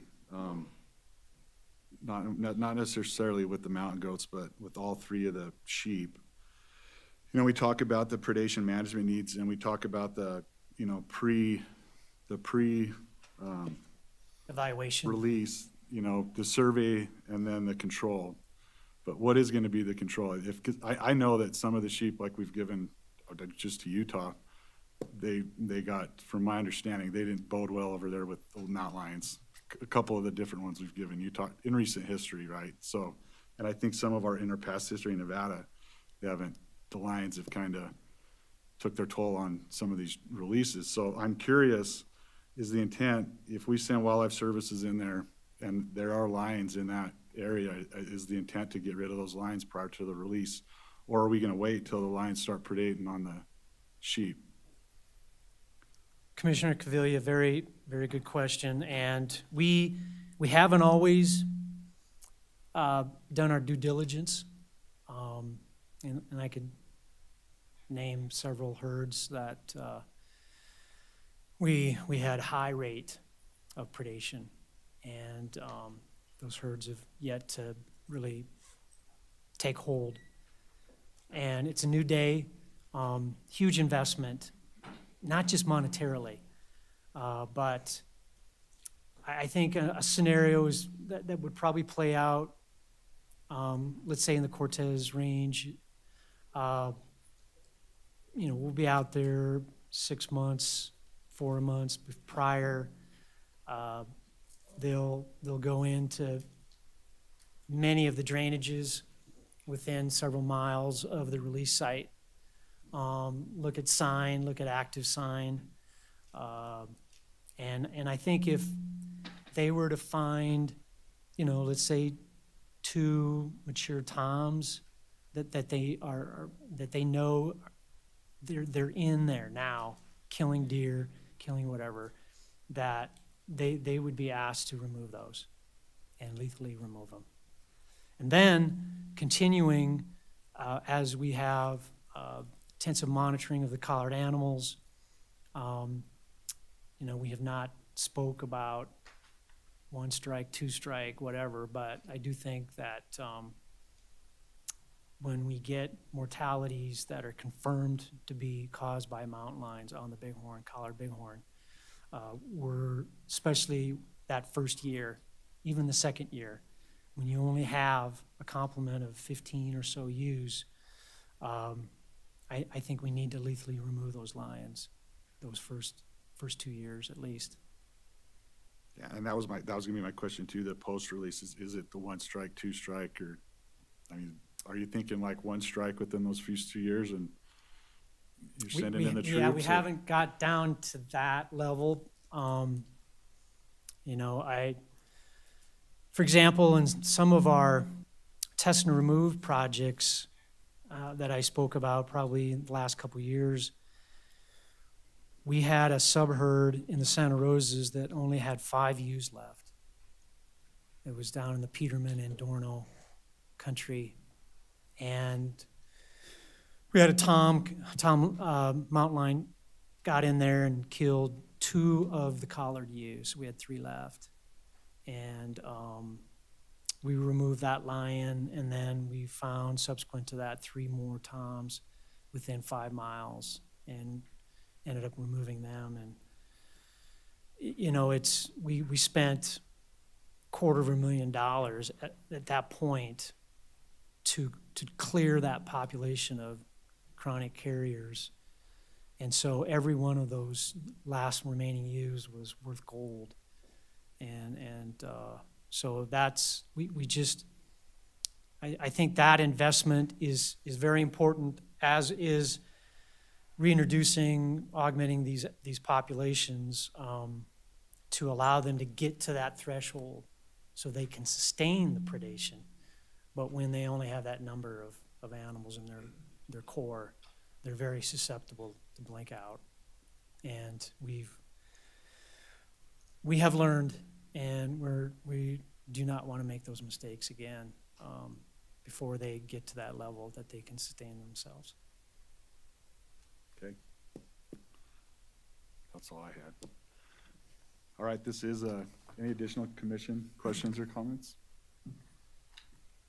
Okay, this is an action item, so I will take it out for cab comment. Any cab comment in Sparks? Come on down, you're good.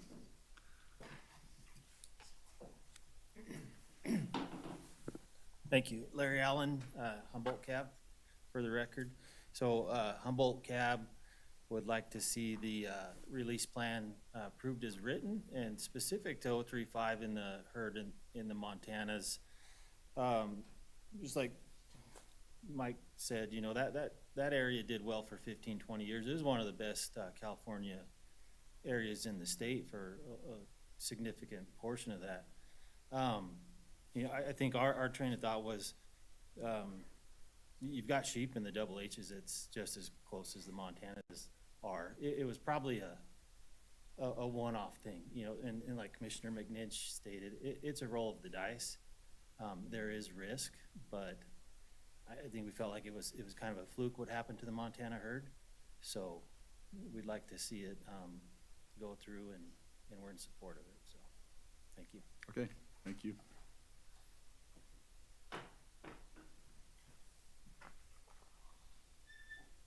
Paul Dixon, Clark Cab, not to jump on the Montana horse, but that was the major concern of the Clark Cab, was making sure we had the best possible set of assurances. And I think the commission, from Ms. Weiss to you and others, have asked the right questions of Mr. Cox and Endow, and so I think we'll be fine.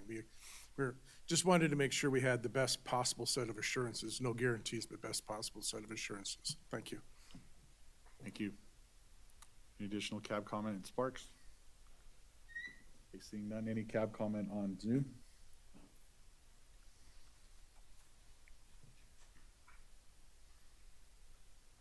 Yeah, this is Jamie Halpin with the Eureka Cab. Mr. Chairman Cabilia, we talked through this in our cab meeting and talked with Scott Roberts through this. And our natural resource director brought to our attention that back in 2008, this was a highly controversial topic, and it filled the commission room when it was in Eureka. The cab supports it, and there's a lot of support for the sheep on the Cortez. And as we talked through with Scott Roberts, once they get to meeting with the 2 Nevada Gold Mines and Tamaras, to do some due diligence to reach out to the adjacent permittees that are to the east and west of the Cortez Range to make sure that it's not constricting some of those other permittees, is the only comment that we had. But otherwise, the CAB was in support of it. Thank you. Thank you, Mr. Halpin. Any additional CAB comment? No? Okay, any public comment in Sparks? Any public comment on Zoom? No? All right, I'll bring it back to the commission. I guess, Mike, did you want to address Mr. Halpin's comment there? I think, yes, the eastern region, we can definitely reach out to those closest permittees. They're quite a ways away, but just, I was in that room. I was in Eureka in 2008, and I remember that day very vividly. So yeah, I think we'll definitely let people know our intentions. Yep. Okay. Any additional questions or comments for Mr. Cox? Commissioner McNitch? I just need to understand the Cortez Mountain, the contingency thing. Are we talking about just approving on public or private lands, provided that agreements are in place? Is that what we need to incorporate in a motion?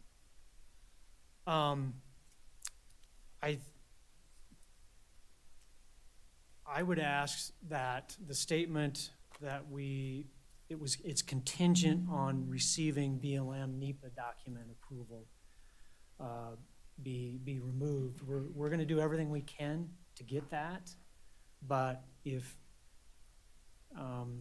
BLM says it's gonna be 5 years, you know, that we may consider alternative options of releasing on private, but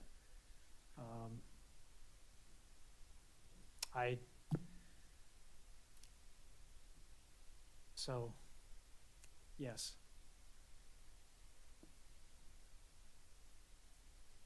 Okay, with that, if there's nothing else, I'll go ahead and make a motion to approve the biennial big game release plan for FY 2024 and FY 2025 as written, except that with the Montana Bighorn release, we strike the cooperative agreement portion relative to Mr. Oligary, and that we strike the BLM NEPA provision or aspect of the Cortez Mountain release, so that the department can consider alternative options if necessary. Okay, we have a motion and a second. All those in favor, please say aye. Aye. Opposed? Okay, motion carries unanimously. Thank you, Mike. All right, agenda item number 12, Commission General Regulation Workshop, public comment allowed for possible action. Commission Regulation 514 Moose, Game Division Administrator Sean Espinoza and Chief Game Warden Christy Knight. The commission will hold a workshop to consider amending chapters 502 and 503 of the Nevada Administrative Code to provide for definitions, fees, and regulations concerning moose. The proposed regulation changes necessary to establish definitions for antlered and antlerless moose, eligibility requirements for a moose tag, and fees for both resident and non-resident antlered and antlerless moose hunts, and to establish requirements for maintaining physical characteristics of the harvested moose.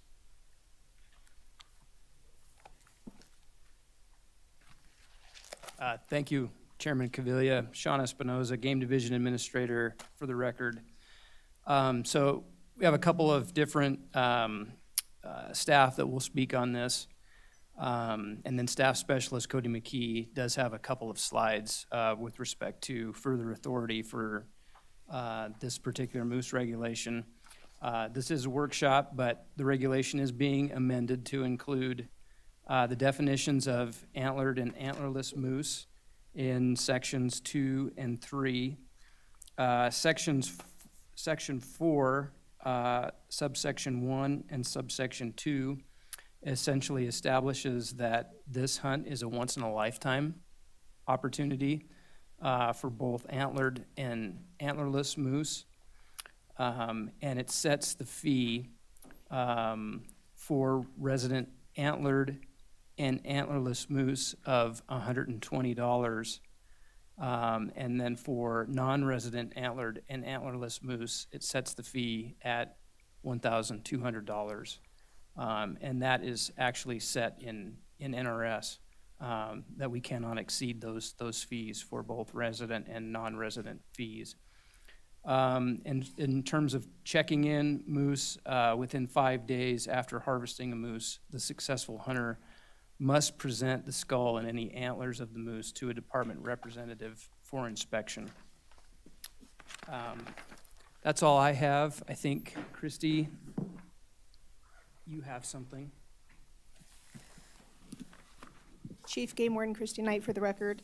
In section 5, it has to do with the bonus points. So there's an overlap with executive order, so CGR 513, and this section of this regulation. There were things that are on 513 that are not in 514. So what we plan on doing is combining the two. So when Megan talks about 513 tomorrow, she'll explain what parts we'll use out of the executive order. But pretty much what we need to do in this section is removed except as otherwise provided in subsection 2 and just put any bonus point. That's how it is in 513. Renumber everything, take out the letters and put those as numbers.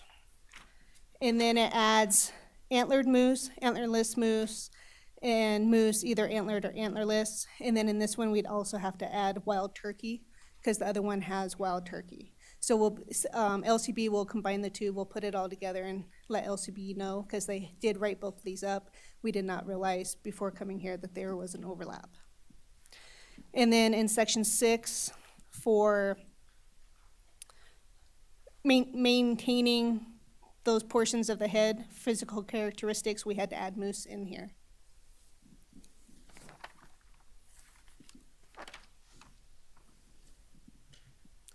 And that's it for that reg. Are there any questions?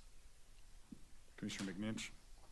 So, well, let's start with this. So you'd mentioned once in a lifetime. So is that when it's talking about a person who obtains an antlered moose tag or a replacement tag for an antlered moose is not eligible to apply for another tag to hunt antlered moose only? Correct. That means forever? Correct. Okay, because I kind of took that to mean that they couldn't apply for an antlerless or vice versa. So I don't know if that's I don't know if we need to be more explicit that, hey, this means you draw one tag period and you will never get another one. And I agree. Reading that and in the same paragraph below, it reads really awkward to me. There's something about that reads awkward to me. Because I wrote down originally, after I read it, the one question I had is, will there be a waiting period? Because I didn't pull that out of there when I read it the first time. It didn't strike me that way. And then when you mentioned it today, I was kind of like, okay, well, that answers my question, but I just didn't see it specifically. So I don't know if there's I don't know if we've got we don't have another hunt like this, do we? Everything else has a waiting period or not. Our management hunts have, the management hunts have language that they're once in a lifetime. I don't remember off the top of my head what they do. Thank you, Chairman Cavilla. Management Analyst Kaylee Musso for the record. I was hoping to not have to speak on this regulation, but sorry. This regulation language did come straight from LCB, and we did work with them quite a bit on this, actually. A lot of the language we tried to mirror other regulations for other species. However, being that this would be a once-in-a-lifetime tag, this is the language that LCB came up with because that's not been done before. So if you guys have suggestions on how to change it, I would be happy to ask LCB if that's fine with them. But I do just want to point out that this language was specifically written from LCB. To me, I think it would be pretty straightforward. A person who obtains an antlered moose tag And if, you know, if you could combine them to antlered and antlerless moose, or a replacement tag for an antlered, or antlerless moose is not eligible to apply for another tag to hunt antlered or antlerless moose in their lifetime. Thank you, Commissioner McNinch. I apologize if I wasn't sure if that was what you were intending. So you want it so that if they obtain an antlered or antlerless moose tag, they're not eligible to If they apply can be for combined, either if they sex need- again. If they need to be kept separate, that's fine. So you handle antlered under, in one and antlerless under two, that's fine. If you can, if there's something that can be combined, that's great. But more to my point was, instead of just having only at the end, just say in their lifetime. I think that would be. Thank you, Commissioner McNinch.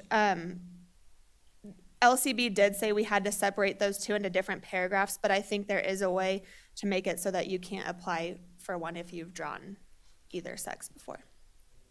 So the intent would be if you have if you get an antlered moose tag, you will never be able to get another antlered moose tag. But if you put in, you can still put in for an antlerless moose. Okay, so that's fine. Leave them separate, and then if that's the way we're headed, leave them separate and then just put in their lifetime. I think that would, to me, that takes care of it. It's very specific.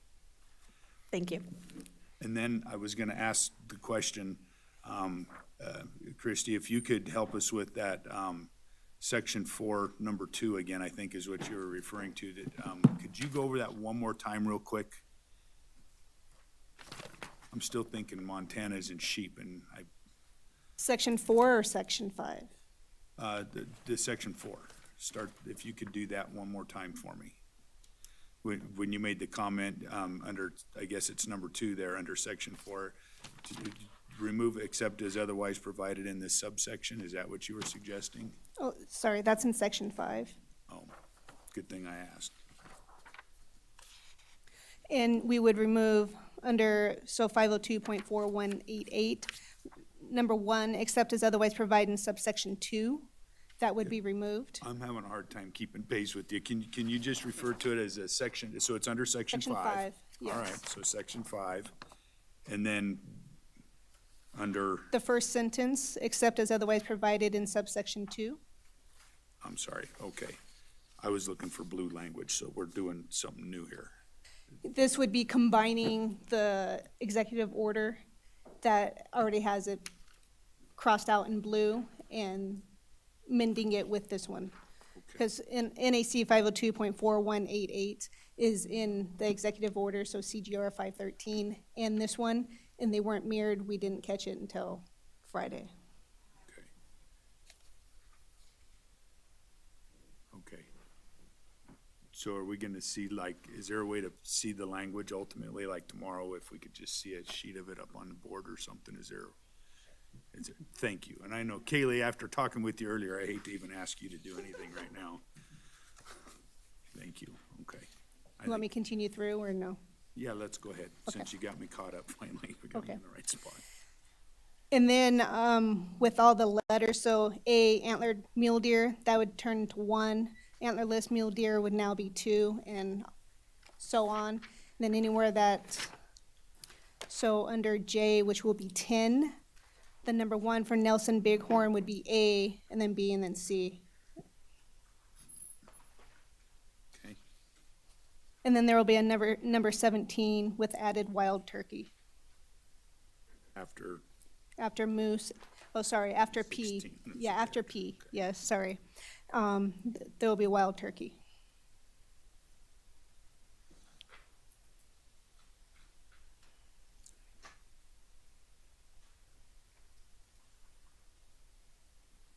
Okay. Thank you.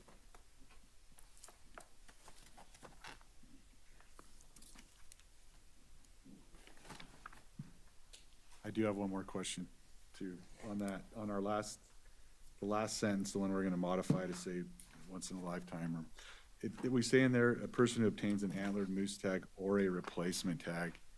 For some reason that, I don't know why we need, I guess, what is a replacement tag?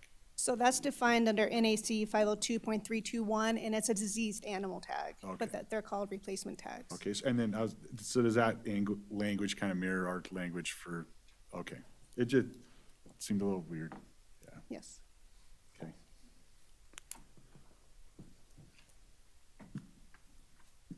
additional questions or comments for the department? Seeing none, I'll take it out for cab comment. Any cab comment in Sparks?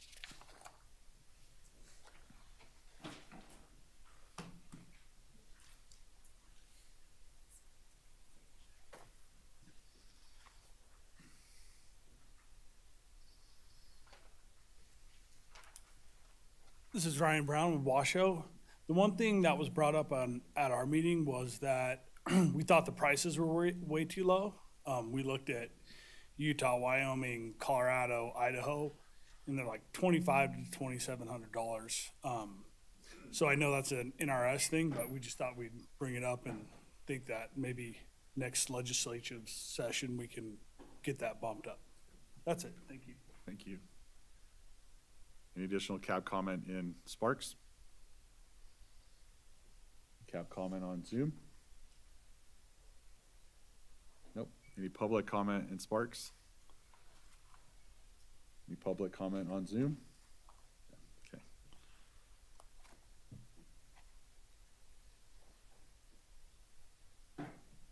Yes, good afternoon. For the record, Fred Volz.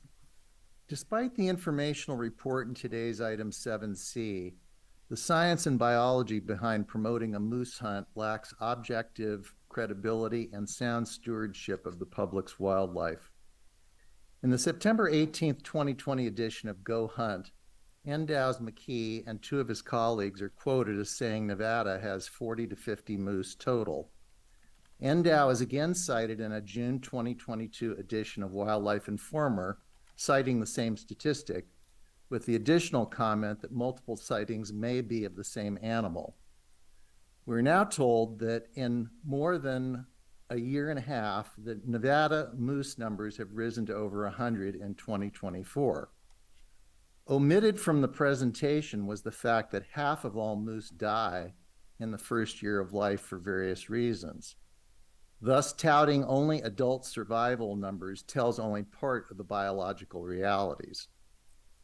Even with the latest guesstimate based on sketchy information and the strong probability of repeated sightings of the same animal by members of the public, we still have very few moose in Nevada and an inadequate number to be sponsoring any type of moose hunting. It cannot be claimed that moose have come close to outstripping habitat carrying capacity or that they are harming communities, farmers, or ranchers. Regrettably, we see no concern for moose well-being based on the contents of proposed Regulation 14. It was openly stated at the recent Clark Cab meeting that the proposed moose hunt is an opportunity hunt and has nothing to do with managing, protecting, or perpetuating this species, a clear obligation of the Commission under NRS 501.105. Nothing constructive will be happening relative to moose if a hunt of their slight numbers is approved in this regulation, and I would ask that these comments be added verbatim to the meeting record. Thank you. Thank you. Any additional public comment?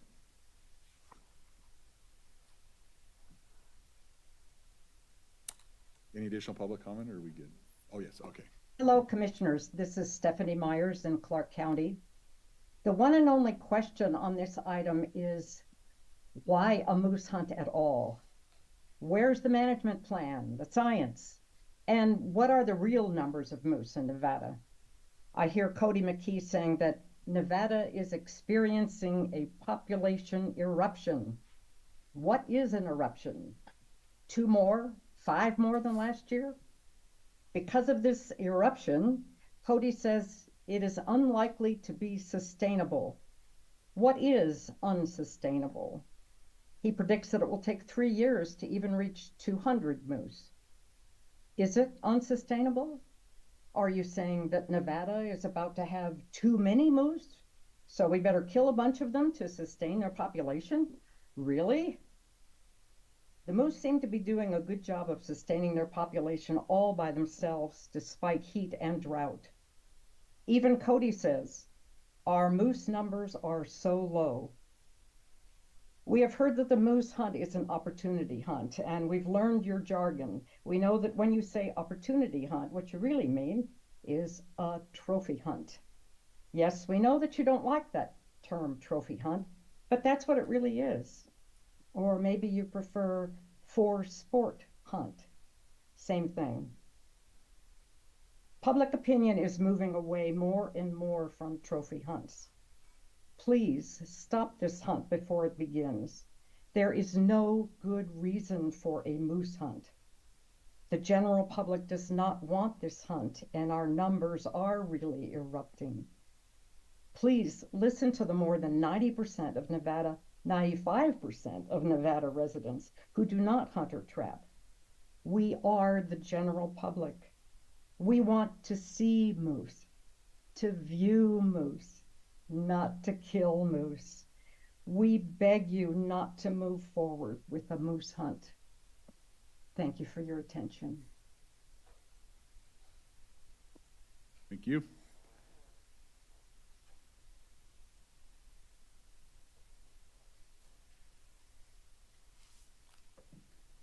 That's it? Okay. All right, with that, I will bring it back to the commission for any additional questions or comments. Chairman Cavilla, Cody McKee for the record real quick. I have a couple slides that outline our existing authority should these proposed regulations not be approved during this meeting. I can go through those now. We could save them for tomorrow. It's really up to you. We could go through them real quick. Okay.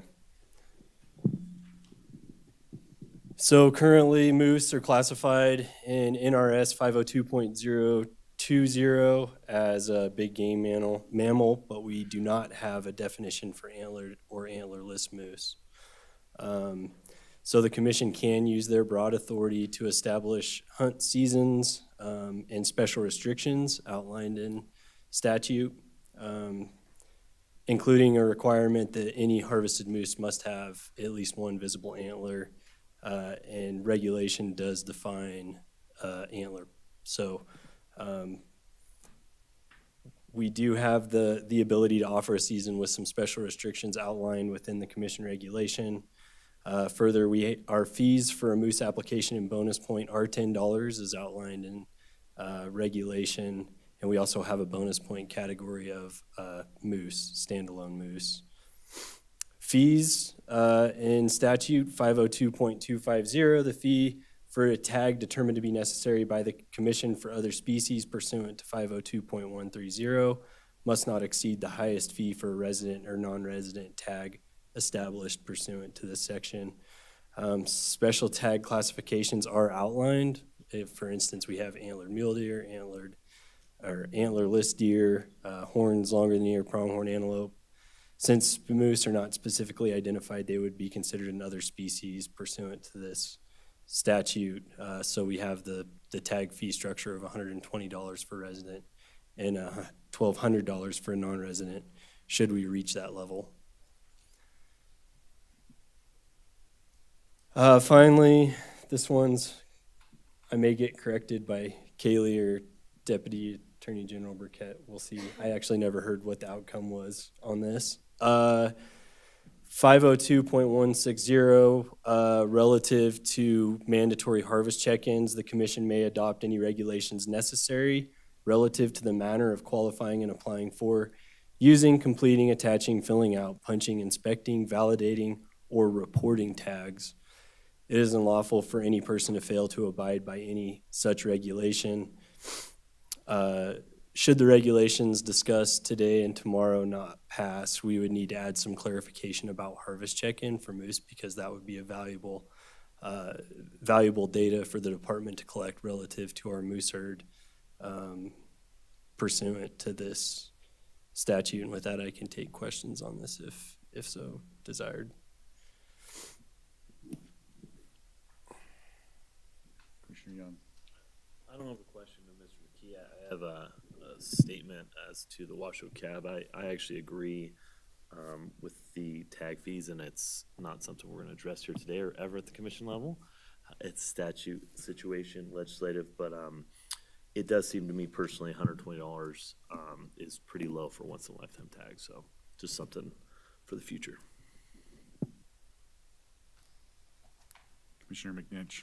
Thank you, Mr. Chairman. I did think about it at one point, but I'd kind of put it on the back of my mind. I forgot about it, but Ms. Myers brought up a moose plan.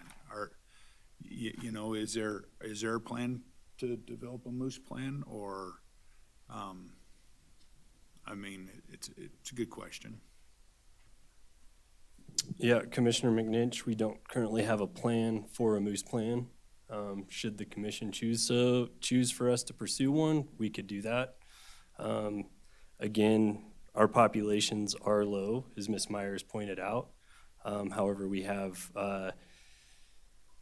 strong indications that this population is growing very quickly and harvest could be supported. And again, as I pointed out earlier, hunting is an important component of the North American model of wildlife conservation. And funds generated through a moose hunt can be put back on the ground to improve conditions for moose and other species in the state. And I appreciate that, and I'm going to support, having a moose hunt, and for mostly those very reasons. But when we're talking about a plan, I mean, there's a lot of things that we don't talk about outside of like mule deer, or, some of the species that have really been on the forefront of things. Somebody mentioned culverts for some of our smaller critters to run in underneath roads and stuff. And so, so I'm thinking wildlife corridors, that kind of stuff. I mean,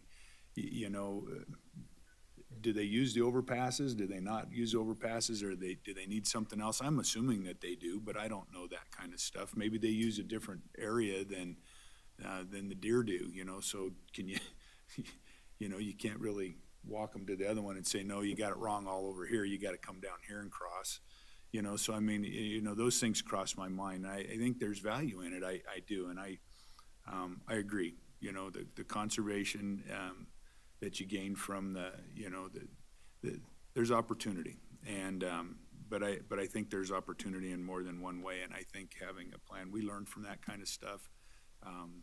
It's not just about the take, and I think that there's some room to work there. So if there was an opportunity to do a moose plan, I would certainly hope that we would jump on it. I don't know if it's something we would support as a board today or not, but.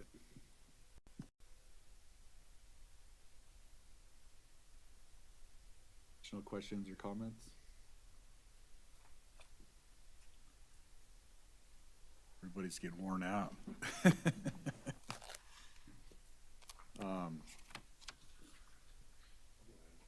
Yeah, go ahead.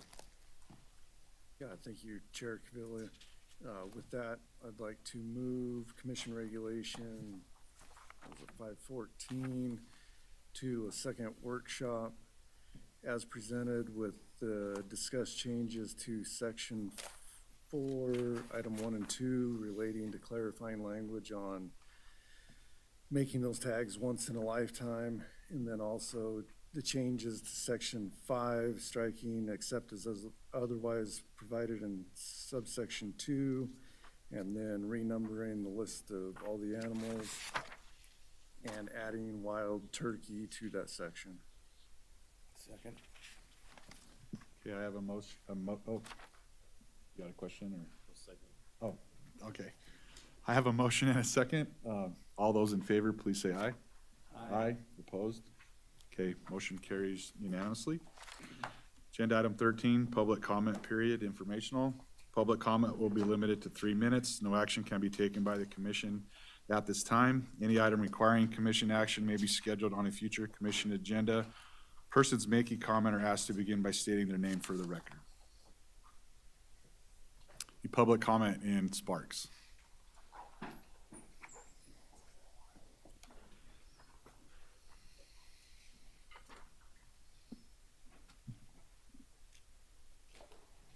This is something I can reach finally. Okay. Karen Taylor, Washoe County resident.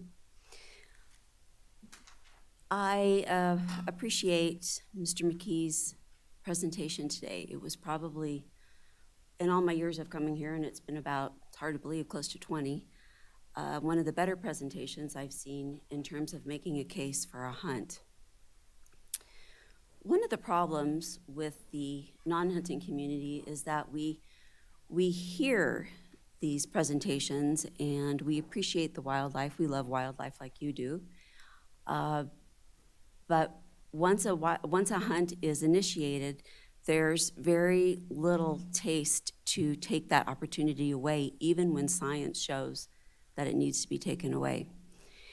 And I was going to make some of these comments tomorrow because I think moose is on the agenda again tomorrow, but I am very concerned that we don't have a habitat plan. I was hoping that the gentleman from Washington would be able to elaborate a little bit more about what their habitat plan is.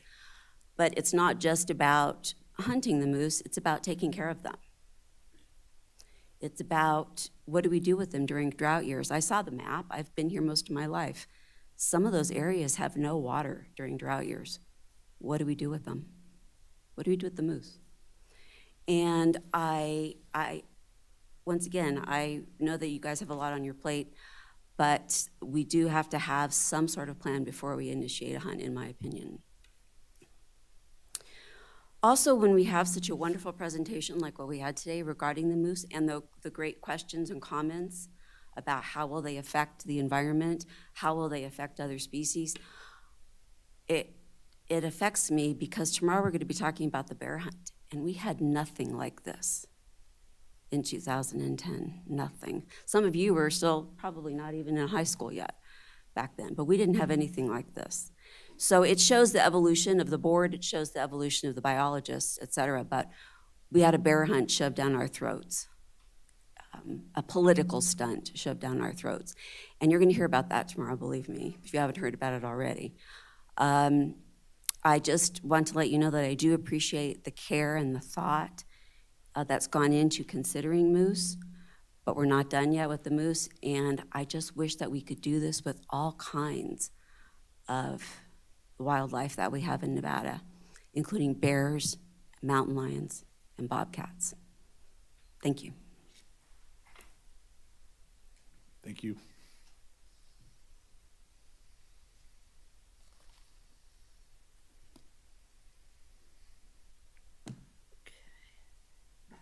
Sorry.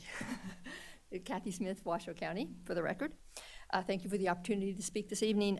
I just wanted to point out that all of the decisions you made here today, at least all the ones I saw, but I came in a little late, were all based on social science.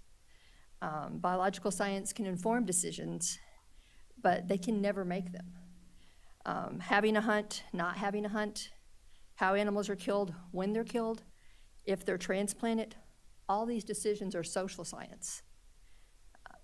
There may be biological consequences based on those decisions, but those decisions themselves, they're all social science. That is what this commission does. It deals with the social aspect of it. So I only point this out as I have heard many commissioners in the past say, I'm just following the science. Well, the science doesn't lead you to say you should have a hunt. It doesn't lead you to say you should allow dogs to maul bears. It doesn't lead you to say these things. These are things that you're coming up with for social reasons. And everybody has their own different social reasons, but biological science cannot make these decisions for you. So I'm hoping, after saying all this, that those justifications end and we get more to what is really motivating these decisions that you're making. Thank you very much. Thank you. Any additional public comment in Sparks? Any public comment on Zoom? No? All right, with that, we will see everybody again tomorrow morning. Thank you. 8:30. 8:30, yeah.